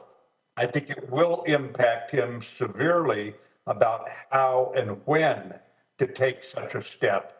But I think right now we have to look at this as far as our response in 3 words: allies, allies, allies. We are stronger if we want to deter war, if we speak as one voice and say sovereignty must be respected. So far, it's holding. So far, there's a lot of indications that the diplomacy is holding together. But at the same time, there's a lot of answers that we're going to have to come up with as we face the uncertainty of a chilly winter in Europe, of an increasingly bellicose Russia, and a China that continues to amplify the Russian reasons for this invasion of a country that could not have been displayed as a threat. And that is proven by the deployment of the Russian troops. They were never in defensive positions. They were put into assembly areas for offensive operations. It is very clear the Russian military had no fear of an attack by Ukraine, no matter what lies come out of Moscow. So let me stop there. Krista, you can go around the horn. Good to see you again, my old friend, and back over to you. Thank you very much, Secretary Mattis, since we're being so formal. And we now ask on Nakayama Yasuhida whether he would like to make a contribution on this subject of the war in Ukraine and its lessons and responses here in the Indo-Pacific. Good morning. My name is Yasuhide Nakayama. I am a former State Minister of Defense of the Ministry of Defense of Japan. I said good morning because I'm now in Israel. I'm now at the Tel Aviv University, inside of the university. So I'm sorry to a little bit far away from Taiwan, but I love Taiwan always. So hello everyone, this is Yasuhide Nakayama. Thank you for inviting us to the Ketagalan Forum 2022, hosted by the Ministry of Foreign Affairs of the government of Taiwan today. Actually, another Japanese politician was scheduled to participate here, but unfortunately, his attendance was no longer possible. It is my senior politician who loves Taiwan and is the most trusted Japanese politician, former Prime Minister Shinzo Abe, and the former president of the Liberal Democratic Party. Very sad, regrettable, painful, and disappointing. Condolences from Madam President Tsai Ing-wen. We would like to express our sincere gratitude to Vice President Lai Se-tok-sensei for coming to Tokyo on behalf of Taiwanese who love democracy. As you know from the press, at 11:31 on July 8th, Friday, 2022, former Prime Minister Shinzo Abe was assassinated in Nara City, killing his precious life. I rushed to the hospital in Nara Prefecture, where he was urgently transported, and spent the night at the hospital on the night of the day when Prime Minister Abe was killed by bullets. I still feel unbelievable that Prime Minister Abe will call my cell phone as usual. I wonder how much Prime Minister Abe was looking forward to seeing Madam President Tsai Ing-wen and all the other people here. It breaks my heart to think of it. In a democratic nation where freedom of thought and belief is allowed, unlike in autocracy, you can argue freely. Nevertheless, we cannot forgive the act of violence against a politician who loves democracy and kills one politician. People all over the world will be paying attention to the background of this assassination, and the real background is going to become truth of the affair to light. We are here to meet for one important purpose. What is it? It is about sharing and making friends about the value of democracy. The present of the 21st century, people around the world are involved in the supply chain disruption caused by the corona pandemic, followed by Russia's military invasion of Ukraine following the corona pandemic. Food, fuel, etc.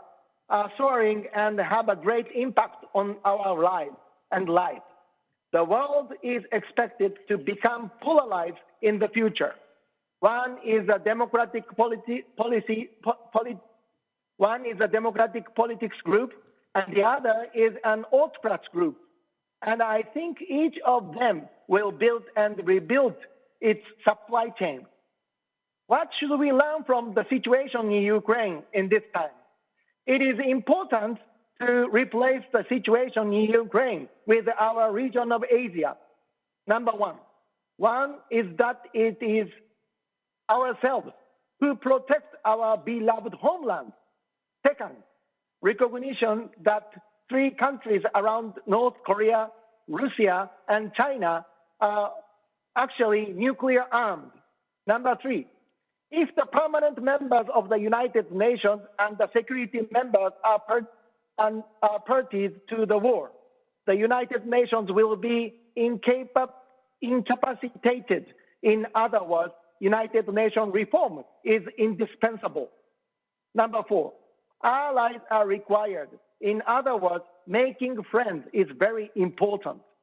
For example, Russia has not attacked three Baltic states, which are NATO member countries and belong to the EU. That is why Finland and Sweden also want to join NATO. It is important for NATO to implement mutual defense with the United States of America and Japan with the United States of America. In 2015, Japan enacted the right of collective self-defense. At that time, the Japanese opposition criticized, will Japan be involved in the war? But which is right, the Abe administration or opposition? Needless to say, the Abe cabinet's way of thinking is correct. For example, will the United States and other countries protect us if we are invaded by foreign countries? Protect your own country. That is the basis. No one can help without the effort. In Ukraine, the Ukrainian people are desperately defending their homeland. That is why supporting countries emerge from all over the world. Right of collective self-defense. The United States launches aircraft carriers and aircraft. The Japanese self-defense forces protect it. The Abe administration has pushed this policy forward. As a result, the approval rating for the Abe administration fell by 10% at that time. I heard from Mr. Abe directly that President Trump said, "Shinzo, you're great. Prime Minister Abe and President Trump weren't just enjoying golf. The new U.S.-Japan relationship between U.S. President Joe Biden and the current Prime Minister Kishida has announced that Japan's defense capabilities will be drastically strengthened. Given that NATO countries' defense spending is 2% of GDP, Japan will also increase its defense spending to 2% over the next 5 years. However, there is no point in simply increasing the amount. It is necessary to enhance and strengthen the basic structure of defense, mainly the game-changer area, in the form of defense in preparation for hybrid warfare.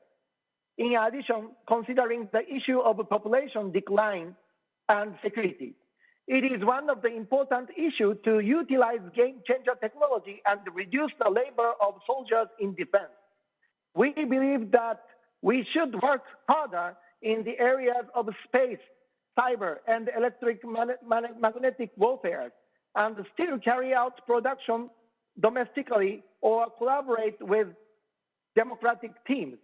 For example, the state-of-the-art stealth fighter F-35, owned by the Japanese Air Self-Defense Force, is made by Lockheed Martin of the United States.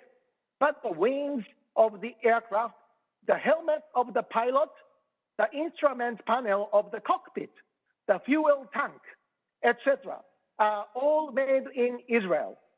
In 2020, 41% of the world's cybersecurity investment will be invested in Israel. Without cybersecurity, neither defense nor private citizens can be protected. With that in mind, it is important for the restructuring of the supply chain to carefully consider the state of technology from upstream to downstream, and to build and produce it while ensuring safety and security. Many fellow countries such as North America and Europe dispatched ships to the East China Sea and South China Sea. They are to protect freedom of navigation in the free ocean. 90% of the crude oil and 60% of natural gas imported into Japan pass through the Bassi Strait. In the unlikely event that an emergency occurs around Taiwan, it is not another person's affair. Japan's Yonaguni Island, which is the closest to Taiwan, is only 110 kilometers away. From a geopolitical point of view, Taiwan and Japan are faithful communities. The Japanese themselves should be deeply aware that a Taiwan emergency is a Japanese emergency.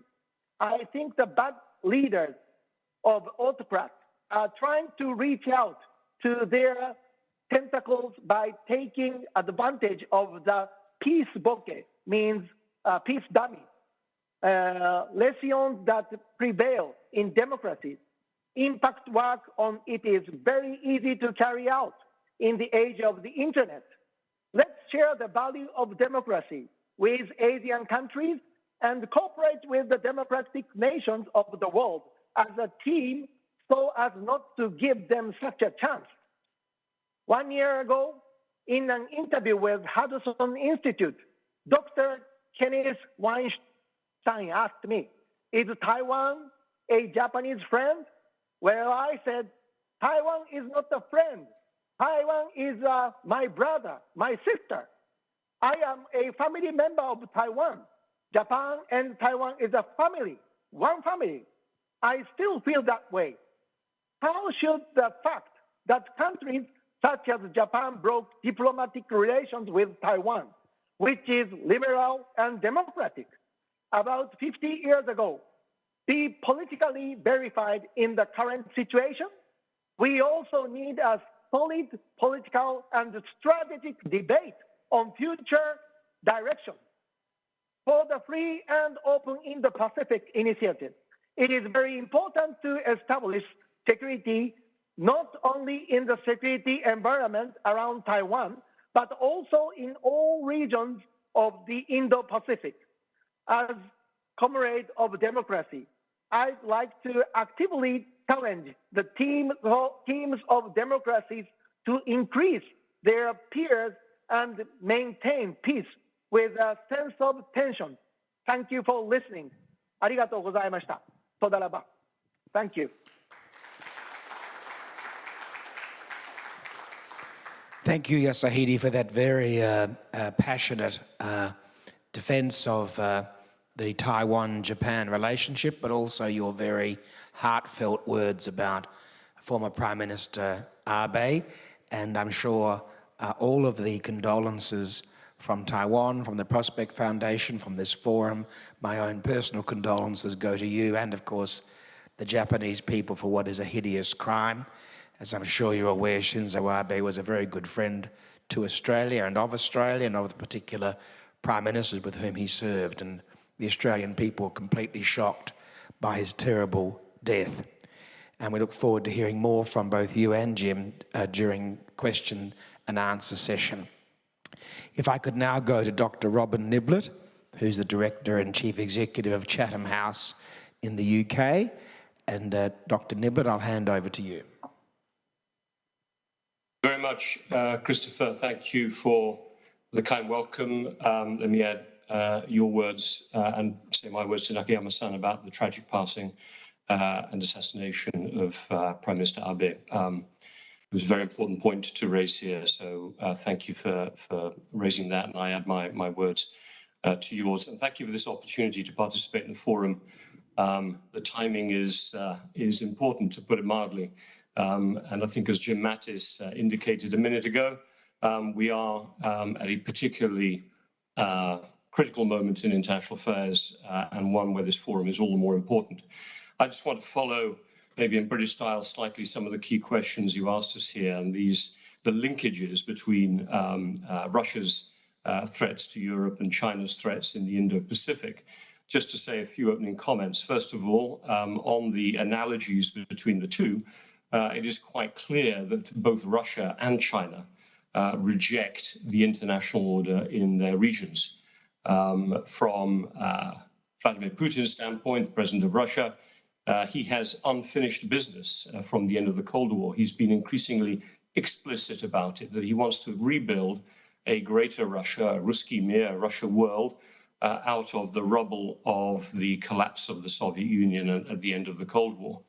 And while Russia lost control over Kazakhstan, Uzbekistan, other parts of the broader USSR, the former Soviet Union, what has been most painful is the loss of those now countries, independent states closest to its border, more to its west, the Baltic states in particular, obviously Georgia, Belarus, which is now being brought a bit more into Russia's orbit, and most importantly, Ukraine.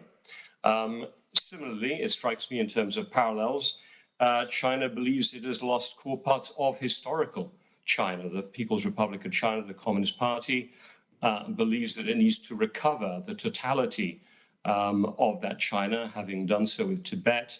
You could argue now fully with Hong Kong.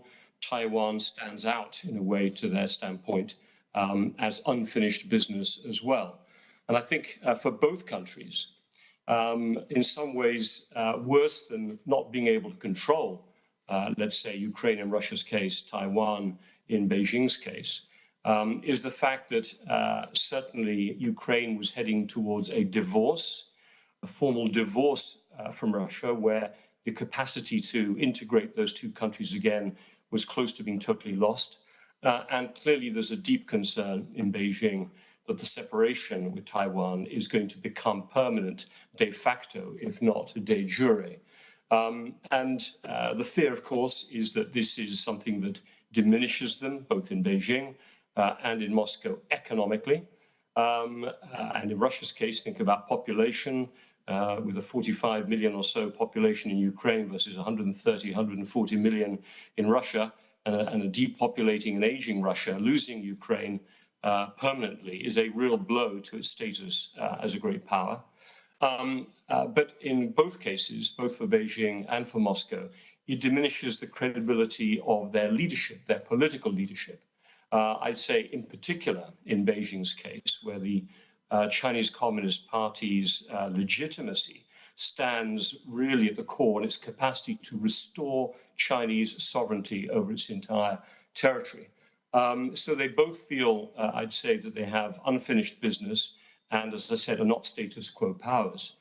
The additional part to put in here, and I think General Mattis was alluding to this, is that they see, in Beijing's case, Taiwan, and in Moscow's case, Ukraine, as part of a global power struggle in which the US in particular, with its allies, is an agent of this separation, is actually trying to use Ukraine in Russia's case, and obviously Taiwan in Beijing's case, to undermine them, to actually weaken them in the context of a greater global power struggle.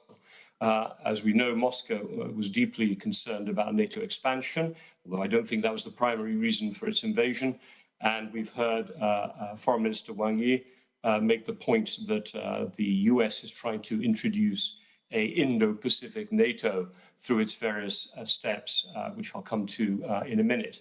But therefore, and I think this points to the very important element that Jim Mattis brought into the conversation, there is a growing China-Russia alignment, which is changing the face of global politics and global geopolitics, even though I suspect Beijing would prefer not to be as aligned as it is currently to Russia. It has made that choice, and I think its positioning on the illegal invasion of Ukraine particularly stands out, and there's no going back to that alignment. I think we've noted here that both sides have tried the economic route to try to sustain that dependence of what they see as their satellite states on the mother country. Russia tried that for 10, 20 years after Ukrainian independence at the end of the Cold War, principally through its energy interconnections. But it is striking that even 10 years ago, Ukraine used to export 25% of its exports, a bit over, to Russia. Now it's down to 8%. It has moved the bulk of its exports to the EU, over 43% in 2021. So there's been a complete strategic turn of Ukraine's perspective towards the EU, including with the deep and comprehensive free trade agreement that they struck with the EU, and of course, a growing relationship at the security level with NATO, in many cases bilateral, but with at least a promise in the long term of NATO membership. China's relationship, and I look at this from the outside, I don't bring the expertise to the Indo-Pacific that many other speakers on this panel do, but as I look at it, obviously, it's quite striking to me that Taiwan continues to export roughly 43% of its exports to China. So there is quite an important differentiator there between Ukraine's position and China's. And you might analyze from that whereas Russia felt it had hit a moment of no return, either Vladimir Putin acted now, or he would forever lose the opportunity to reintegrate Ukraine into his view of a greater Russia. It strikes me that China, Beijing, for its part, thinks it has more time to play with. I don't know how much time, and we can come to that maybe later in the panel, but it does strike me that there is a different dynamic at play between the two. Just very quickly, two last comments. One about whether, sitting as I am in London, but as a student more of European politics, how meaningful is European commitment both to security and the international order in Europe, but also in the Indo-Pacific. I would just make a couple of comments. I could spend a long time talking about European politics. It is a good thing, number one, that we do not have the populist parties in power currently, and did not have European populist parties in power at the moment of Russia's invasion of Ukraine.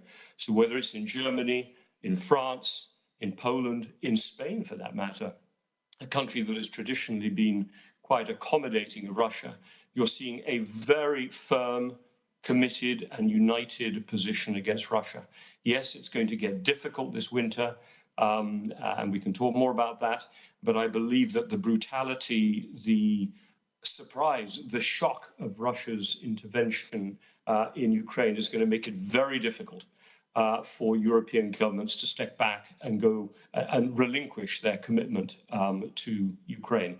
And I say that in particular based in London, where I think the British government is going to sustain its commitment. The NATO Madrid summit was very clear on these points as well. It has really upped its security positioning, certainly vis-a-vis Russia. But what does it mean about the Indo-Pacific? Obviously, one of the big concerns I would have if I was sitting, like many of you, in Taipei, or if I were in Tokyo or in other parts of the Indo-Pacific, is how committed will Europeans be to that region? Now, clearly, prior to Ukraine, there was a big move towards creating Indo-Pacific strategies, both by individual governments and by the EU as a whole. The EU tends to be more about thickening up economic and institutional relationships, digital trade, broader trading relationships, maritime, soft security, I would say. What you're seeing on the military side tends to be more bilateral. The UK with its carrier strike group deployment around the Indo-Pacific last year, even Germany sending out a frigate. It may seem little, but for Germany it was a big move. The French in particular focused on India, where they have a long history of exercises. And we've seen the Brits as well establish, in essence, a status of forces agreement recently with Japan and doing joint exercises with the US. Again, I'd say the French being particularly notable in their move. But we have to be frank, these are relatively modest steps. The kind of freedom of navigation operations, they rely massively on the US pivot. And I would say, and I'm interested to hear Jim Mattis's view on this, or Rory Metcalfe's or others following me, that it does strike me that there is a pivot 2.0 taking place this time, where the pivot that was announced by President Obama as a European, it struck me that it never happened. And that in essence, Beijing took over the South China Sea under the Obama presidency, sadly. But this time, I think we're seeing both from the Trump administration and now into the Biden administration, a much more serious commitment to the Indo-Pacific.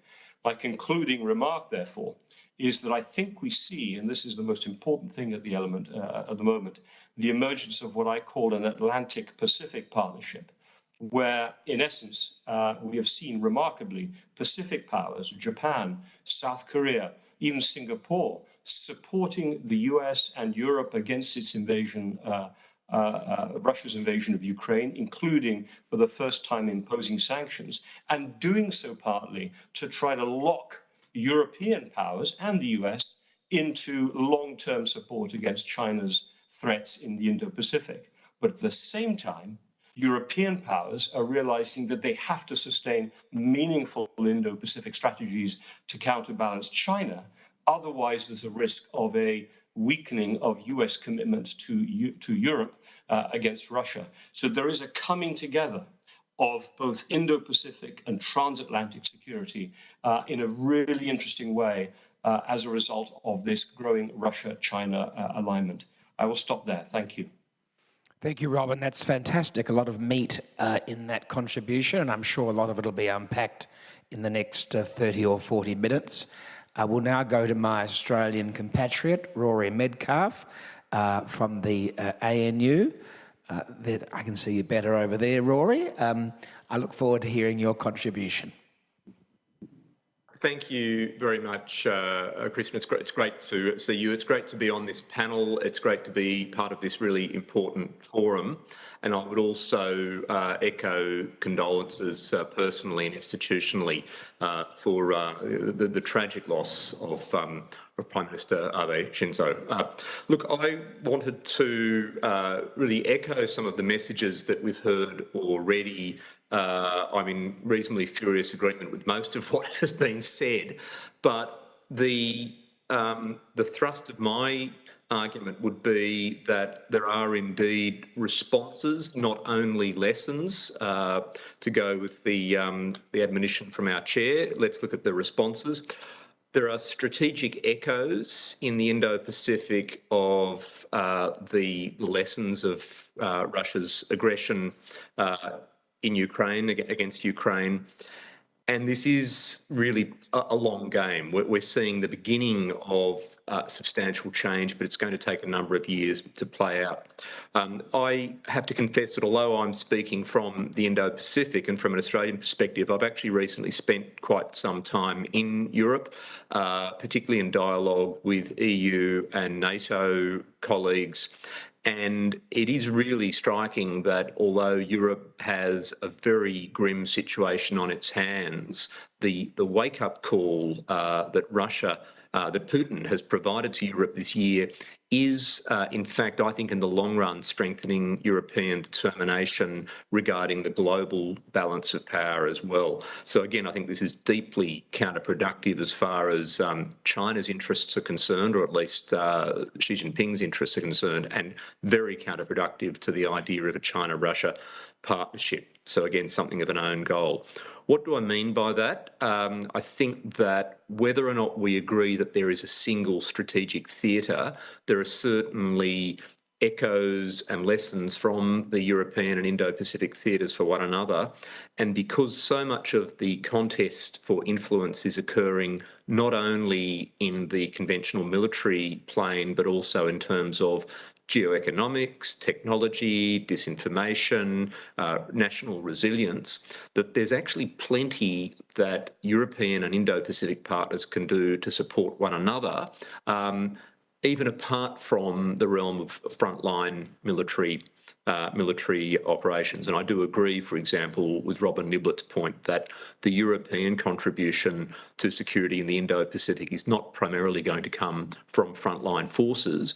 But if, for example, you were to imagine a situation where European powers are providing more for their own defence, NATO is significantly stronger, where we see Germany, and I hope Japan as well, keeping to their new ambitions of higher levels of defence capability, spending and preparedness. One thing we are doing here is actually creating more space for the United States to be that decisive actor in the Indo-Pacific that really we need it to be. I think also one of the big lessons that is transferring already into policy responses from the Ukraine conflict and from Russia's invasion is the recognition in many of our countries that because aggression has not gone away, it is not a thing of the past, therefore there is stronger public support for strengthening national capability, defence capability, national security preparedness.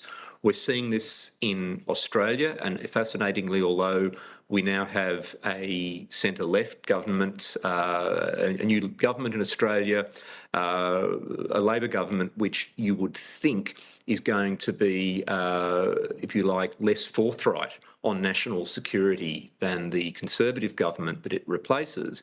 In fact, we're seeing broad continuity, I think, in national security policy settings, and we're seeing almost a consensus across the mainstream of Australian politics and public opinion now for stronger defence capabilities, for the AUKUS partnership, for example, for the Quad, for Australia taking a firm stance against Chinese coercion. This would not have been the case 3, 5, 7 years ago. And I think it's not just a consequence of China's direct actions, it's also a consequence of the new strategic environment that Russia's outright aggression has demonstrated to us.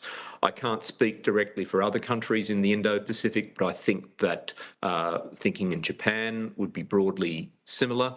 I know the conversation from an Indian perspective is different, and we'll hear about that shortly from our Indian colleague, but there is a new grim sense of determination of protecting sovereignty among a wide range of nations and partners. And that is actually, I think, good for stability. It's good for the strategic balance in the Indo-Pacific. I would also note that the response to the Ukraine crisis, the Ukraine war, in geoeconomic terms, that is the use of national economic and technology capability for state leverage by democracies, is a playbook we're only beginning to experiment with. And again, lessons being drawn from Russia's aggression against Ukraine can become increasingly useful in the Indo-Pacific context. I would not be surprised if more and more players, particularly in Europe, begin to revisit the depth of their own economic dependence on China, precisely because of their desire to avoid a repeat of the situation where, if you like, Russia effectively has attempted, unsuccessfully, but has attempted to hold their policy settings hostage through economic dependence. Just a couple of final points from me to allow a bit more time for our other speaker and discussion. The example of resistance, of the role of leadership, strong leadership, effective national leadership, charismatic and courageous national leadership, and the mobilisation of citizenry that we have seen in Ukraine, I think holds lessons for democracies everywhere. Again, I can't speak for Taiwan in that regard, but I think the reminder that size isn't everything when it comes to dealing with aggression is incredibly important, if you like, lesson, insight from the Ukraine conflict. I don't think this means that the calculations in Beijing about possible future aggression against Taiwan, I don't think it means that those calculations are permanently postponed. But I do think that if the Chinese leadership and the PLA has any sense, they will be reconsidering a number of their options. They will be taking a very long and close study of Russia's military failures in Ukraine and drawing lessons. And at the very least, this buys time, but it creates a window of opportunity that democratic allies have to leverage here in the Indo-Pacific. We certainly cannot be complacent about any of that. So, look, I think I'll leave it there. There's a lot more that I could say, but we have time in the question and answer to go into that a little bit further. Thank you. Thank you, Rory. That's fantastic. We're now going to hear from Jayadeva Ranade from India, who is the president of the Centre for China Analysis and Strategy. And because everyone's being so excellent with their timing, we'll have plenty of time left for questions and answers, which I'm very much looking forward to. Jayadeva, I look forward to hearing what you have to say. Thank you, Christopher. You can relax a little bit. I'm not going to take much time. I'll follow the footsteps of the other panelists and state a few points, which I think would give you the Indian perspective of how we are looking at what's going on. Firstly, at the outset, let me say that the term responses from the Indo-Pacific may be somewhat premature because we are looking at what's happening in the Ukraine as still an unfolding event. And therefore, responses are still being shaped. It will depend a lot on what the final outcomes are, obviously, or when they become apparent. Having said that, let me say that what Putin has set in motion with Ukraine, quite apart from the grab for territory, which of course is there, is, I think, an attempt to change the existing global world order. And it's a muscular attempt. And in that, he is backed fully by Xi Jinping. I think the summit meeting on the 4th of February was crucial. And let me just mention a couple of sentences from the joint statement, which I think indicate why and how China has been backing Putin and Russia unwaveringly till now. Couple of sentences, as I said, where they said, we firmly support each other's core interests and oppose external forces interfering in the internal affairs of the two countries and undermining the security and stability of the common surrounding areas of the two countries. In other words, each of them is justifying not only Putin's action, but also Chinese action with India and possibly in future elsewhere. It certainly echoes the statements by Chinese leaders regarding Taiwan and India. The second is where they state that the two sides will uphold responsibility and morality and promote world multipolarization, democratization of international relations, and work together to build a new type of international relations. I think the last fits in with what I said, about an attempt to change the global world order. They've, of course, expressed their apprehensions about color revolution and hegemony, which they both have. Behind this comment of mine is also the assumption shared by quite a few, I think, at least here, that notwithstanding the color that they both have now, Russia and China, they are essentially, the leaderships certainly are still communist in nature. Putin and Xi Jinping are both, they share a lot of similarities. They're both autocrats. They're both steeped in the communist philosophy and ideology. Putin may have jettisoned that in order for a more, shall I say, a czarist kind of outlook, but Xi Jinping is in fact doubling down on the communist ideology in China. And they have made no, they've not shied away from expressing their support for what Putin is doing, despite the telephone calls between Biden and Xi Jinping. There is, I know, another call due in another few days. I frankly don't expect, I'll be happy, of course, if there is a change, but I don't expect a change in China's attitude. Certainly not a public change in their posture. And I think here the Global Times commentary, which of March 18, which described the relationship as China's most strategic asset, is important. There have been, not in terms of response, but there has been an impact also of the war in Ukraine on China's internal politics. And I think at this delicate time, where Xi Jinping is going in for the 20th Party Congress, he is sensitive, or more sensitive, to what's happening, the effects of that within the country. And there is a clear divergence of views within China, one lot favoring severing of ties with Russia, wanting to come closer, if not in pragmatic terms, but at least in, shall I say, stated terms to the West, and the other standing with Xi Jinping and pushing the line of near alliance with Russia. And I think what upsets or what worries Xi Jinping really, and the core leadership around him, is the fear that they may cross a red line as far as the West is concerned, and that the US and or West may hit them with sanctions.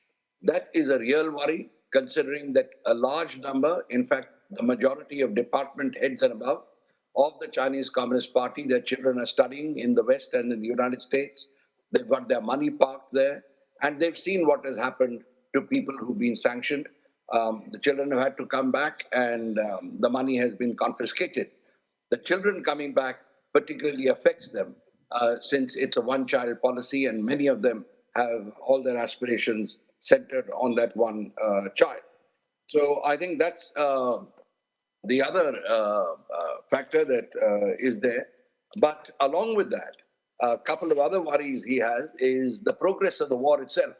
It's gone on for well over 100 days, and I think that is not the way that Xi Jinping or the PLA envisaged the war. Their own philosophy is for a quick, short action with overwhelming firepower and a victory at the end. Well, they haven't achieved that with us on the border, and they're seeing that it's not coming to pass in Ukraine, and I think that has unnerved them. Together with the recent statement by NATO about China as a strategic competitor or a threat, and talk about the AUKUS being announced. I think these have got the Chinese leadership worried about future and potential designs of the United States and the West. It doesn't mean that they're going to change their policy, not now that Xi Jinping has got them enshrined in the constitution about what he calls the great rejuvenation of the Chinese nation, which of course impacts a number of countries in the Indo-Pacific. Japan, India, Taiwan, etc. A number of countries are affected. And here I must invite a reference to the Chinese response to the statement out of Washington that Nancy Pelosi may be visiting Taiwan, and their threat to sort of see that the aircraft doesn't land. They've left it vague enough for us to figure out what it means. But they've come out with this, putting, I would say, the United States in a bit of a predicament. Maybe predicament is a strong term, but if the United States doesn't go ahead with the visit, or if Nancy Pelosi doesn't go ahead with the visit, for whatever may be the reason, even if she falls ill or whatever, it will be interpreted by China as the United States having backed down, and it will be portrayed as such. If she does go ahead, my own hunch is that they'll be calling Xi Jinping's bluff, and he's not going to be able to do anything.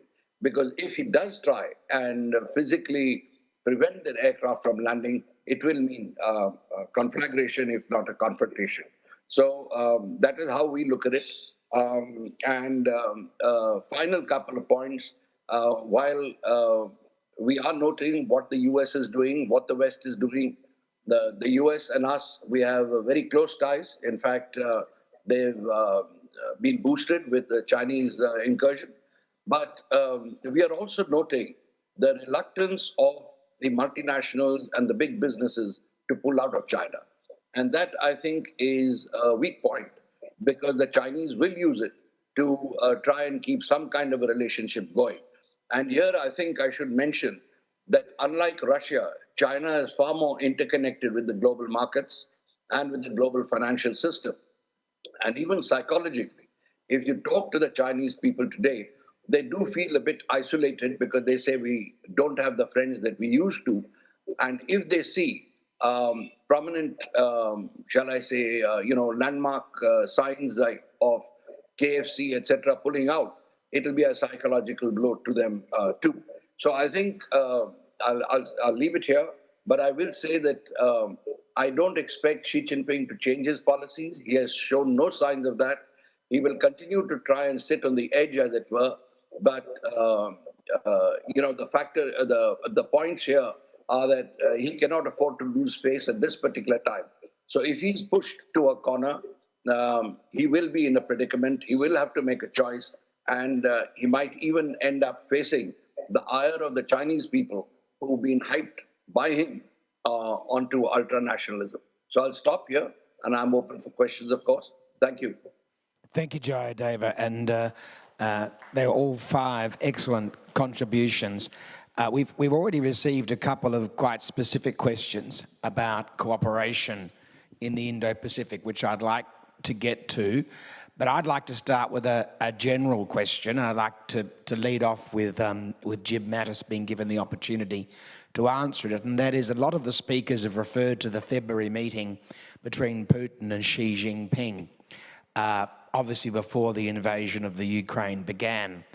And I'm interested in what the speaker's view is about the calculation that China will now be making out of the 4 factors which I think have surprised everyone. One has been the apparent military weakness of Russia, which wasn't predicted.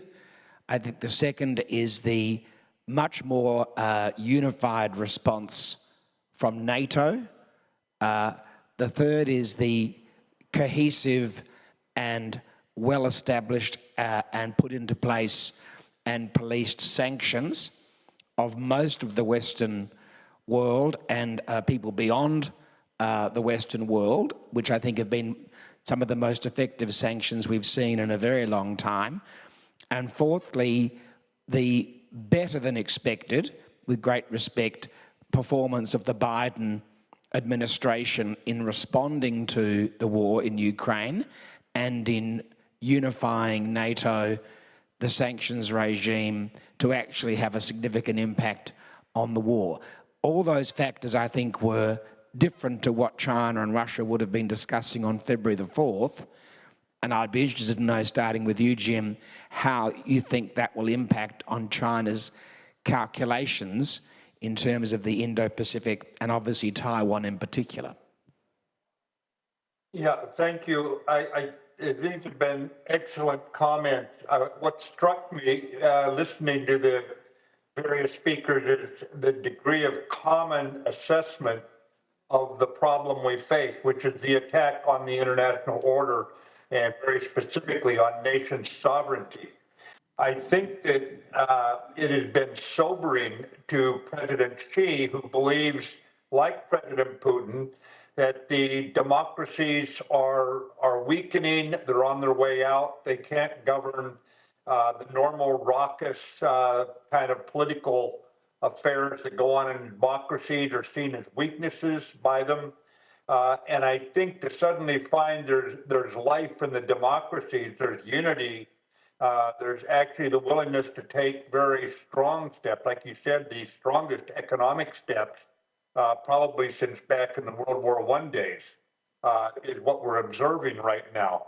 So as we look at this, what has also struck me that they have to consider is not just if there's weak executive leadership in this Western capital or that Western capital, but look at the role of Secretary General Jens Stoltenberg, the brilliant NATO Secretary General, and President Ursula von der Leyen of the European Commission, who between them had recognized the threat and had essential missions basically ready to go in terms of military actions and in terms of economic sanctions.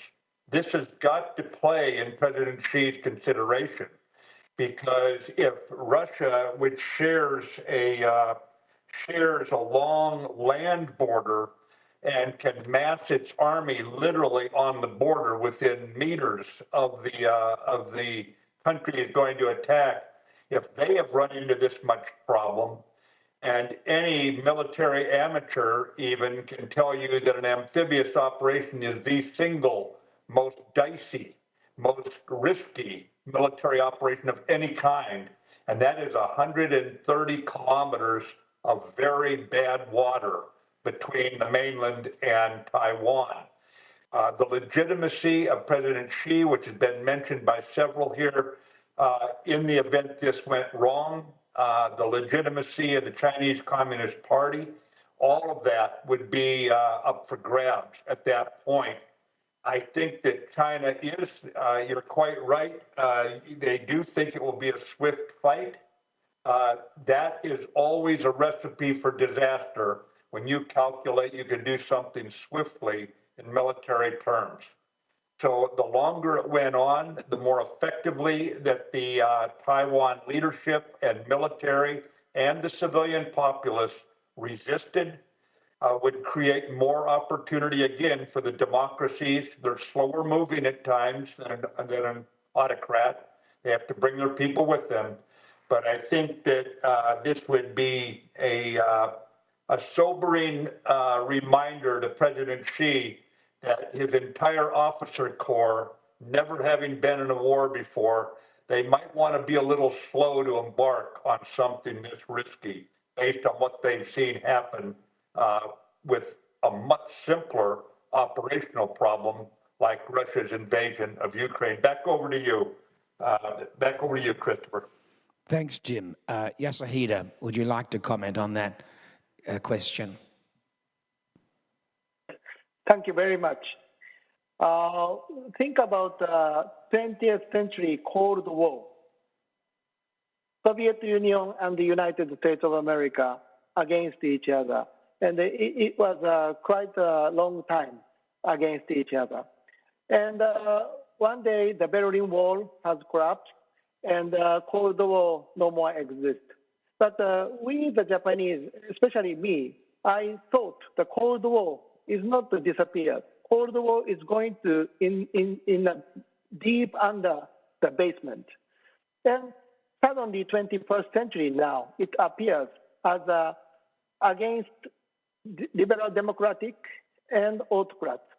So the 21st century of Cold War is against autocrats versus Democrats. That is a fact. And if you, from the point of view of Japan or Taiwan, every single day, China, PLA, Chinese PLA, and Russia's military, they are collaborating, not just start from Beijing Olympic Games. They started like 2010 or even before. They are making artificial island inside of the South China Sea. And how about the East China Sea? They are digging the resources. They never make promises. I mean, they make promise, but suddenly they break the promise. This is their habit.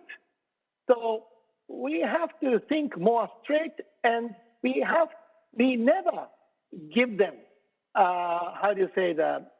we never forgive them the promise. If you made a promise, you have to keep the promise. And so I can say that we gathered here, and all the thinkers and participants knew it, what's happening the next. So please imagine, after 1997, Hong Kong and Macau going back to China, communist China, and finally Xi Jinping lied. He mentioned they are going to do one state, two solutions, but they ignore. They lied, one state and one solution only. So they grabbed the Hong Kong, Macau, and every single issue, and now they try to challenge the Taiwan Strait. So how do the West countries going to react? But we doesn't like war. We never like a conflict. So how it's going to be managed? And one more thing. I was born in 1970, so I'm going to become 52 this year. And since I was looking from the child, who is the world #1 country? I thought United States of America is the #1 in a militaristic way, a freedom of democracy.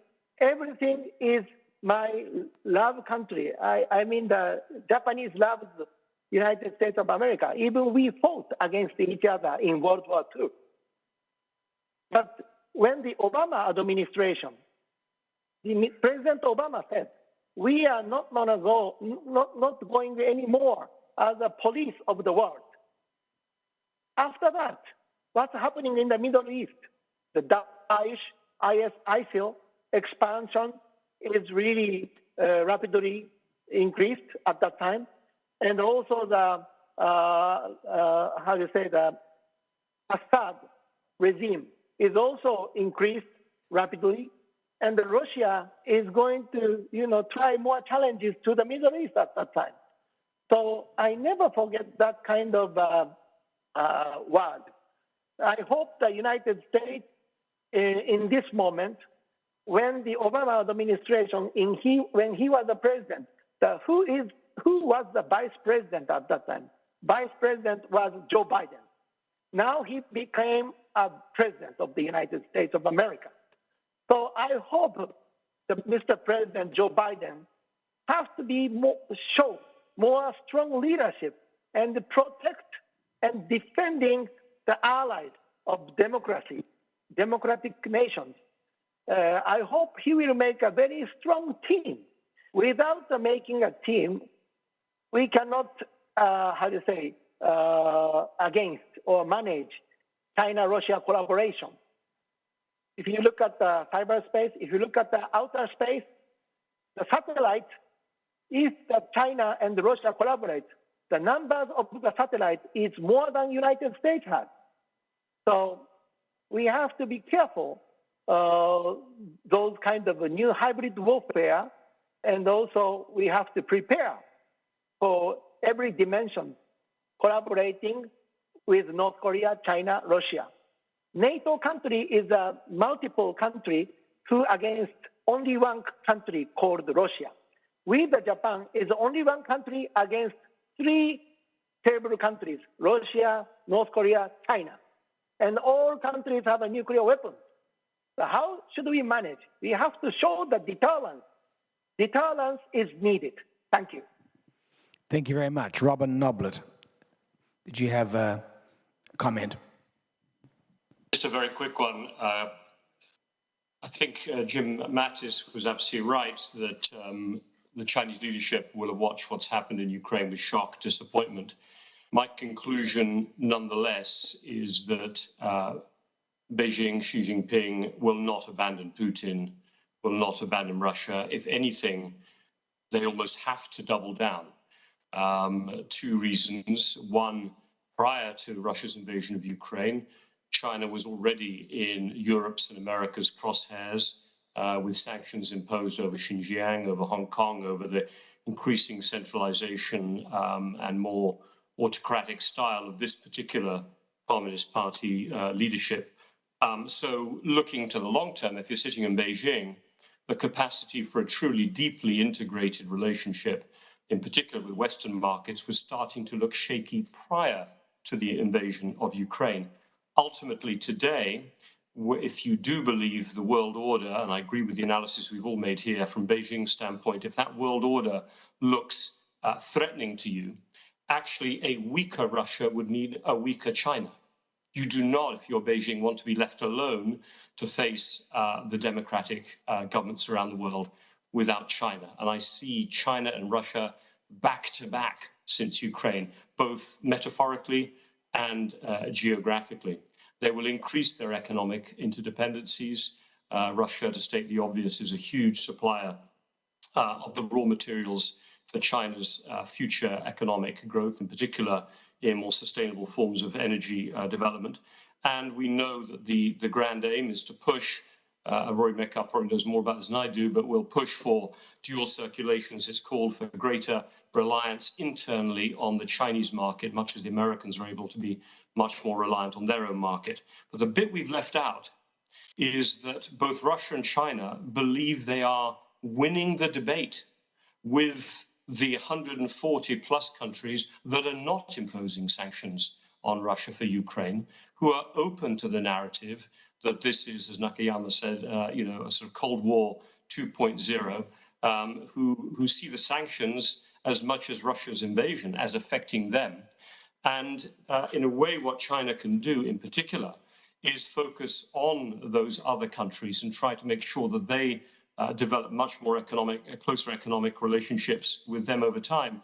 And the one place I'm afraid I would disagree with Nakayama-san is this will not then be autocracies versus democracies.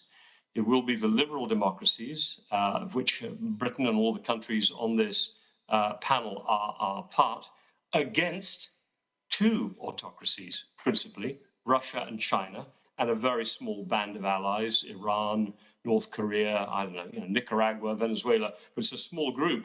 But we are going to be competing for the support of other autocracies, whether it's Egypt, whether it's Vietnam, take your pick, or even governments that are maybe pushing democracy in the wrong direction.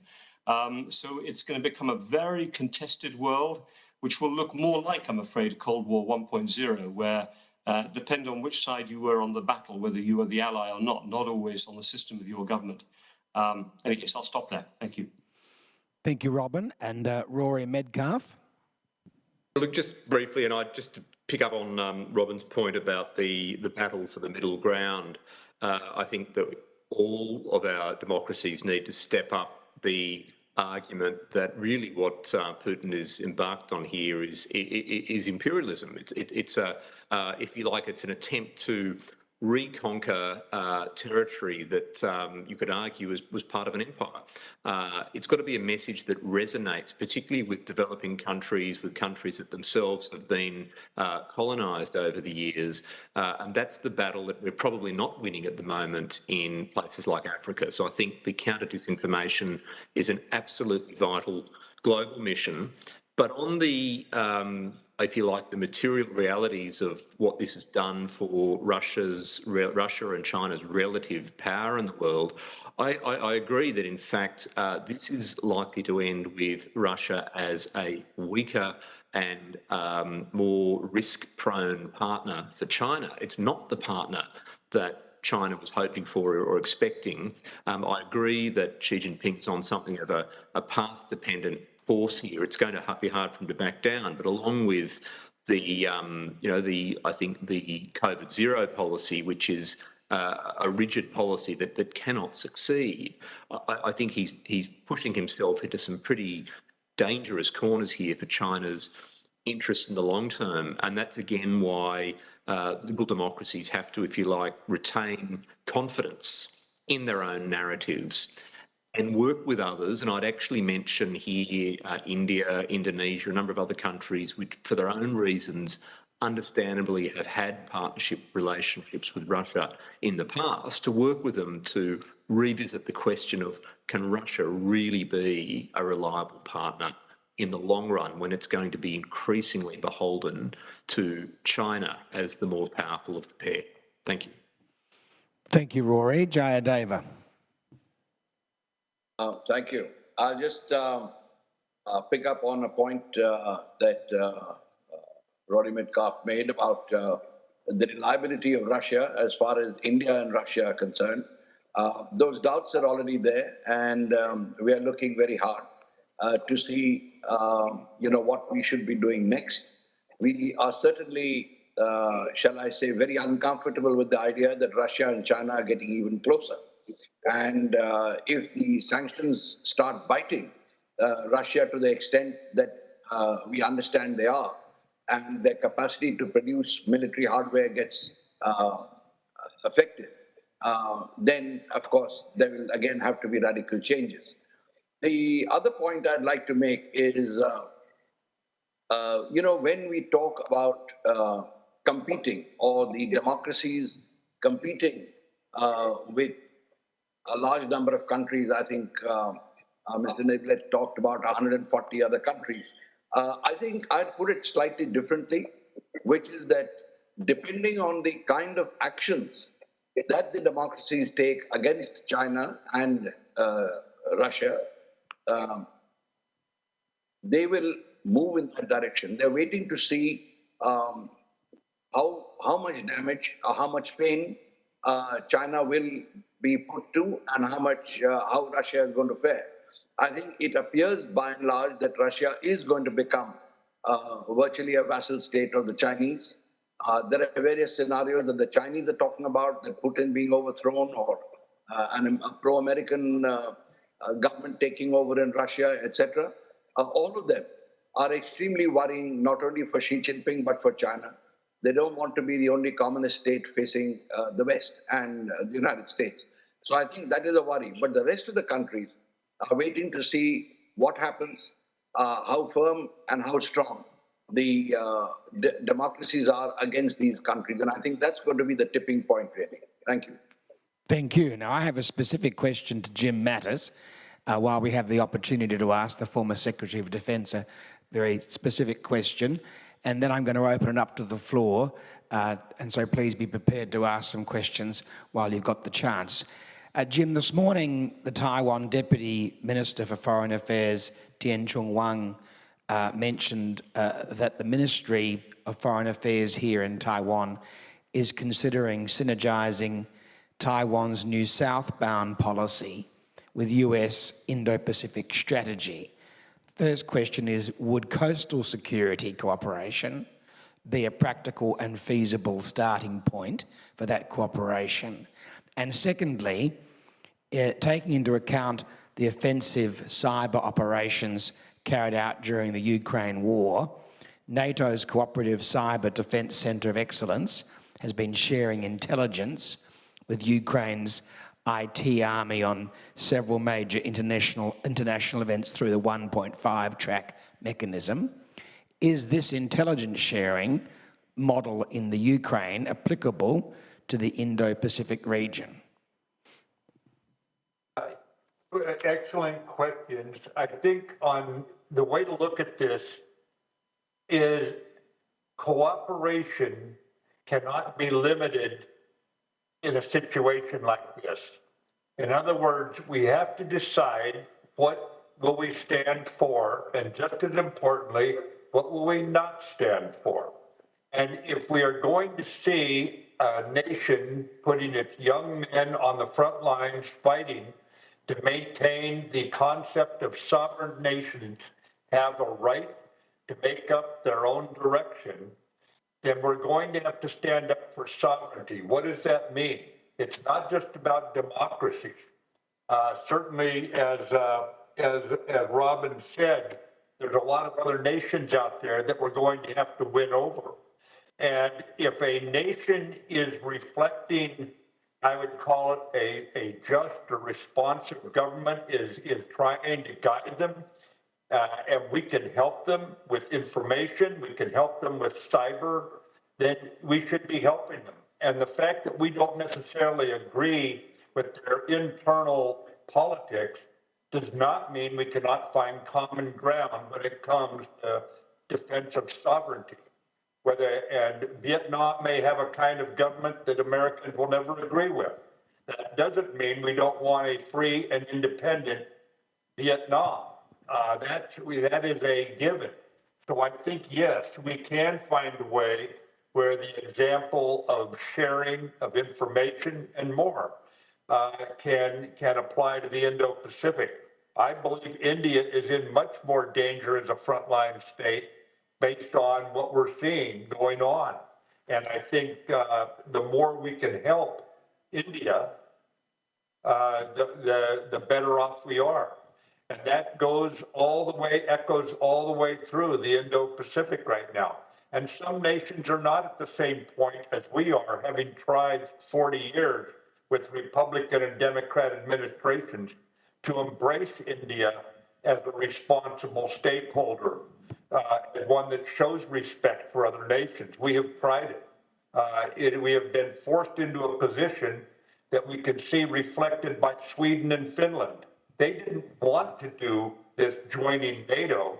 They have been forced into it by the increasing aggressiveness of the authoritarians. That means we are going to have to open the door to cooperation with nations that prize their independence, their sovereignty, democracy. In some cases, it won't be a democracy, maybe not yet, but we're going to have to find ways to do it. I hope that addresses your question, Chris. Thank you very much, Jim. And the Prospect Foundation runs this Congress as well and as efficiently as the Taiwanese government runs Taiwan. And as a consequence, I'm being given the roundup, the wrap-up, so there won't be any questions from the floor. But I would ask you to join me in thanking Jim Mattis, Yasuhiro Nakayama, Robin Niblett, Jayadeva Ranade and Rory Medcalf for their excellent contributions this afternoon. Thank you very much. All right. Thank you very much to Christopher Pine for moderating this panel. Please have a seat. Ladies and gentlemen, now it's our break time again. Now we have 20 minutes break time, and there will be refreshment and beverage out of this hall. So please feel free to enjoy while social networking. And our next session will begin at 3:30, so please be back before this time. Thank you.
Hello, ladies and gentlemen. May I have a reminder for you that our next session is about to start in 3 minutes. So please come back to your seat. Please be seated as soon as possible. Thank you.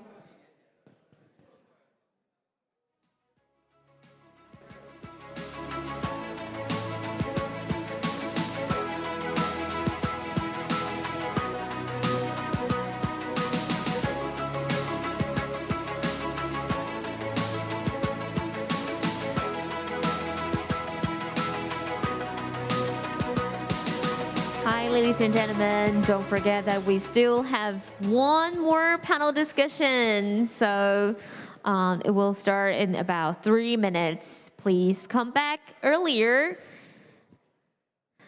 Thank you.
Sorry for the wait. And now we'll proceed to panel discussion 4, how the US-China rivalry and sanction on Russia are affecting and reshaping the world economic order.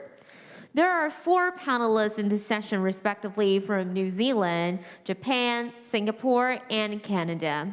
And now please welcome our moderator, Senior Deputy Director, Taiwan WTO and RTA Center, Zhonghua Institute for Economic Research, Republic of China, Taiwan, Li Chun. Thank you very much for giving me the floor, and it's been my pleasure to serve as a moderator for this panel 4. Before we start, I would like to, if I can, abuse a little bit on the privilege as the moderator of this session. I would like to add a kind of subheading to the theme or the topic of this panel. The subheading goes as national or economic security debate, how the US-China rivalry and sanctions on Russia are affecting and reshaping the world economic order. The reason I was trying to add a subheading into the topic of this session is actually to reflect the importance of the topics that we are going to discuss for this panel.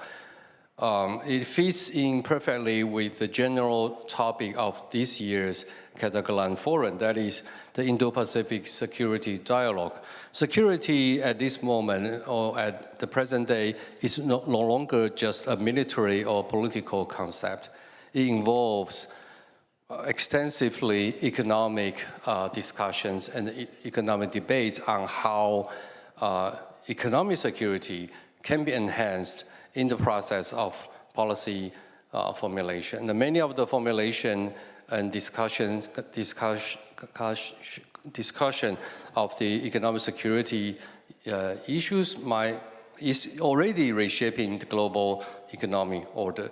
For example, at the height of Taiwan's economic relationship with China, over 90% of Taiwan's ICT or information technology product companies delivered their overseas contract in China. The year is 2016. But if you look at the data in the year 2020, the ratio of companies still assemble their products in China reduced to just 79%. So for those companies, the world is definitely being reshaped because of these new rationales.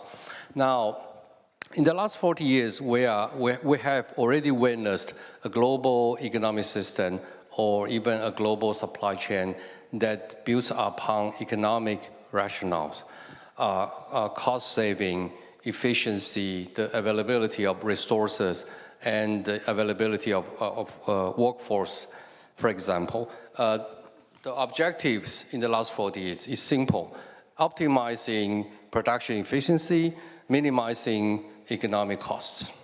But that structure has been, we are also witness a significant shift of policy rationales and commercial rationales against the existing or the global economic order that we understand in the last 40 years. Before the pandemic, for example, we are already witnessing a large number of debates or policy discussions or directions towards enhancing the level of economic security. All these common terms of supply chain resilience, diversification, reshoring, or present nowadays even more popular term of friendshoring are all part of the policy tools that have been discussed or maybe even utilized to achieve the objective of a better level of economic security. The COVID-19 pandemic, as well as the Russia invasion into Ukraine, definitely, to my view, not plays a critical factor not to reverse the process, rather they accelerate the process of economic security and other rationales being bring into the picture of policy formulations across many governments. The U.S.-China rivalry definitely is a starting point, but the rivalry or the strategic competition are not limited just to U.S.-China. European Union is also considering a similar set of approaches in reshaping or readjusting the current economic structure. Japan has just passed a legislation to promote economic security enhancement just last month. And many other countries are also pursuing this new, let me put it this way, more balanced economic order. So the sub-thing of this panel 4 is how the U.S.-China rivalry and the sanctions on Russia are affecting and reshaping the world economic order. And today with us, we have 4 distinguished panelists joining us to share their experiences and also enlighten us on their recommendations on how each country are affected by this new economic order and making recommendations on how commercially, politically, militarily we can adjust to this new economic order. And Taiwan is definitely one of the beneficiaries of the global supply chain, and we also see great opportunities as well as challenges because of the World Economic Order, and we welcome all the panelists today to share with us their recommendation for Taiwan into the future as well. So let me briefly introduce our 4 distinguished panelists for this panel 4.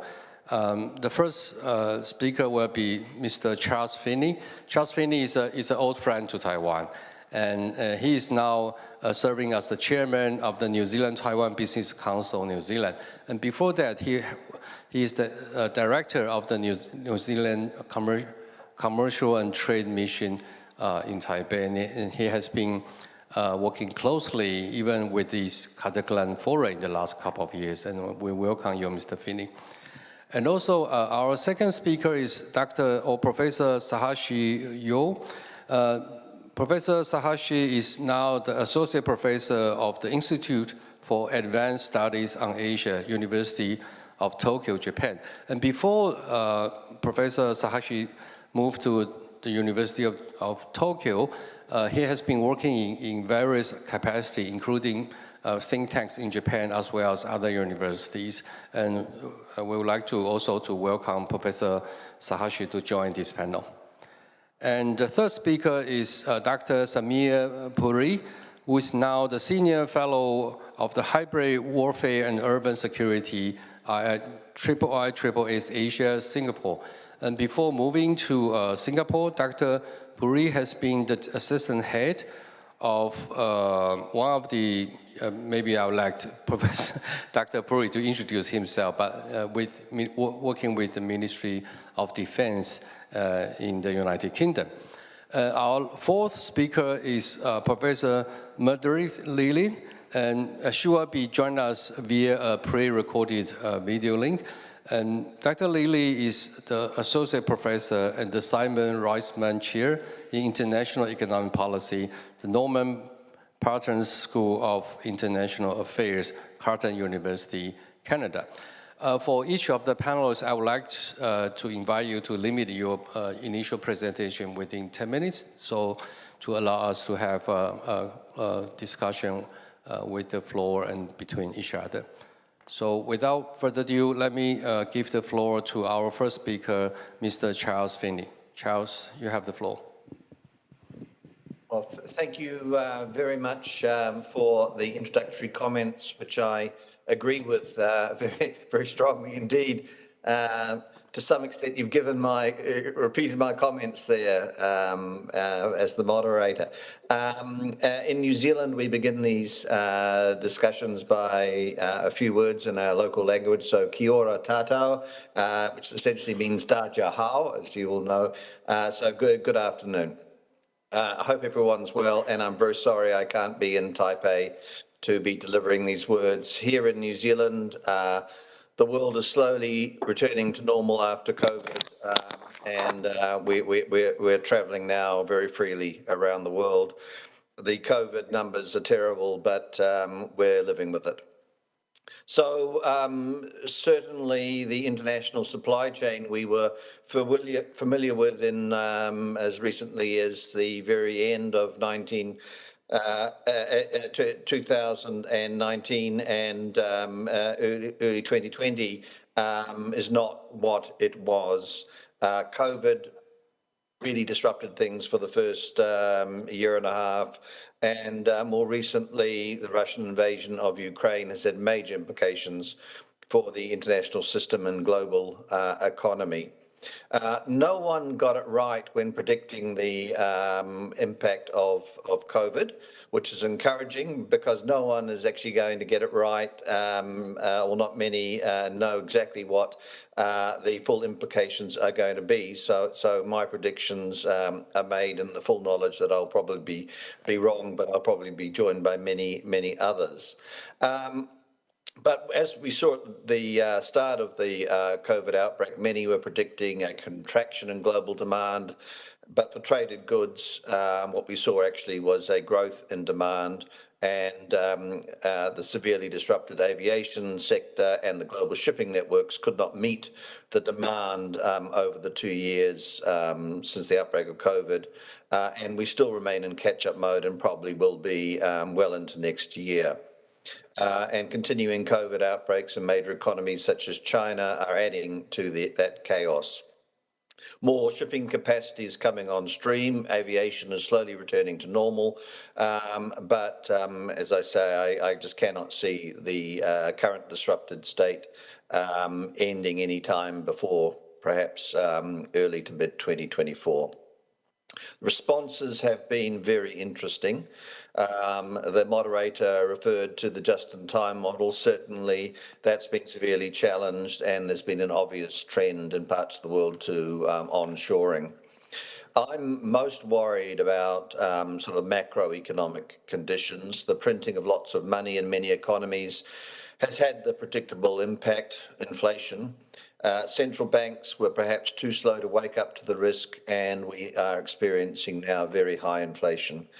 This is forcing a resolute response in terms of interest rates from central banks. The rises have been so steep in some economies and so quick that some are predicting the possibility of a high inflation recession combination. We used to call that stagflation. Many policymakers have not experienced this before. Unfortunately, those like myself were very familiar with this in our early careers. We know how dangerous the situation can be. COVID came to us at the end of the Trump administration. And as we all know, Trump ran a highly protectionist trade policy, which saw many of the United States trading partners retaliating. There was a risk that when COVID emerged, we'd see more protectionism. Fortunately, this didn't happen.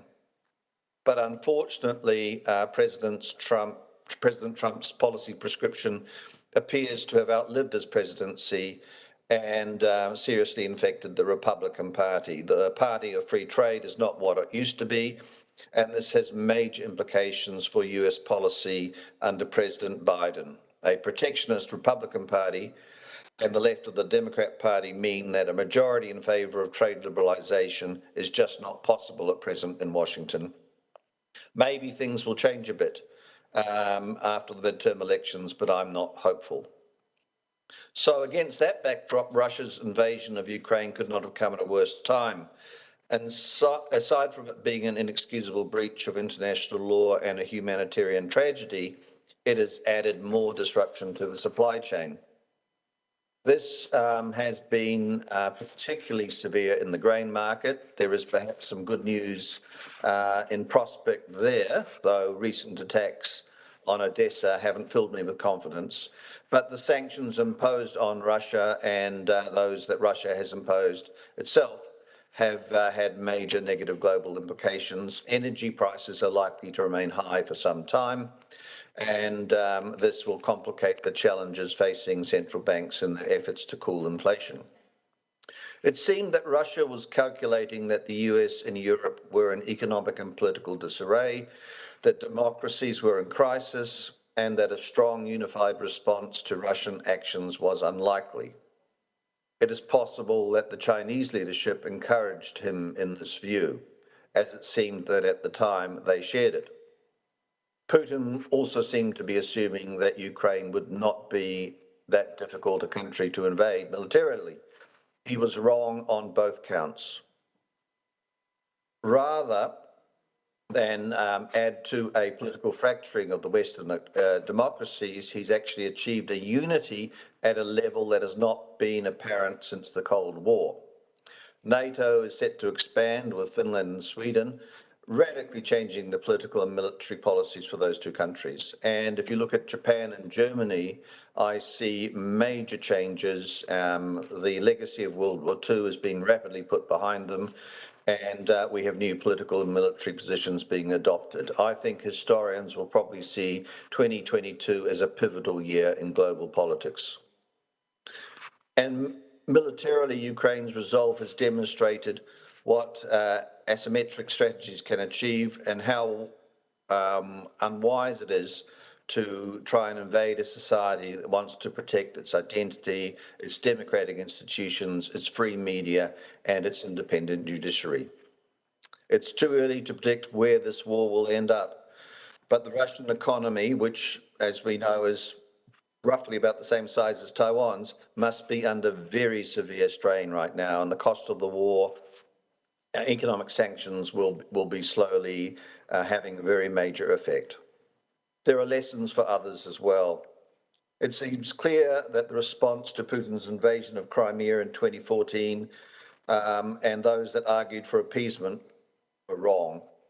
We weren't strong enough in our response as the West, and it's worryingly similar to the experience from the 1930s, unfortunately. I suspect that there will be more resolute response should other major powers try to emulate Russia's actions.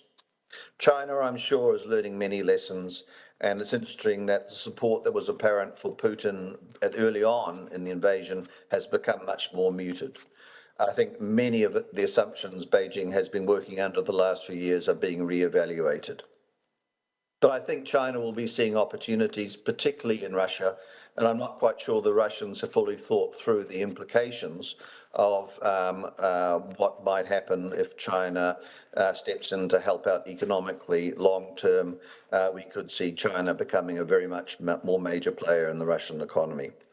My own country is rethinking its posture. We're a very vulnerable small state. If a large state wanted to bully us, it reminds us how important it is to have good friendships and alliances. And I'm sure that we will be rethinking our defence strategy and level of defence expenditure. The United States response has not been confined to the imposition of sanctions and the provision of defence equipment, training and intelligence to Ukraine. We can see increased activity in the Indo-Pacific with the Quad rising in importance. The response to China's policies in the Solomon Islands is an example, and also the response to Wang Yi's recent travel in the Pacific has been very rapid and very much notable. President Trump's policies left something of a vacuum in the region, and it's really pleasing to see that the Biden administration is seeking to fill this fast. This is probably easier to do in the military space than economic. China is now firmly entrenched in the regional economic architecture. It's got an extensive FTA network in the region. It's a member of RCEP and has applied to join CPTPP. The United States, unfortunately, is not able to engage in this way. But we're watching with great interest as the US is developing the concept called the Indo-Pacific Economic Framework. There's much more detail, obviously, to be worked out. But to date, we've got at least 13 Indo-Pacific jurisdictions keen to join the initiative. Unfortunately, Taiwan is not included in the framework at this point in time, but it is pleasing to see that the United States has a bilateral initiative with Taiwan, which actually appears to be going beyond the framework. Hopefully, this will assist with Taiwan's application to join CPTPP, and I would also hope lead eventually one day to a bilateral FTA with the United States once this becomes possible. Thank you very much, and thank you for inviting me to be part of this forum. Well, thank you very much, Charles. I have already an instant question for you, but maybe we can come back later. I have a question on how New Zealand, as a very small but vibrant economy, is reacting to this new global economic order, and what can be done collectively in addition to CPTPP and other efforts for countries to minimize the uncertainties associated with this new, still unfolding economic order that we are witnessing at this moment. But probably we'll come back to that later. I would like to invite our next speaker, Professor Sahashi Yo from the University of Tokyo, to take the floor. Professor Sahashi. Thank you, Chair, and thank you for inviting me to this Ketagalan Forum again. This is my privilege to speak in front of you, even over camera. So, yes, I think I generally agree with Mr. Finney's statement and presentations on the state of world economy. It was a really good summary of analysis and concerns on what happened now. And I think what I have to do in coming 10 minutes is to share my own Japanese perspective on the order, economic order and security order in transformation in Indo-Pacific. But I think today you already have 4 speakers from Japan, many politicians. I believe they shared our perspective a lot. So I try to make some difference from them because I can't expect what they say. So I could be a little bit cynical but just don't take me wrong so much. So the first thing I want to say is Kishida administration, Fumio Kishida, Prime Minister, he was really quick to responding to Russia's aggression to Ukraine. It was very, very surprising to me because he was so quick to respond and try to make a coalition with other advanced nations like G7 members to have very strong sanctions against Putin and Russia. And also he denied very strongly the possibility of negotiation with Russia. It was a good surprise for me and for many people in Japan. But why? Because I think he sensed a very big shift of international order after Russia's aggression to Ukraine. This is the first thing. But the second thing is, many people in Japan change a sense of security after Russia's aggression. This is very important. Like Taiwan and like my friends in Taiwan, many people here start to feel, are we really okay with this aggression, right? So Kishida wanted to respond to such a shift of perception on the state of the world. And this month he had last month on June, he had a campaign for upper house. Normally, he had to concentrate on domestic agenda, right?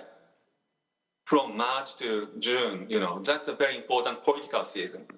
But what he really did is to focus more on foreign policy and international diplomacy. He even visited the NATO summit during the 2-week campaign season. So it is a good evidence, the Japanese government really want to respond to this crisis with full commitment. And somehow, fortunately, Japan will host G7 summit next year. This is very important. Maybe for Kishida, disarmament might be very top agenda, one of the top agenda. But I also sense 3 things will come up for next G7. First is food security. And second is energy security. And both of them are, of course, the results are from Russia's aggression and also Russia's behavior against Ukraine, even including Ukrainian crops, right? So I think it's a very important moment for Japan diplomacy to show, our commitment to such a big problem like food and energy. And the third thing, this is still uncertain, is Japanese government might want to take a lead to human rights program next year summit. Because, not only Russia, but also China showed the big, very serious aggression or, abuse of human rights, in many parts of the world, sometimes helping, the dictators and others by their own technology. So I think human rights might be also the third top agenda for the next G7. But anyway, so this is a very important moment for Japanese government and Kishida administration. And I believe, they will keep such a high commitment to international order. 5 minutes past, so let me go into the second point. But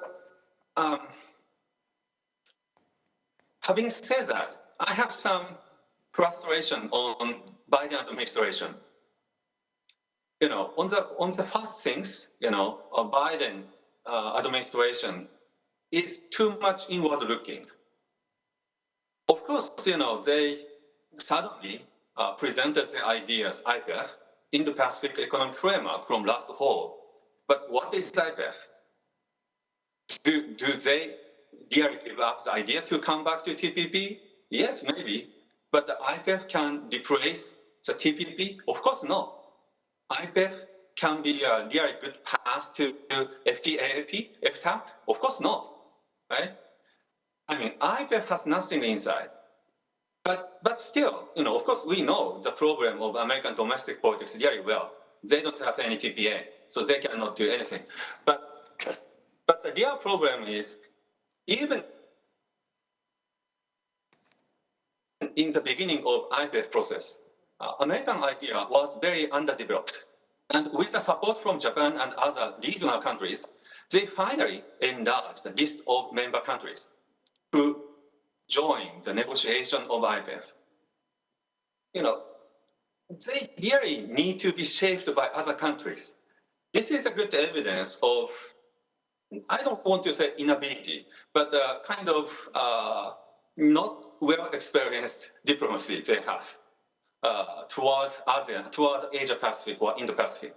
So that is my concern. But the second concern is, I really don't think they really can do more than their own profits, right?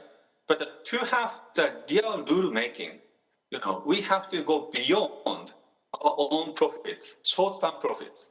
But the Biden administration focused too much on their own industrial policy, own superiority in technology, and on creation of high-paid job.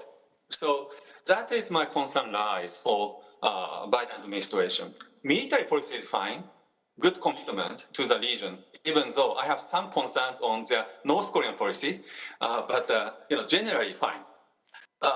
Finally, Japan's response.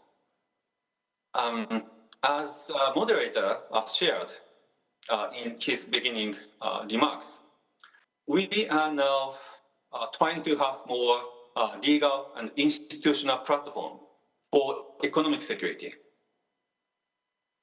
This May, the Diet finally passed the Economic Security Promotion Act, and I somehow testified for that law in the Diet. But that is a good package. Of course, this is just a starter, but the 4 areas, critical resource, to secure critical resource, to protect our critical infrastructure, to have public-private partnership for advanced science and technology. This is very lengthy word, but the point is the government wants to spend more money to advance technology. And the fourth item is secret patent. In addition to that, the government just enacted the new law to protect the land. I mean, like Australia, like United States, and like some European countries, we finally introduced a new legal platform to know who owns the land nearby our military facility. This is also another aspect of our economic security. So in a nutshell, we now put a lot of political resources to economic security. But, you know, economic security is a really need partnership from other countries. So Taiwan, of course, South Korea, ASEAN, you know, and United States, Australia, New Zealand, yes. I mean, we really need a network. I mean, the moderator said friend shore. Friend shore is the one very important word. But not only friend shore, I mean, such a production network. We also need, you know, many attempts to secure our economic security. So economic security is a really important concept, but quite important. That is a way to enhance our alliance network or partnership networks more beyond traditional security things. So I think 10 minutes passed, but of course I have many things to add, but I really want to enjoy our conversation. Thank you very much. Thank you very much, Professor Sahashi. We'll come back, definitely we'll come back to you for additional comments. And I think from Taiwan or even from Indo-Pacific perspective, we are interested to learn more on Japan's reaction to the new Global Economic Forum that is still unfolding. Japan, similar to Taiwan, have a huge business stake in China, for example. So this new economic order definitely will have implications, challenges, and opportunities as well. So in addition to this new Economic Security Promotion Act, what's the policy directions for the Japanese government? collaborating with the US and other Indo-Pacific partners, including Taiwan at one hand, and also addressing the challenge facing a rising and more aggressive China. That's probably another dimension that we can come back for further discussion later. Thank you very much. Next, I would like to invite our third speaker, Dr. Samir Puri from the Hybrid Warfare and Urban Security IISS Asia, Singapore, to take the floor. Dr. Puri, please. Thank you very much for the extremely kind invitation to address the Ketagalan Forum. I'm really pleased to have this opportunity. I'm normally based at the IISS office in Singapore, and we recently completed our Shangri-La Dialogue event. I'm joining you from London, however. I'm just on my way back into Singapore. And just a very quick note about my professional background before I deliver my comments. Before I moved to Singapore, I was in the British Foreign Office, and I spent 1 year monitoring the onset of the war in Ukraine in 2014-15, seconded to an international diplomatic mission.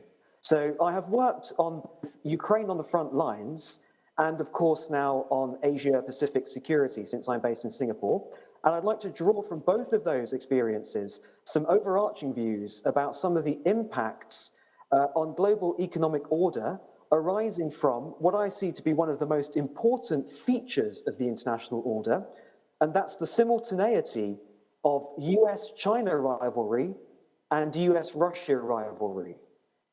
Clearly, it's a statement, I think, of the obvious that the US and its partners and close allies, including the United Kingdom, of course, are very much opposed to the war in Ukraine. They're trying to stop Russia from succeeding by doing everything but join the fight. We all know that the NATO nations are providing weaponry, they're providing intelligence support, they're providing diplomatic and moral support as well. And at the same time, there is a heightening of tensions between the Western nations and China as well. And although that relationship is not characterized by armed conflict happening somewhere in Asia, we know full well that that is not an impossible prospect in the future. So this simultaneity, as well as China and Russia's own tightening of relations in their partnership, President Xi and President Putin declared on the 4th of February, the now infamous Beijing Winter Olympics bilateral meeting.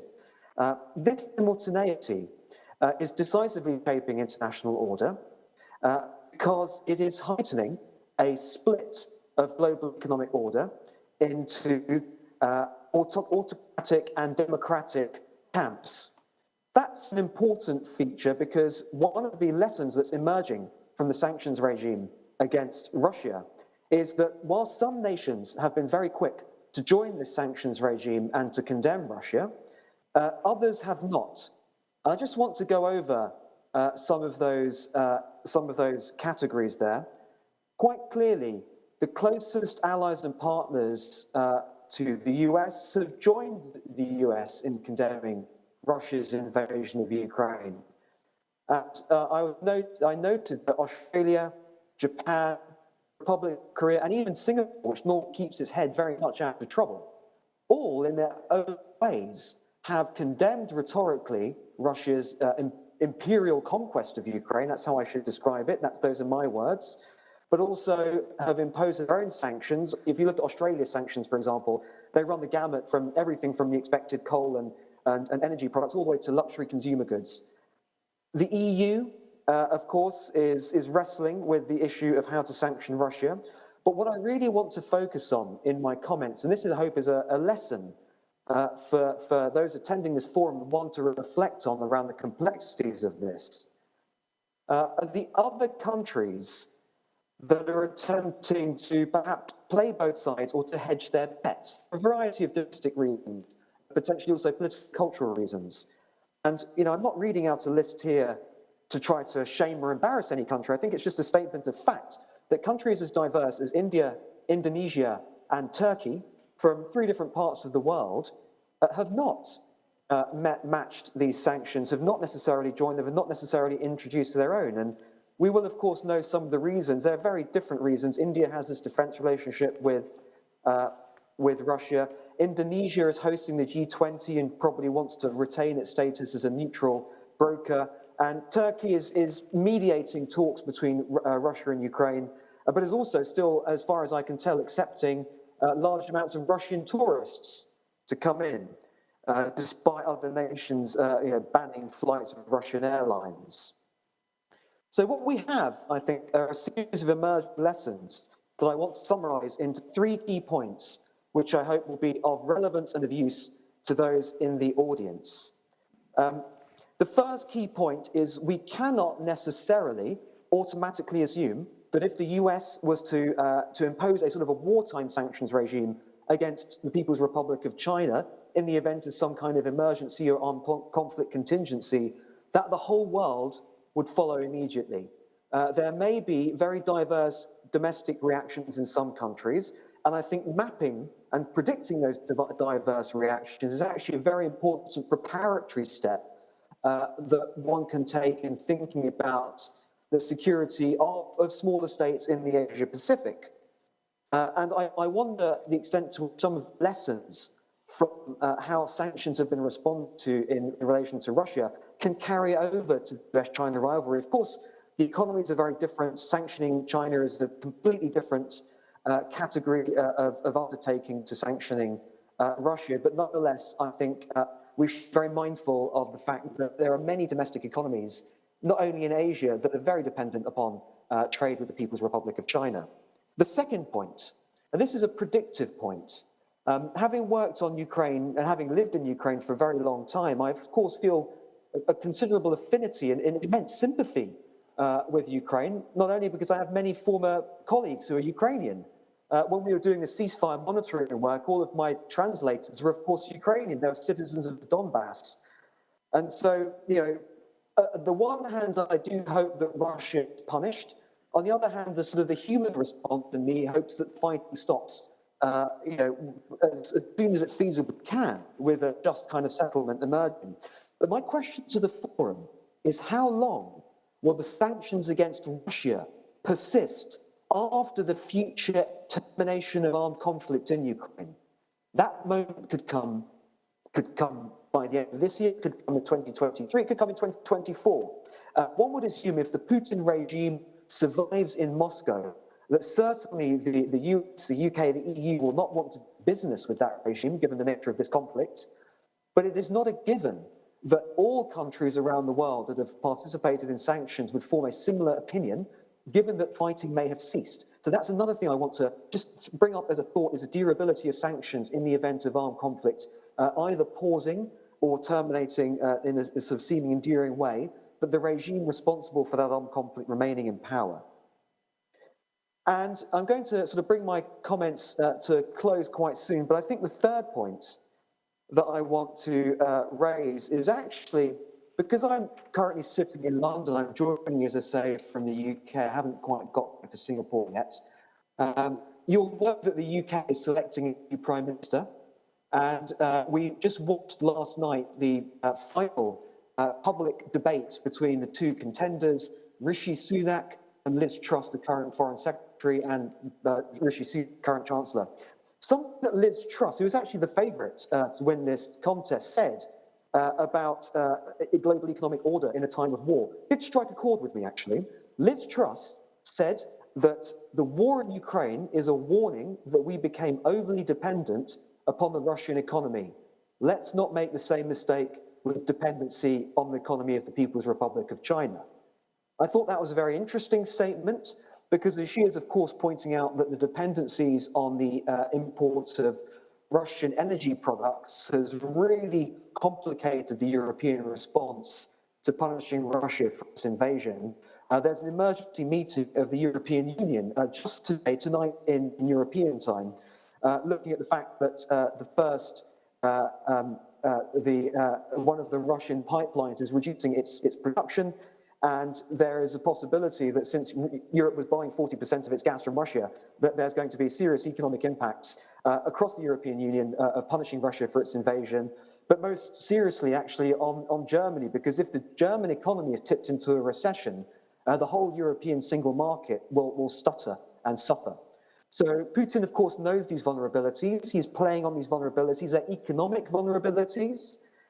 And I think I'll bring my comments to a close now, Chair, with just one sort of summing up comment, which is, you don't need me to tell you that economic warfare is now a fully-fledged component of coercive diplomacy, let alone an accompaniment of armed conflict.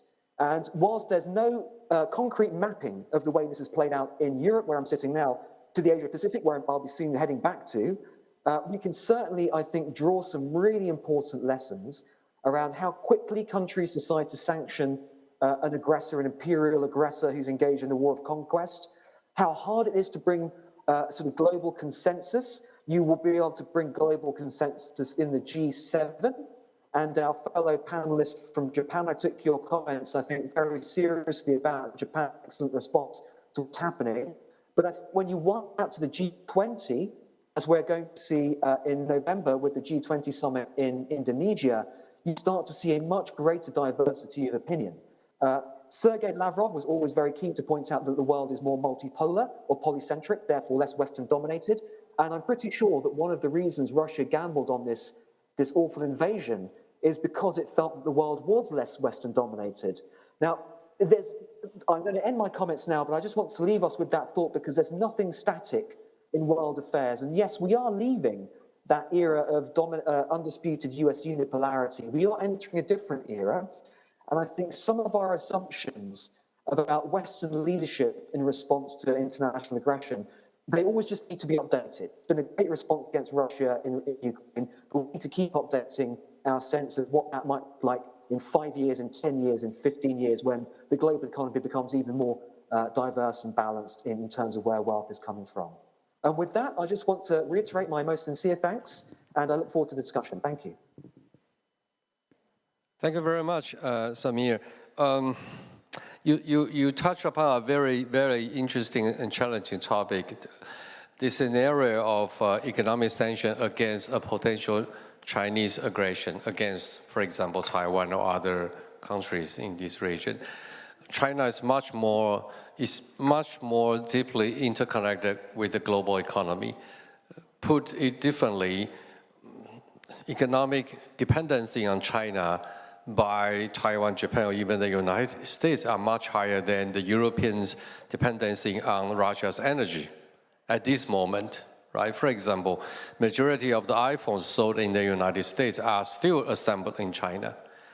And if you look at the trade deficit the US is running in the last 3 years against China, you realize that it is an indication that simply the US importers couldn't find effective alternative sources of supply. So what they do is they continue to import from China, even though that means paying the tariffs. So that's probably a very, maybe we can come back on the effectiveness of a potential economic sanction against China. At this moment, if the current structure remain unchanged, I think the effectiveness of a potential sanction will be limited. And that's probably one of the more serious debates about how we're going to reshape and reduce this source of risks in the long run. But we can come back to that later. Thank you very much. Lastly, I would like to invite our last but not least speaker, Dr. Meredith Lilly, to share with us her views on the World Economic Order through a pre-recorded video link.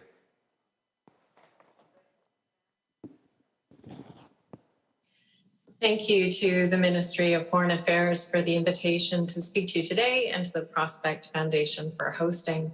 My name is Meredith Lilly, and I'm a professor at Carleton University in Canada. I regret not being able to be there with you in person given COVID restrictions, but I look forward to another opportunity to engage in future.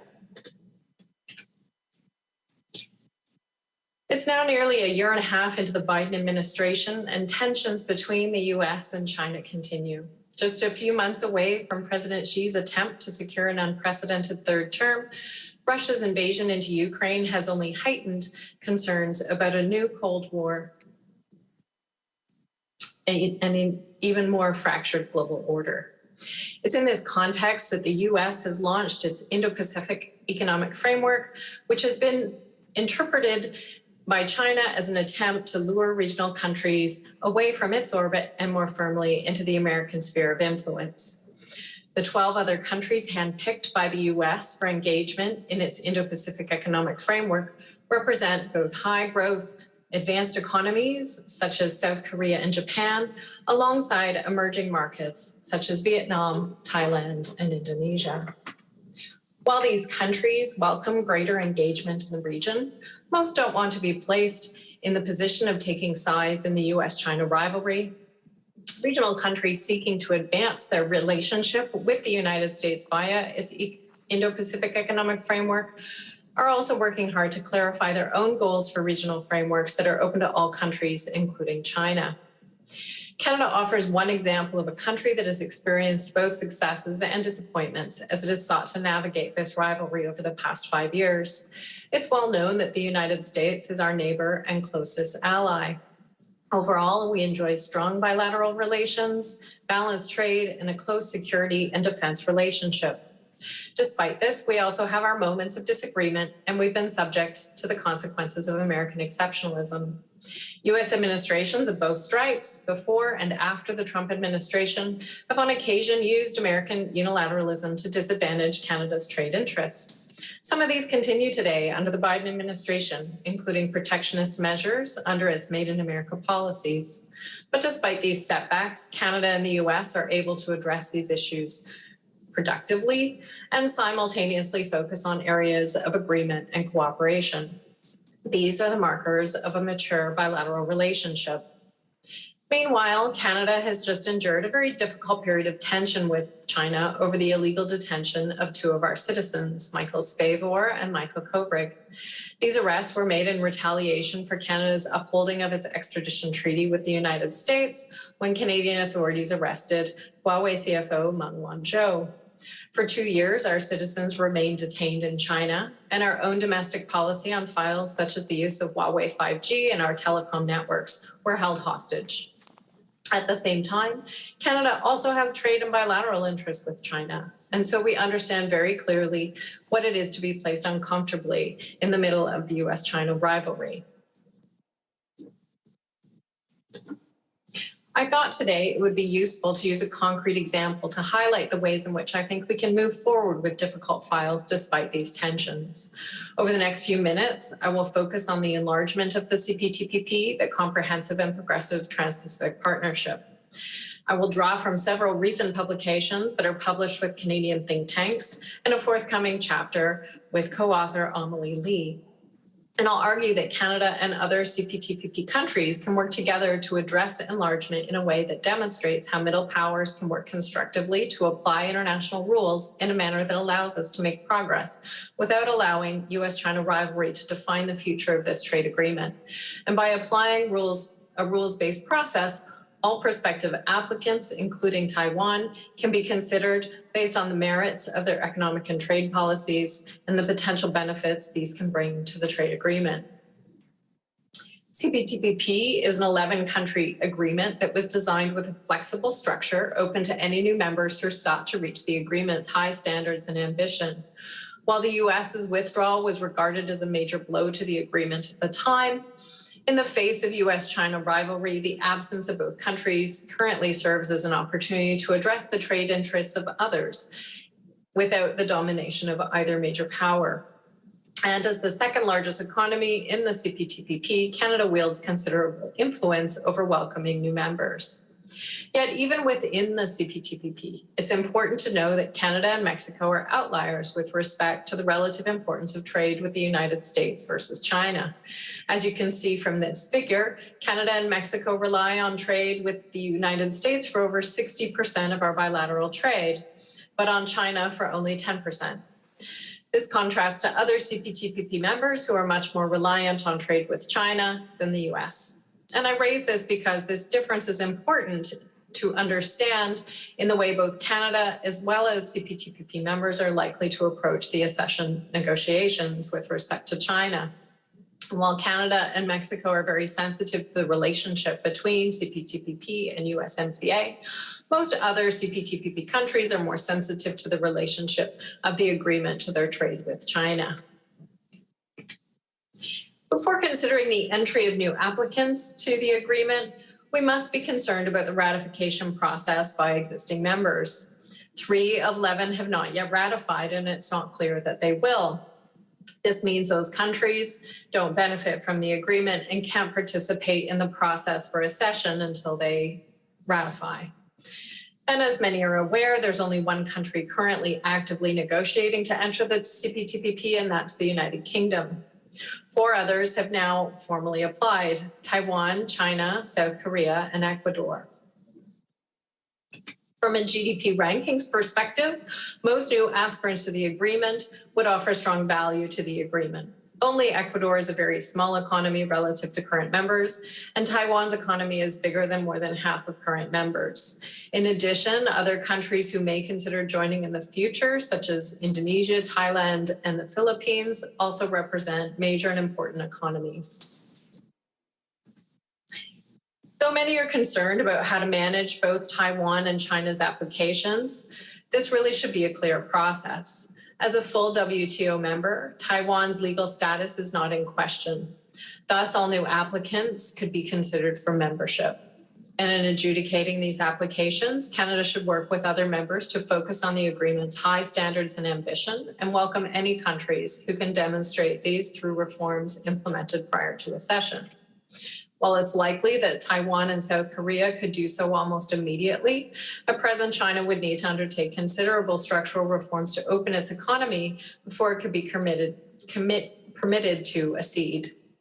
And so in this way, the agreement process offers an example of the manner in which members can work constructively to apply rules, standards, and trade policy evidence to evaluate potential entrants while downplaying expectations for exceptional treatment by powerful countries. Nevertheless, both China and the United States can be expected to seek exceptional treatment. China for its non-adherence to market-based reforms and its expectation that Taiwan's application should be rejected. Meanwhile, although the United States does not intend to join the agreement, it still expects to influence accession deliberations. Using its existing trade relationships with member economies, I expect the U.S. to use its IPAF negotiations and other forms of leverage to ensure its goals for CPTPP are considered. And one of those goals will be the rejection of China. With Canada and Mexico, for example, USMCA's non-market economy clause will certainly be invoked if necessary. These expectations by both the US and China underscore the reason that it's important to allow the agreement's high standards and ambition to guide consideration of new members. Until very recently, many countries have studiously sought to avoid provoking China by ignoring its threats to Taiwan. Ukraine's experience with Russia demonstrates the dangers of such timidity. The CPTPP accession process is in danger of suffering from similar avoidance strategies with respect to China. If Ukraine's situation offers any lessons to the CPTPP community, the desire to avoid difficult decisions through delays does not make them disappear, and the failure to shield a vulnerable neighbor can have dire consequences for all. Members have an opportunity to lead this effort to set aside politically motivated challenges to Taiwan's accession and consider its case on trade and economic grounds. Finally, even between trade partners with no major geopolitical challenges or disputes, the negotiation, ratification, and implementation of agreements takes time and can become subject to domestic political influence. For example, in the case of Canada's trade agreement with Europe, it has been close to a decade since negotiations concluded, and it has been 5 years since the agreement was implemented. But despite this, 11 EU members still have not ratified the agreement. It's my view that much of this pertains to special interest lobbies in member states. When delays such as this can occur between close friends and allies, such as Canada and the European Union, this also threatens the rules-based order. How do we negotiate difficult files with major powers such as China and the US when we see no urgency around making progress on positive and non-controversial files with friends? My bottom line message today is that all countries need to pay attention to the US-China rivalry, and we must also be aware of the respective interests of other countries in their interactions with superpowers and other multilateral fora.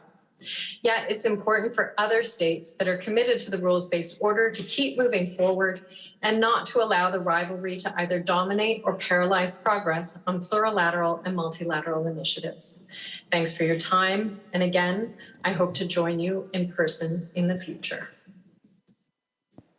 Thank you very much, Dr. Lily. Well, she's from a very different time zone. It's actually, if I understand correctly, 4 a.m. in the morning at Carleton University. So she simply couldn't join us physically. But we are grateful for her pre-recorded video message. She raised a very interesting and maybe contentious topic, that is China's application to the CPTPP. China is definitely made the major trading partner for most CPTPP members, that's for sure, economically. But China is also a country that demonstrates it has no intention to follow the rules and disciplines. For example, Chinese economic sanctions against Australia took place in 2020 against a background that there is an effective Australia-China FTA. And similarly, China's sanction against South Korea also took place against the background that there is an effective China-South Korea FTA. So, well, I can continue to name the list. And also, well, of course, you know well that Taiwan is also one member of the Victims Club against Chinese corrosive economic action. So the reason why China is applying for CPTPP and its ability or intention to follow the disciplines are actually in a very big question. There's a big question mark. But at the same time, even though I think Taiwan is close to ready, is a kind of low-hanging fruit in terms of our CPTPP accession. It appears that many countries have reservations to pick the fruit, to start the negotiation with Taiwan, and that's probably the geopolitics that is playing at the background. And maybe that's something we can all have further elaboration on for these panelists.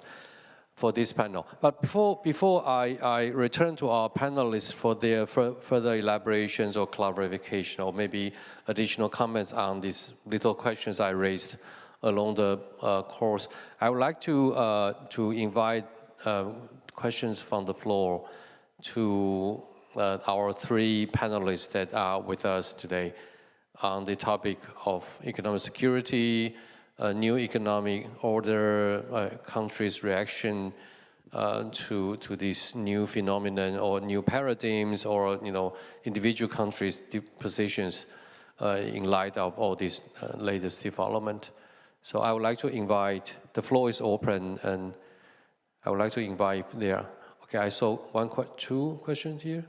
Okay. Okay, we have three questions. So, sorry. Okay, you please take the floor. Hi. And I'll come back to you later. Yeah. I'm Vincent Liu. I come from Foreign Ministry, and our department covers the issues of Russia and the Ukraine. As far as my office duty is concerned, I'm more interested in the sanction against Russia and its implication to the global economic order. So to put my question very simply, I want to seek the panelists' opinion whether the sanctions against Russia really work, because we now see President Biden went to Middle East to seek for some partnership in alleviating the oil shortage problem. But in the meantime, we saw that Vladimir Putin met with his Iranian counterpart, and Putin's foreign minister also visits Africa, tries to explain the food crisis problem and also seek some understanding. So the question is, if we look back the sanction history against certain countries, Cuba, Venezuela, North Korea, and even Iran, they don't give in easily. And we also witnessing that before Russia gives in, the whole world is already pay the price of the economic sanction. So when the Russian-Ukraine war enter a prolonged stalemate, do we optimistically look at the validity of economic sanction against Russia? And I would like to seek your opinion. Thank you. I think that's a question for all panelists for a general reaction to that, but we'll come back to later. Sir, you may have the floor. Thank you. Can we have another mic? We need a mic because the panel can't hear us unless we are on a mic. Thank you. My question is to our New Zealand friend, and in the context of economic dependency, I wonder, Mr. Finney, if you cared to comment on New Zealand Prime Minister Ardern's comments last week that it was wrong to characterise Mr. Putin's invasion of Ukraine as democracy versus autocracy, and that it would be wrong to force Pacific nations to choose between China and the West. Thank you. That's actually, Charles, a very directed to you question. We'll come back to you after I collect the last question from the floor. Okay. The gentleman at the back.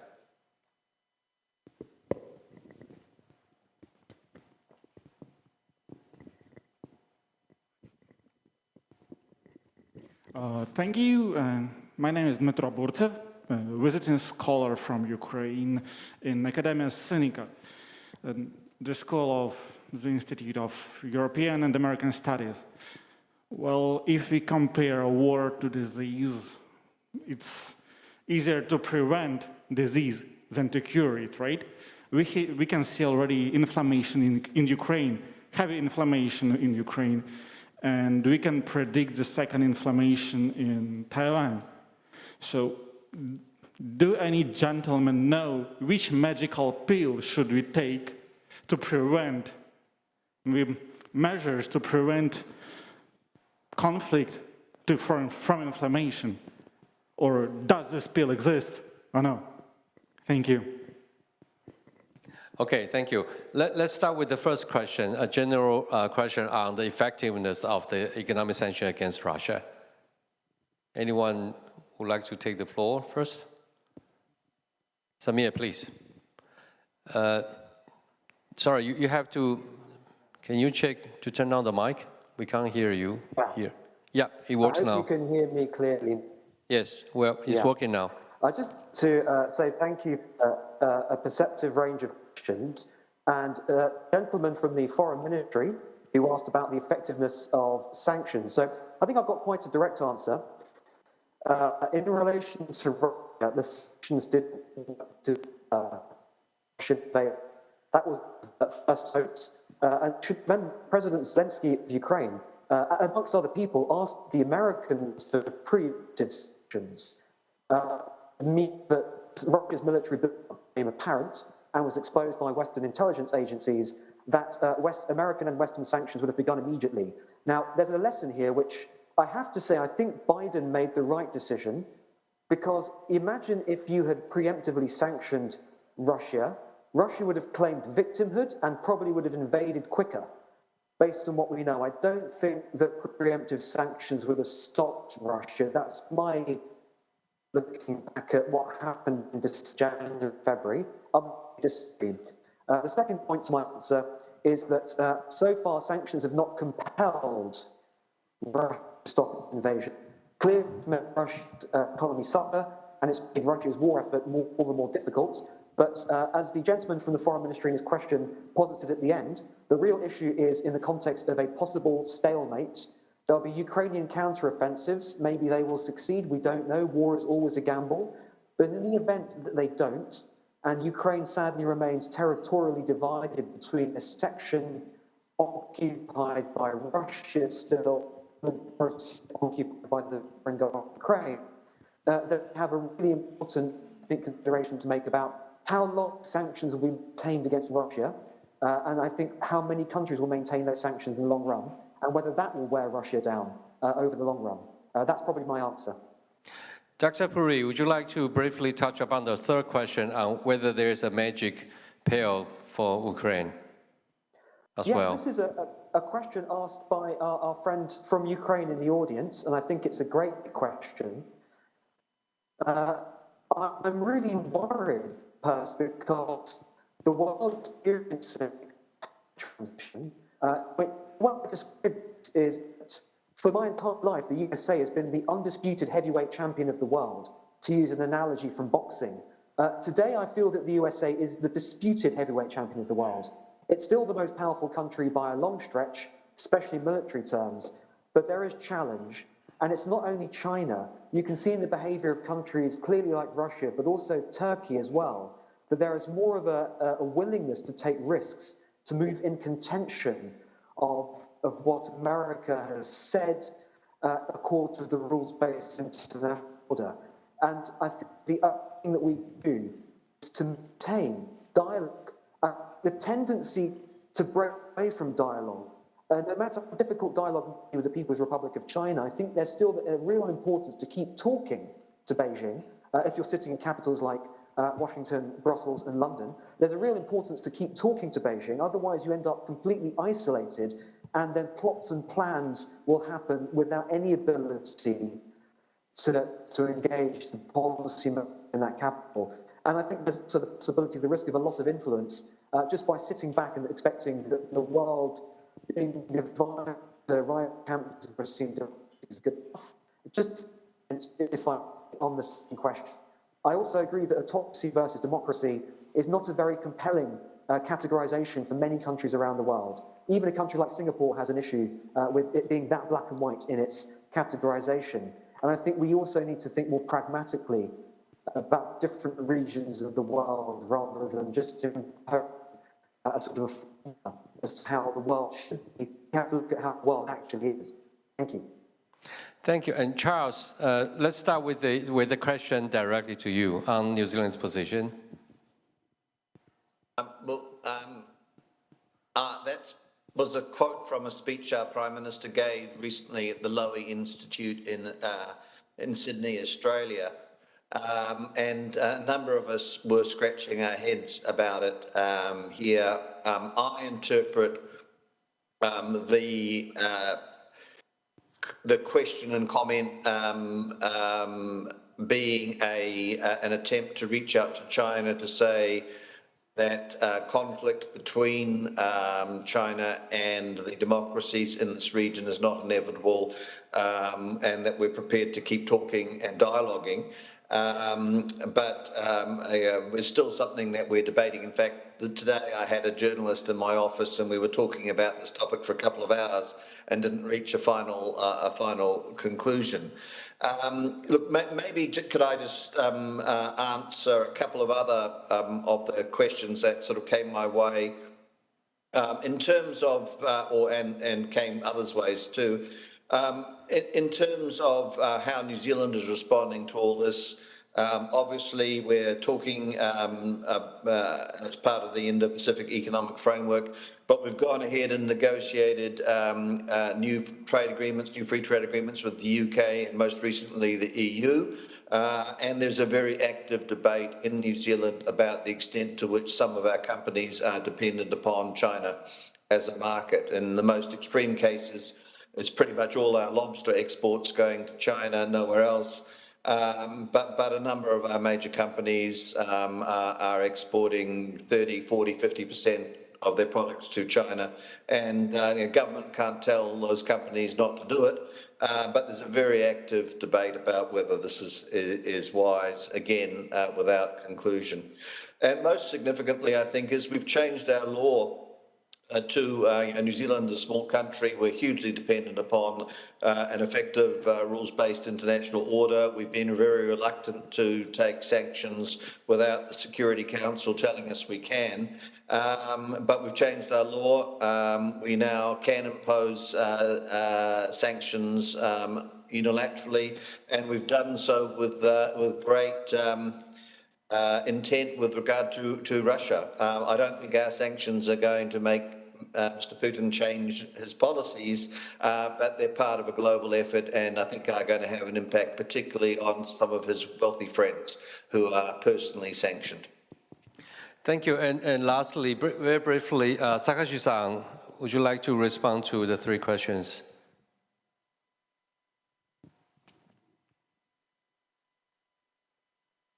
Okay, thank you. Thank you very much. I think I almost agree with my previous speaker said. The real issue for sanctions against Russia is, how long we can keep the unity. Even though we have a lot of loopholes and that does not work really well to deter Russia's further aggression to Ukraine. And European states has been not so well prepared for the real long sanctions, which could take place, in coming years. I mean, they are ill prepared for, these massive sanctions against Russia.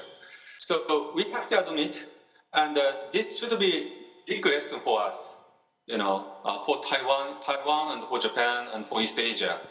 We really have to prepare ourselves for the long term, for the long years, sanctions against China if something happened.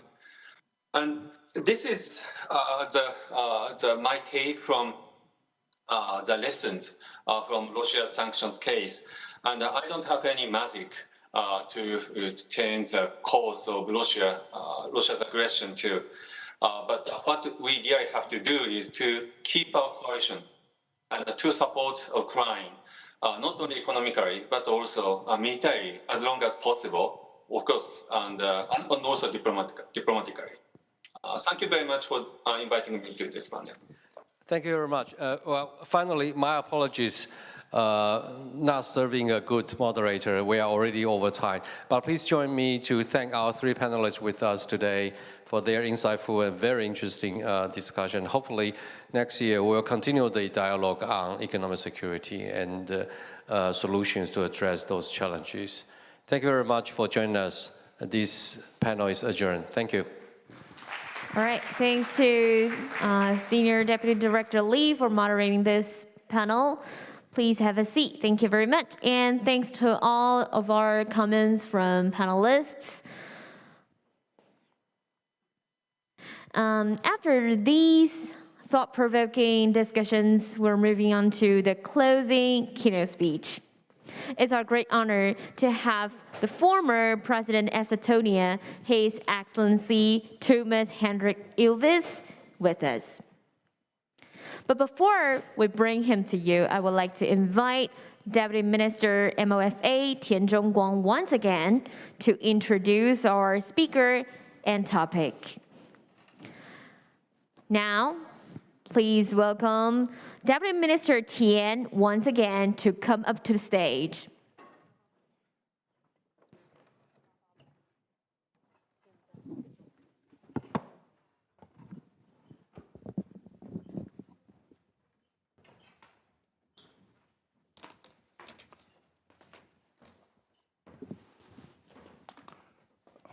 Dr.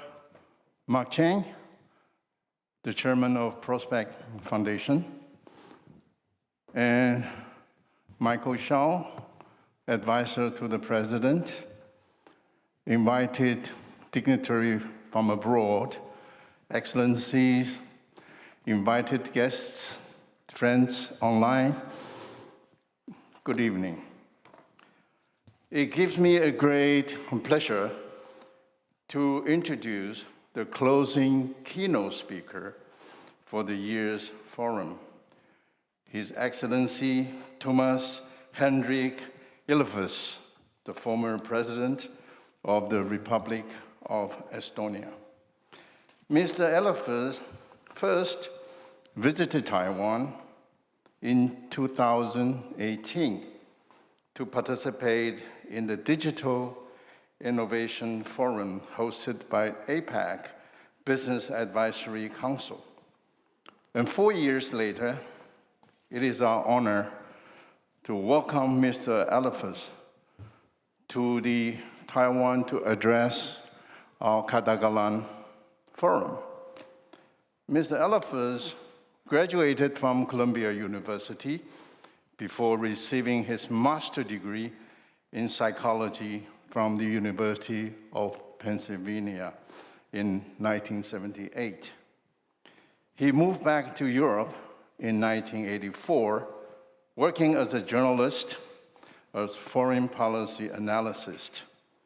He then became the diplomat and served as ambassador to the United States, Canada, and Mexico from 1993 to 1996. He served in the government as Minister of Foreign Affairs from 1996 to 1998, and again from 1999 to 2002. Later, he was the member of European Parliament from 2004 to 2006. He was also the leader of Estonia's Social Democratic Party during the 1990s. And he was elected president of Estonia in 2006 and re-elected for the second term in 2011.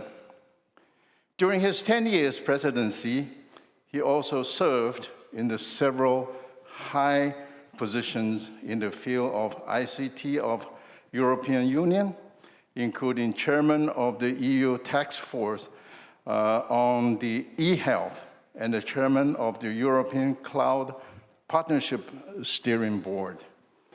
He was also the chairman of the World Economic Forum Global Agenda Council on Cyber Security.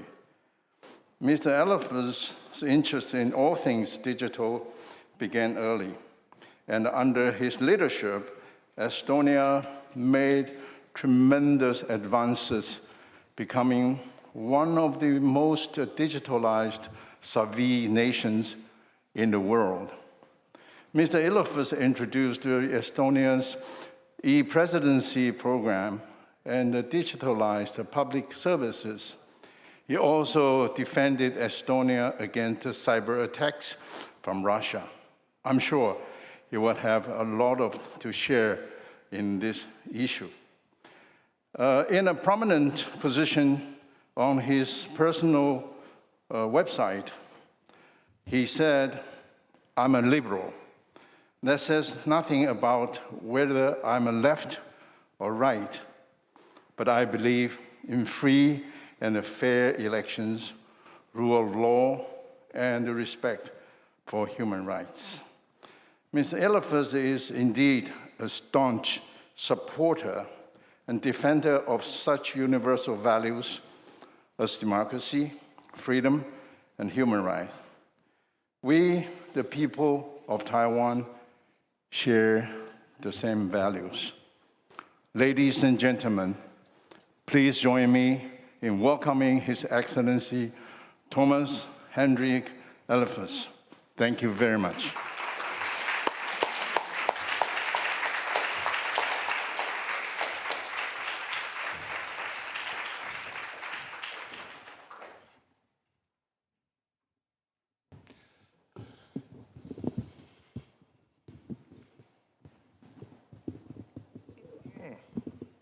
Well, thank you very much for those kind words. And I am indeed thrilled to be back in Taiwan, a dynamic center of liberty and democracy. And I'd like to thank the organizers of the Ketagalan Forum for inviting me. But before I begin, a word on terminology. We too often use a term that is no doubt odd, if not jarring here, the West, by which is meant those nations that are liberal democracies characterized by, as was just mentioned, free and fair elections, rule of law, respect for fundamental rights and freedoms, a tripartite separation of powers originally posited by Montesquieu in 1750.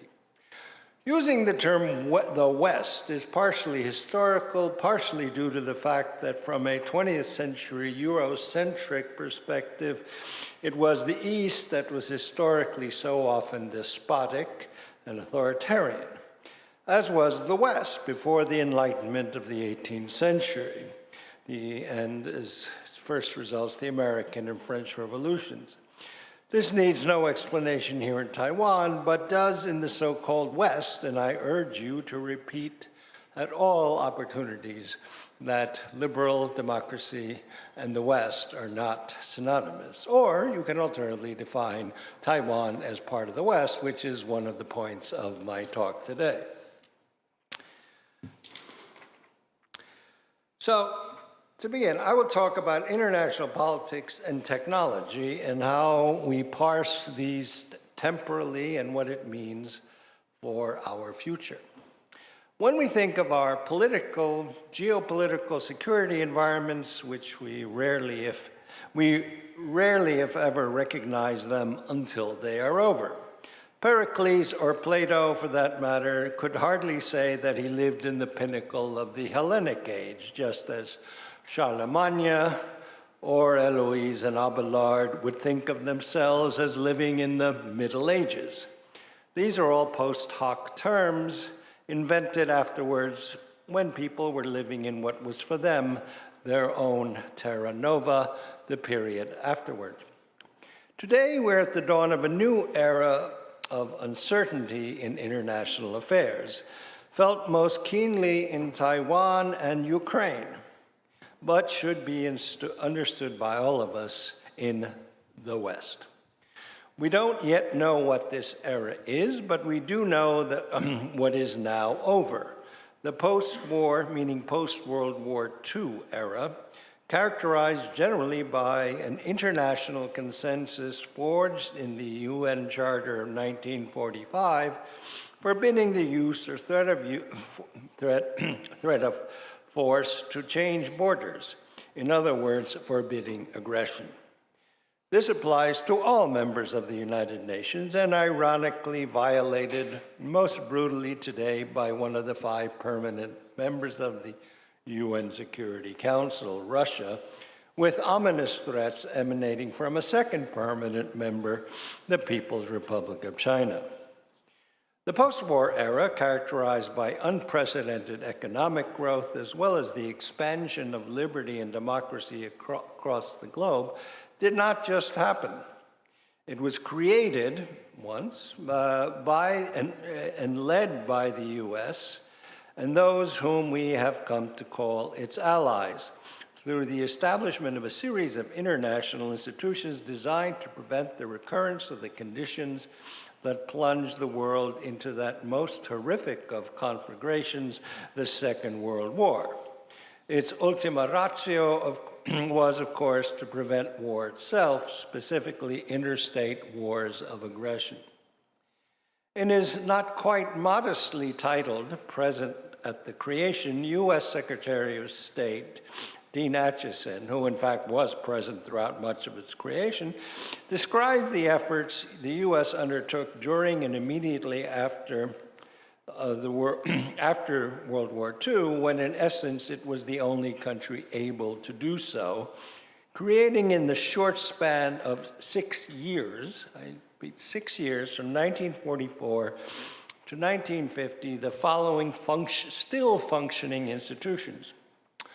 1, the Bretton Woods institutions, the World Bank to lend money to countries that in need, the International Monetary Fund to stabilize currencies, and as well, the GATT, or the General Agreement on Tariffs and Trade, which later became the WTO, or World Trade Organization. Secondly, as I mentioned, the United Nations Charter in 1945 with all the various organizations under the UN, but importantly, the Charter's prohibition of use of force to change borders. UNRWA, the United Nations Relief and Rehabilitation Administration, which later subsumed under the UN, to assist originally the 25 million refugees and displaced persons in Europe after World War II. The Marshall Plan, $184 billion in today's dollars from the United States to help rebuild post-war Europe. NATO, created in 1949 after communist coups d'etat in Eastern Europe against democratically elected governments. And finally, the Schuman Declaration in 1950 establishing the European Coal and Steel Community, which in 1956 became the European Economic Community, and in 1995, the European Union, with 19 of its 27 members using a common currency. The last one, of course, was originally created by Europeans, not the United States, though they were pretty happy this happened. My point is, when it was needed to act, fundamentally important institutions were created to preserve an international order of peace and a general expansion of the concept of liberty, and to defend the countries that, in fact, had opted for liberal democracy. Again, I want to stress all of the groundwork for what we call the post-war consensus or order was laid down in these 6 years.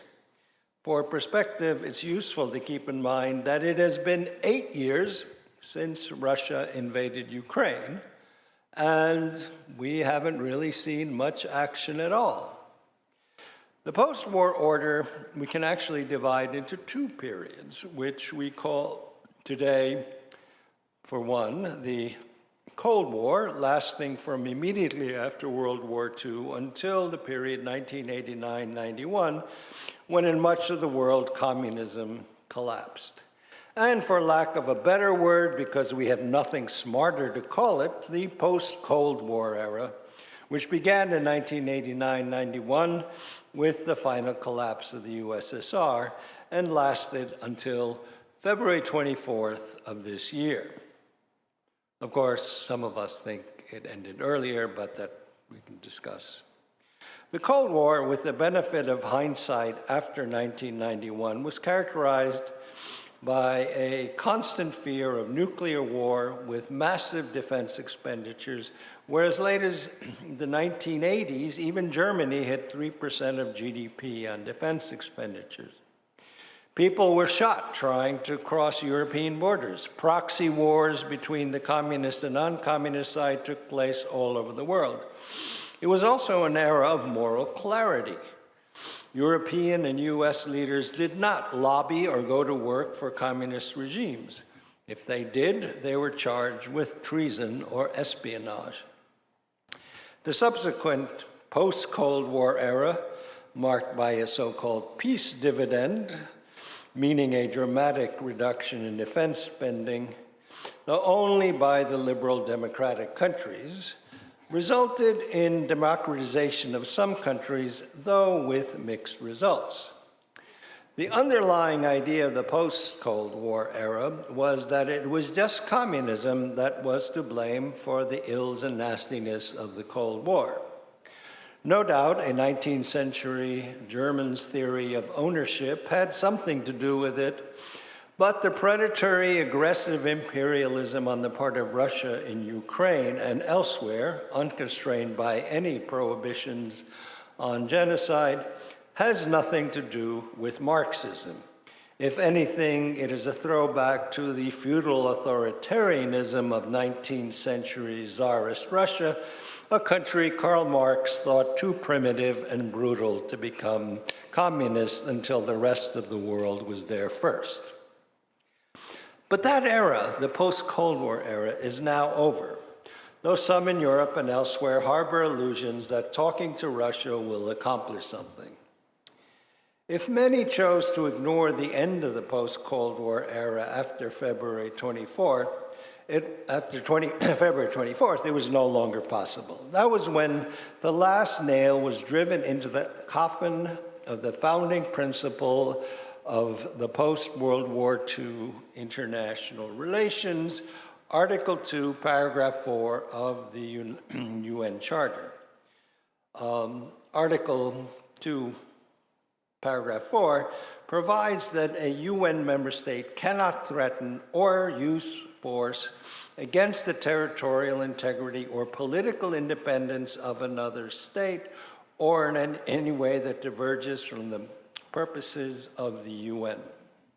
Many of us have argued that Article 2 was already thrown in the trash bin with Russia's invasions of Georgia in 2008 and Ukraine in 2014, including a full annexation of territory in the latter case. But much of Europe, at least, ignored that. I would argue the United States as well. My point here, however, is that Russia's actions as a member of the so-called P5, the 5 permanent members of the UN Security Council, and the PRC's refusal to condemn the invasion essentially means that all bets are off. The edifice of international law, the prohibition of aggression to change borders accepted by all members of the UN, has de facto ceased to exist. In international relations and law, we are all in terra nova, new territory, where the most fundamental rules that I would basically say everyone in this room, grew up under. The question then is, where are we when we see the PRC refusing to condemn Russia's action in Ukraine and in Syria, no matter how horrific, in what can only be called an informal or unwritten alliance, proclaiming a, quote, new model of international relations? What they share, in addition to their own authoritarian regimes, in silencing critics, stifling civil society, and violating fundamental rights and freedoms, rule of law, and democracy, is a genuine hostility toward liberal democracy. And as many here in Taiwan and throughout the rest of the West fear, a common denial of the prohibition of aggression. Now I'm going to switch gears here and try to bring this into another realm. If I have said that we don't know what geopolitical and historical environment we are in the middle of, the same cannot be said about the technological environment. Indeed, we often define our area by the newest and latest technology that surrounds us. In the 19th century, we had the age of steam and concomitantly the industrial age. We have had the automobile age, the era of flight, the nuclear era, the computer age. All of those were discussed as they were happening. Since the widespread dissemination of digital technology via the smartphone since 2007, where some 4 billion people have gained access to the internet, including social media, we all agree we live in the digital era. Today, virtually all of our industry, our communications, as well as higher level processes such as our political opinions, are mediated via digital technology. While we extol all this as progress, we should not ignore that this has profound effects on security. What I would like to do is look at what the digital era means for the disappearance of the post-World War II international rules in conflict and aggression that I described above. Since the beginning of lethal conflict within the same species, which means since our ancestors, the apes, started killing one another, going back to our pre-hominid ancestors who discovered they could use tools to kill their conspecifics, or same species creatures, the primary unit of war has been force, the definition of which we learned in high school as Newton's second law. Force equals mass times acceleration, where acceleration is the change in velocity over time. In physics, we know this as kinetic force. All use of force from prehistory until the end of the second millennium, that is the year 2000, has exclusively been kinetic. Well, we can leave out a little poison gas here and there and some poisons, but generally it's always been kinetic. You can increase force through a greater mass, a bigger rock, a bigger bomb, or through increased velocity, a better spear-throwing arm, a bow, a trebuchet, or missile. The problem is that roughly since the beginning of this millennium, we have seen the increasing use of digital force.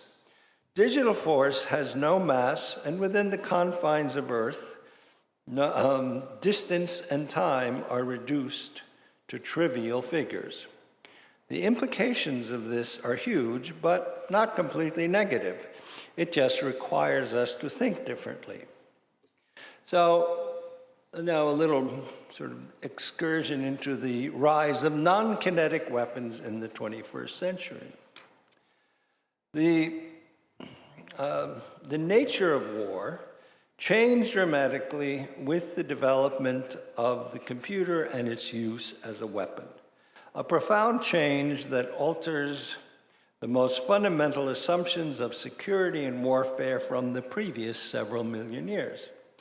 This is not to say that kinetic warfare has disappeared, as the brutal invasion of Ukraine shows, yet the use of digital technologies in state-on-state warfare adds a new dimension to security policy that requires us to alter our understanding of aggression, alliances, defense, and responses. And while we have rightly focused on the horrors of Russian war crimes, we should not lose track of how cyber has been used. The invasion of Ukraine was the first case in modern history of a great power with near-peer cyber capability waging a major conventional war. Moscow's cyber operations, already to shut down Ukraine's electrical grid in 2015, should have been a warning. Since the war, the expanded war began in February, Russia has sought to disable Ukrainian satellite communications, wipe data from several of its state and Ukraine's state and civic organizations, and of course, peddle disinformation to its public, all of which provide ample data for us to consider. Most importantly, given the power of digital weaponry, we can already assume that any serious state-on-state conflict need not even begin with a kinetic attack, but through creating paralysis in and indeed shutting down the state that is attacked. Electricity grids will be shut down, traffic lights will be turned red or green, water supplies and gas shut off. Essentially, all unprotected infrastructure can and probably will be shut down in the case of a major conflict. And this probably will occur before any kinetic attack even begins. Any kinetic military infrastructure that is left functional after an initial digital shutdown will be subjected to digital and electronic attacks ranging from electromagnetic pulses, EMPs, that disable all electronics, to the ghosting of GPS on ships and airplanes and guided missiles, as we have already seen with US ships in the Black Sea. Digital systems that survive these attacks will also be targeted. These changes are only beginning to be played out in security policy thinking. All of this in the history of warfare is only as old as the 21st century, and thus has come only recently into our thinking about security policy. It's worth noting that the first panel ever held on cybersecurity at the Munich Security Conference, the premier conference on security in Europe and the US, took place in February of 2011. That's 11 years ago. And of course, doctrine is even slower to come onto the scene.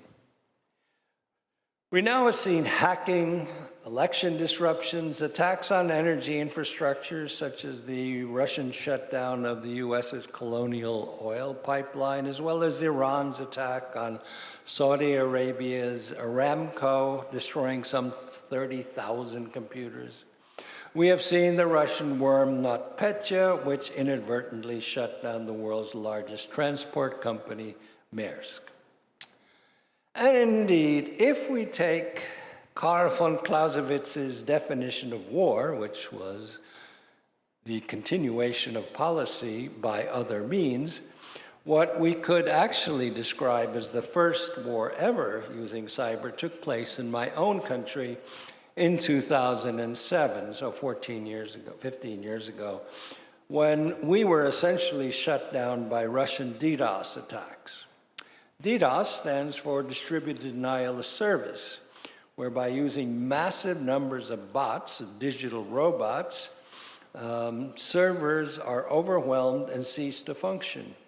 In our case, our banks and media, as well as government sites, were shut down by Russia in cooperation with Russian mafia hacking groups, which is kind of a common form of public-private partnership in all kinds of realms in the case of Russia.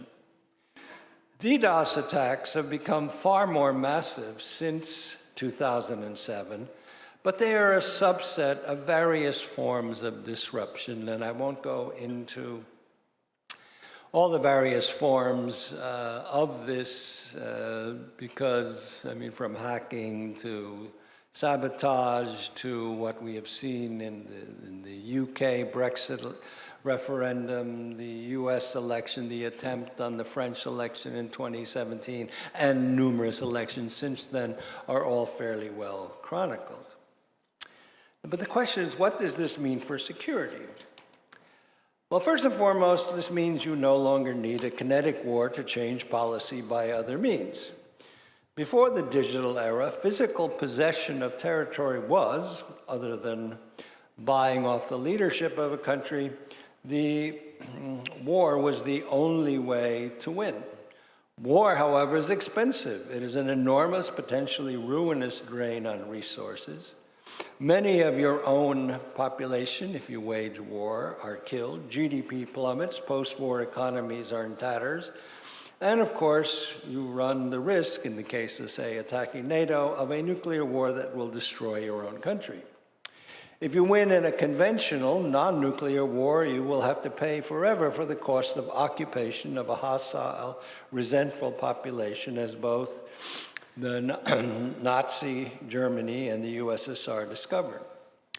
Now, instead of invading a NATO country and risking via Article 5 a war with the forces of NATO, an adversary nation instead can change the government using finances, disinformation, and hacking confidential information to alter a democratic election to elect an anti-NATO, anti-EU party or presidential candidate.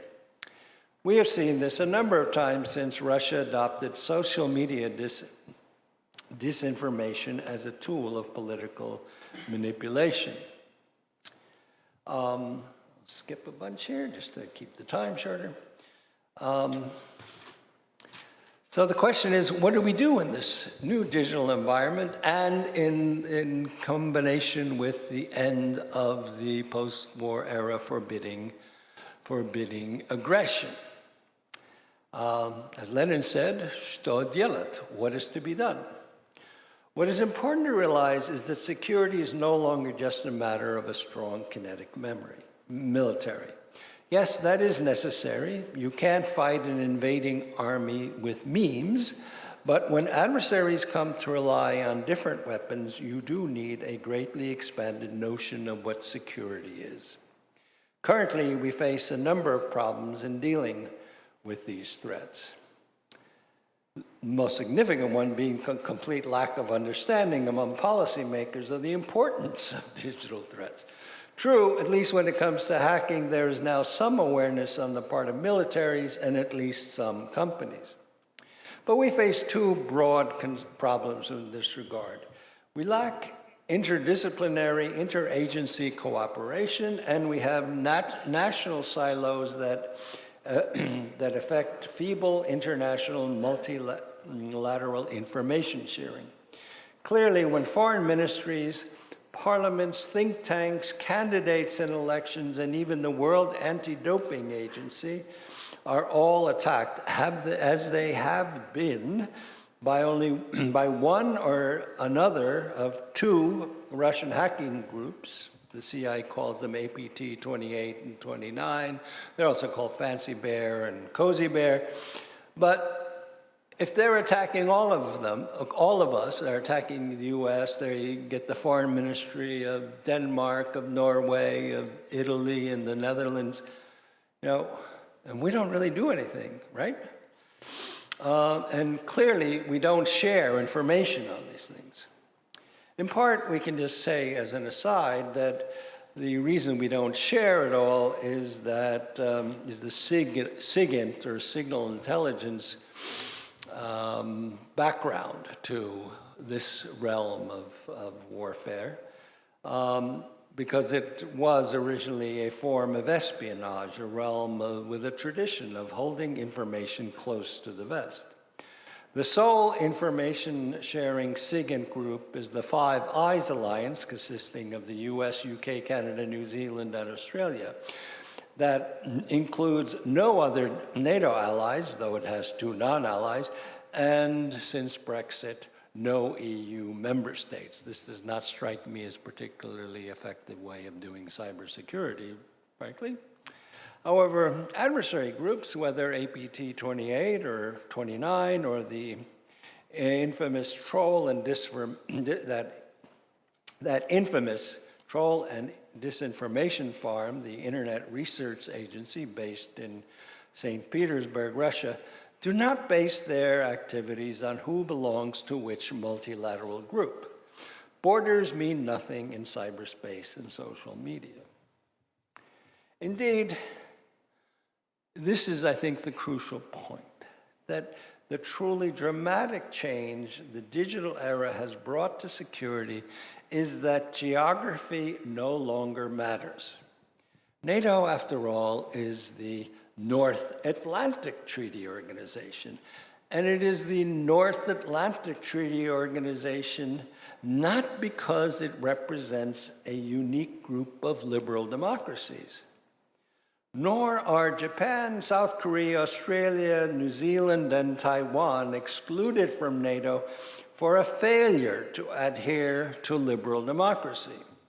NATO was and is an organization not to a small degree based on bomber range, jet fighter refueling capabilities, troop and tank transport, and equipment logistics. That's why it's NATO. With all the considerable planning and infrastructure development through its 7 decades, cyber did not come into planning until only recently, and even there, only to a limited degree. 2 of some 80, count them, 80 NATO centers of excellence, one for cyber issues based in Tallinn and a second to assess disinformation in Riga, are largely hampered by their mandates. They can report on attacks on NATO, the organization, but have limited authority to assess and report attacks on individual member states, essentially limiting already limited defense with proscriptions. Neither has any operational authority. I do understand that cooperation has improved since a little more than a decade ago when Estonia, that is my country, reported to NATO that we had found a Russian worm in our military network, and the response was, "Oh, you too." Now, for an organization that requires strong common standards and interoperability of weapon systems, the attention paid to cyber and disinformation attack is, to be polite, woefully weak. In the European Union, a focus on PESCO, which stands for Permanent Structured Cooperation, as a kind of parallel NATO structure, doesn't quite fit the bill either. And we do have ENISA, the European Union Agency for Cybersecurity, that was created to deal with these issues, but it simply does not carry the heft and weight to be able to respond to cyber. Similarly, Wolfgang Ischinger, chairman of the West Premier Security Forum, the Munich Security Conference, just recently lamented the complete lack of security dimension in EU legislation, so that the new EU competition regulations do not take into account at all cybersecurity issues, as if all platforms and devices are playing on a level playing field, which shows how little the EU's policies have been concerned with the new threats of the digital era and what they pose to privacy and security. Today, neither of the West's premier international institutions has come to grips with the complete transformation of the security environment, where Tallinn, Toronto, Torino, Topeka, Taipei, and Tokyo, I couldn't find a T-town for Australia or New Zealand, but are spatially and temporally equidistant in a potential attack from an adversary. In other words, there is no more geography. It's not tank logistics. You want to attack my capital, Tallinn, or you want to attack Taipei, it's a microsecond difference from when the attack arrives. So we need to think outside of geography when we think about security. So in fact, one major economic and political democracy, skip that. So where we are is that we live in a new era, and our security arrangements and our political arrangements, and especially our geopolitical arrangements, have not caught up with where we are. Any serious approach to security of liberal democracies, moreover, will have to go beyond current institutional limitations. Why in the digital era would we leave out, in the case of NATO, why would we leave out Japan, South Korea, New Zealand, Australia, and a country that produces more than half of the world's computer chips, Taiwan? Why?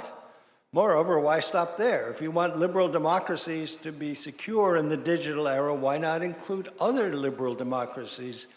Switzerland, Israel, Uruguay, Chile, and Costa Rica, all digitally advanced nations, all of which are vulnerable as we are. I would go much further.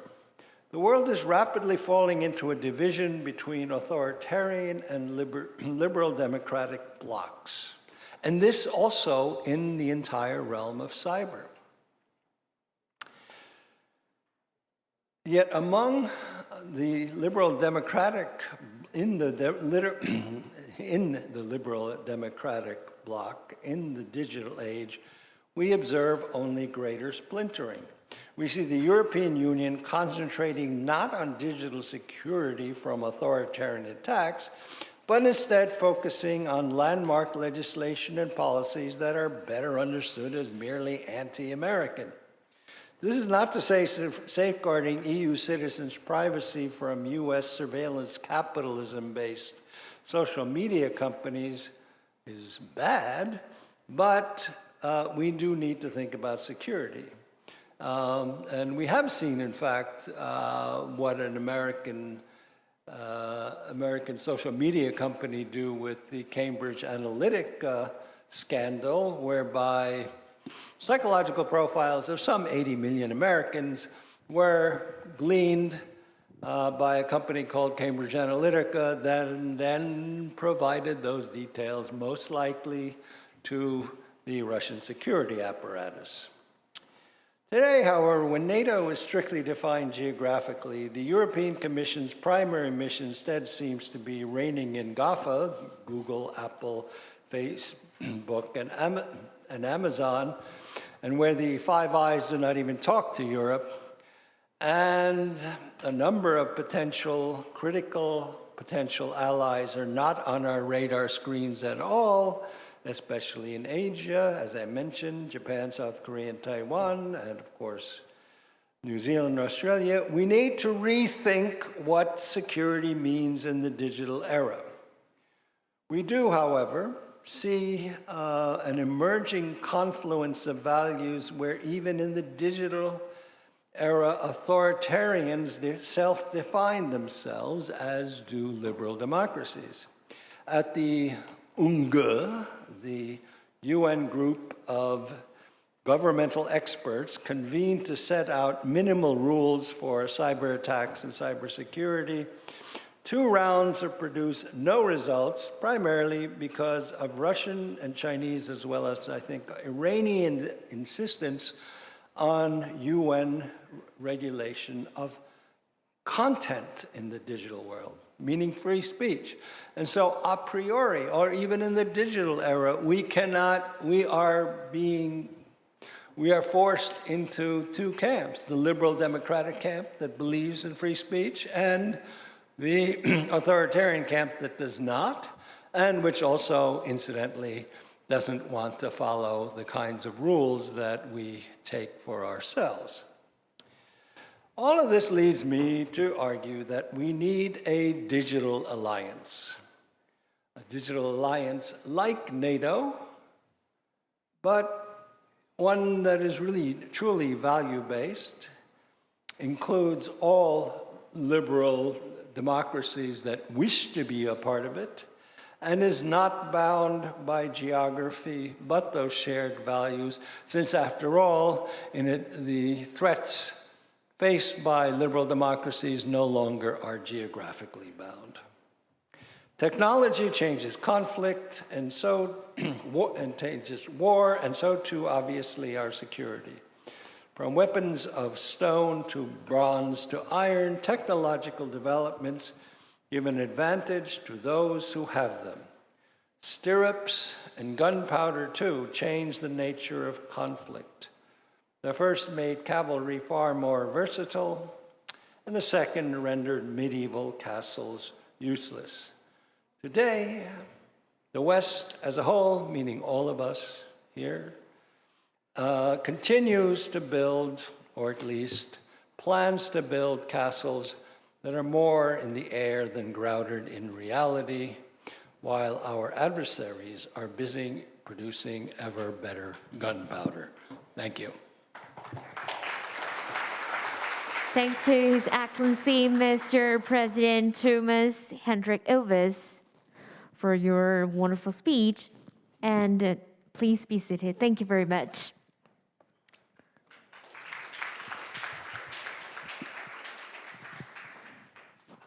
Ladies and gentlemen, the forum has successfully come to an end, and the event gave us an opportunity to engage in deep exchange of opinions on current regional security issues. I want to thank all foreign and domestic speakers for the valuable insight through the dialogue today. And now let's move on to the closing ceremony of Ketagalan Forum. I would like to invite the president of Prospect Foundation, Dr. Lai Yizhou, for delivering the closing remarks. Please welcome.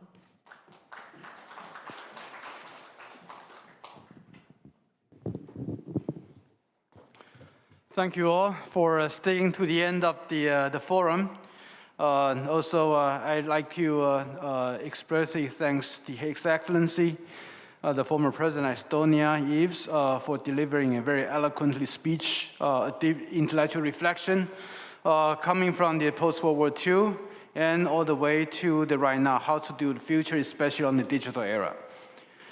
Today, in the Ketagalan Forum, when we were organizing it and devising it, based on several urgencies, especially the one that on the war in Ukraine, has a lot of us need to rethink about many of the security assumptions that we had in the past. It's not just about that we believe China probably will attack Taiwan one day, which we psychologically prepared, we know. But it's an issue about the world is returning to the nuclear era. in which the actual usage of the nuclear threat has been employed and effectively in the war on Ukraine, in which we believe that China probably will employ the same playbook against Taiwan. How should we do about it? Another thing is that the Russia's role in the war on Taiwan, how would that become Chinese enabler or a Chinese guarantor? Should China launch a war against Taiwan, would Russia start to play a certain role to prevent countries like Japan, countries like Australia from assisting Taiwan? So those are the things that we never thought in the past. And so that's how the forum, coming from the sense of urgency and a sense of the things that we never thought in the past, we like to seek opinions. And today, what we got is actually more than what we wanted it.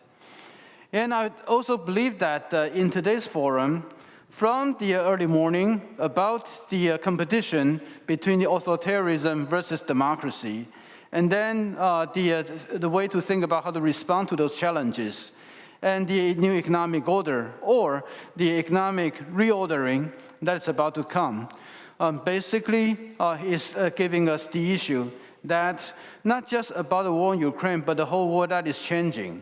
And so that when we think about the issue on Taiwan, we also need to think beyond Taiwan Straits, because we do know that the issue on Taiwan, that is not just limited to the traditional, the so-called bilateral framework between Taiwan and China. And those are the things that we come out as one of the most precious lessons. And thanks for all our eloquent speakers, keynote speeches, and the participants for giving us a very thoughtful and fruitful thought. So thank you very much. Hope to see you next year again in Ketagalan Forum and with more in-person participations. Thank you. Thanks to Dr. Lai for the closing remarks. And on the other hand, I would like to invite Deputy Minister Tian Zhongguang once again for giving us another closing statement. Please welcome.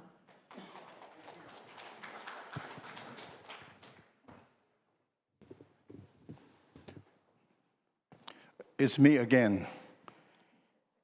Thank you very much. As one of the major sponsors of this program, I think I'm responsible to wrap it up some of the talks.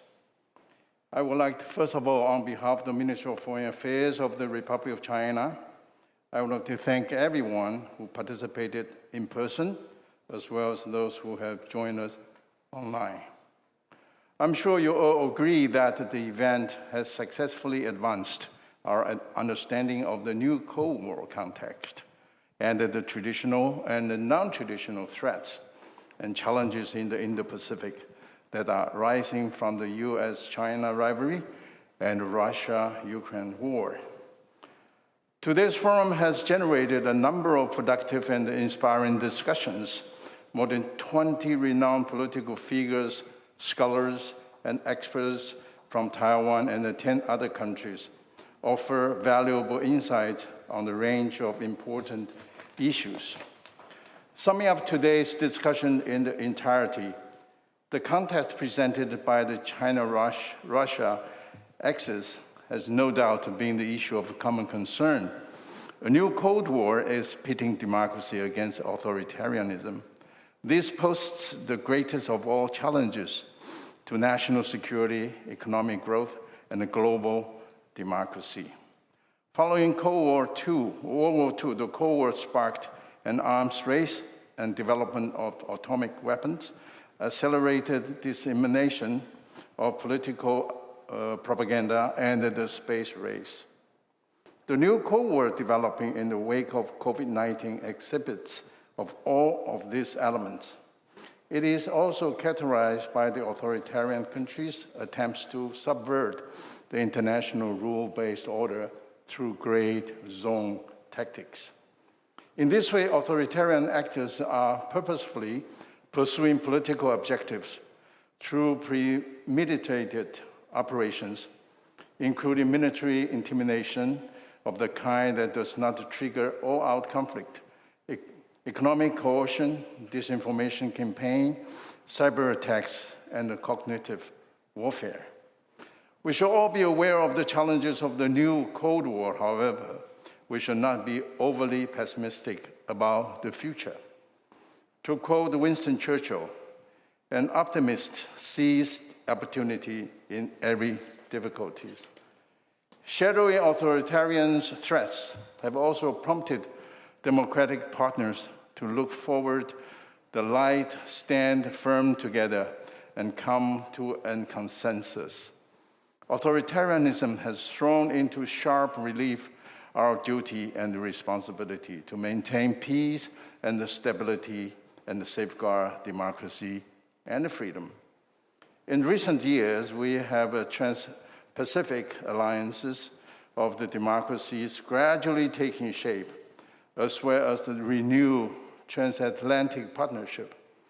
The resurgence of the Quad last year is a striking example of democracy forging closer links. Meanwhile, the G7 summit, NATO summit, and US-EU summit, and the formation of AUKUS group, and the trilateral ministerial meeting between the US, Japan, and the Republic of Korea have all demonstrated a common desire for a world anchored by democratic values and unconstrained by coercion. With the outbreak of Russia-Ukraine war, we are deeply aware that appeasement will not bring peace. Democratic countries cannot be bystanders. Only by working together in solidarity to define our shared values can we ensure long-term peace and stability in the world. Taiwan stands on the front line of the defense against Chinese authoritarianism. Through its malign actions targeting Taiwan, China's unilateral disruption of status quo across the Taiwan Strait is severely jeopardizing peace and stability in the Indo-Pacific region and throughout the entire world. However, Taiwan's democratic values, strategic locations, and technology and economic standing landed a unique significance. In recent years, a growing number of international events have highlighted the importance of cross-strait peace, underscoring the fact that security across the Taiwan Strait is an issue of global concern. We sincerely appreciate the growing support for Taiwan in the international arena. With your backing and goodwill, Taiwan is committed to engaging with the international community. Moving forward, we hope to be included in the United Nations systems and its specialized agencies. We also hope to boost economic integration by participating in other frameworks such as CPTPP and IPEF. Taiwan's continued promotion of multilateral dialogue forms part of our efforts to find peaceful resolution to the security issues of the day. The Ketagalan Forum is one example of our commitment to bring an active, responsible partner in the Indo-Pacific. We hope to resolve the rising tensions in the region. As Edmund Burke wrote in The Thought of the Cause of the Present Discontent, when bad men combine, the good must associate, else they will fall one by one, an unpitied sacrifice in contemptible struggle. Authoritarian powers are combining, and we must associate. We must be assertive and flexible in responding to the problems as they arise. We call on all democratic partners to work together for a sustainable and a secure Indo-Pacific. Ladies and gentlemen, thank you all for joining us today. We look forward to seeing you the next year's Ketagalan Forum. Thank you again. Thank you very much, Deputy Minister Tian, for closing remarks and the speaker introduction today. Ladies and gentlemen, now we officially conclude the Ketagalan Forum. Hope the forum today not only left a deep impression for you and inspired you a lot. We sincerely hope you will continue to advocate for closer exchanges and cooperation. Thank you all once again. Wish you all the best and see you next time.